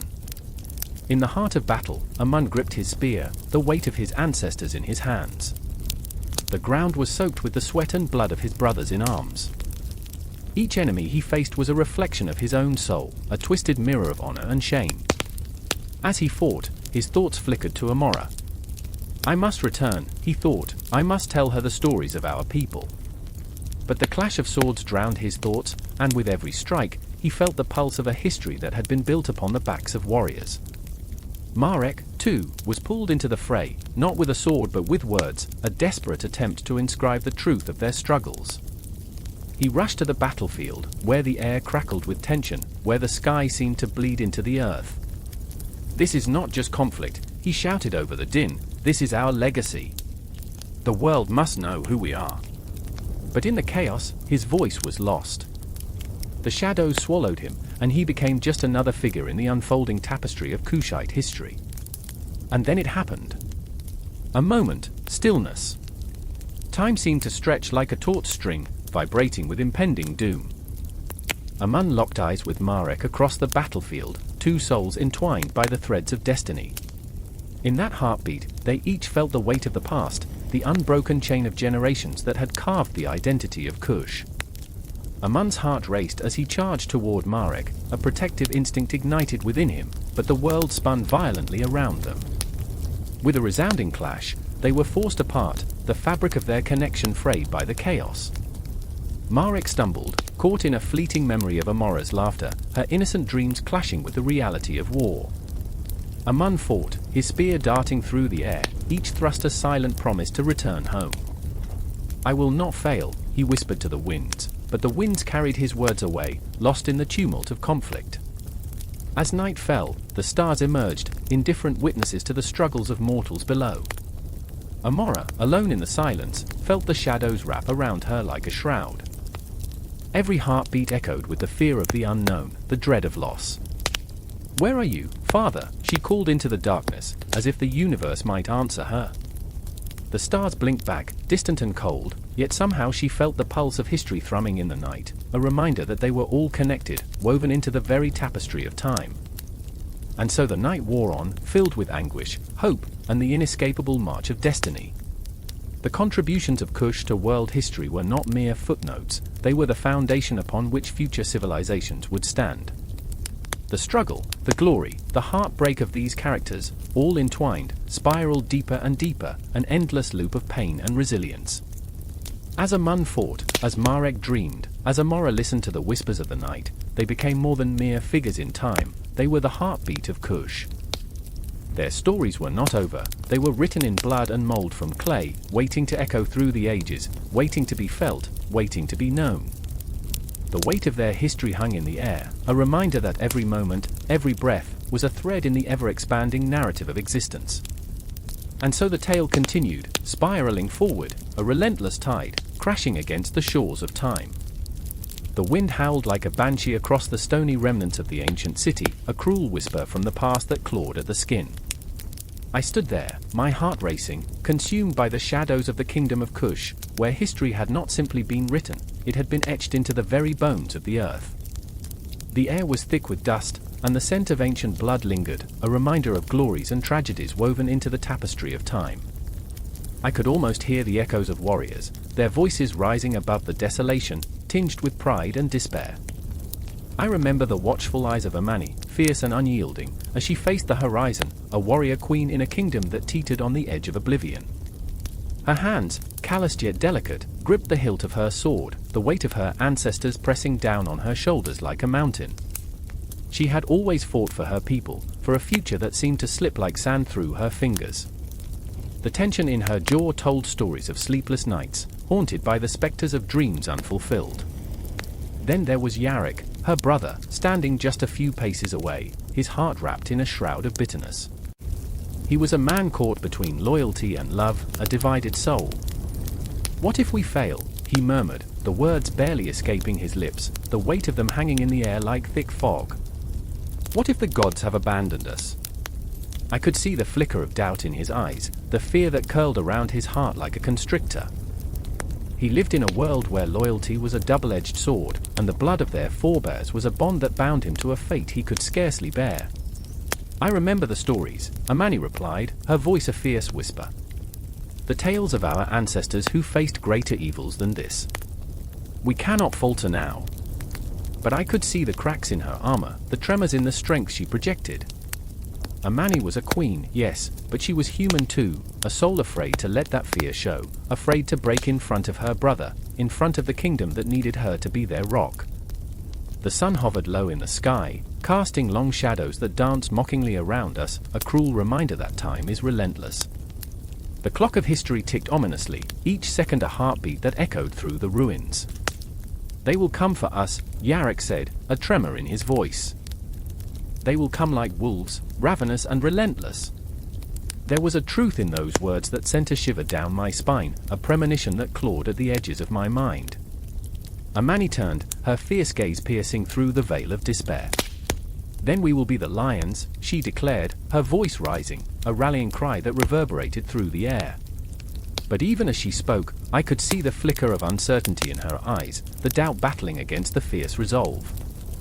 Was bravery not just fear in a pretty dress? As the sun descended, the shadows deepened, wrapping us in a cloak of uncertainty. I could feel the weight of history pressing down, the stories of the past whispering like ghosts, begging to be acknowledged, to be felt, to be understood. They had fought, bled, and died for their dream, for a moment of glory that had long since faded into oblivion, yet their spirits lingered, entwined with the very fabric of the land. "I remember the laughter of our people," Amani said, a hint of a smile breaking through the storm clouds of her sorrow. "Once, we held feasts that lasted for days. The taste of spiced wines, the music that echoed through the halls. It was life." The ghost of that life painted her features with a bittersweet glow, and in that moment, the past and present collided, something beautiful, something heartbreaking, something that could never be reclaimed. Yarrick's eyes softened, and for a moment, he wrestled with the weight of that memory. "What happened to us?" he asked, the question a soft plea for answers that would never come. "How did we let fear become our master?" Amani stepped closer, her heart beating in rhythm with his turmoil. "We let it in. We forgot who we are." Her voice was fierce, but the vulnerability beneath it trembled like a fragile flame. "But we can remember. We can rise." In that moment, I felt the air crackle with possibilities, the tension thick enough to slice with a blade. The ghosts of the past lingered, their whispers swirling around us, urging us to confront the shadows that threatened to consume them. Amani and Yarrick stood at the precipice of something monumental, torn between the weight of their legacy and the desire to forge something new, something that could light the darkness. The silence that followed was deafening, a palpable force that held its breath, waiting for a spark, a signal, a reason to ignite the flames of rebellion that had begun to flicker in their hearts. Suddenly, there was a rustle in the distance, a sound that sent a bolt of adrenaline racing through my veins. The watchmen were returning, their faces grim and ashen. The moment of confrontation loomed, heavy with the weight of choices not yet made. Amani's grip tightened on her sword, resolve igniting in her chest. Yarrick's breath quickened, fear wrestling with the flickering glimmers of hope. Time stretched, an elastic band ready to snap, a single heartbeat that felt like eternity. I could feel it in my bones, the weight of their choices, the gravity of their actions. The cries of ancient warriors rose to join them, echoing through the ruins, trembling with urgency and strength. In that instant, I realized we were not merely the echoes of the past, we were the voices of the present, bound by the same dreams, the same fears, and a yearning to reclaim what had been lost, to breathe life into the shadows that threatened to consume us. As the world around them shifted, everything hung in the balance, love and loyalty, fear and courage, life and death. Amani and Yarrick, two souls intertwined in their struggle, stood on the brink of destiny, their hearts pounding in unison, ready to face the shadows that had haunted their kingdom for far too long. And as the sun dipped below the horizon, the darkness gathered, ready to embrace them in its chilling grasp. I could feel it, the pulse of a new beginning, the promise of a reckoning, and the haunting echoes of a kingdom that had once been. The ghosts of the past and the hopes of the future collided, a tempest of emotion and intensity that was only just beginning to unfold.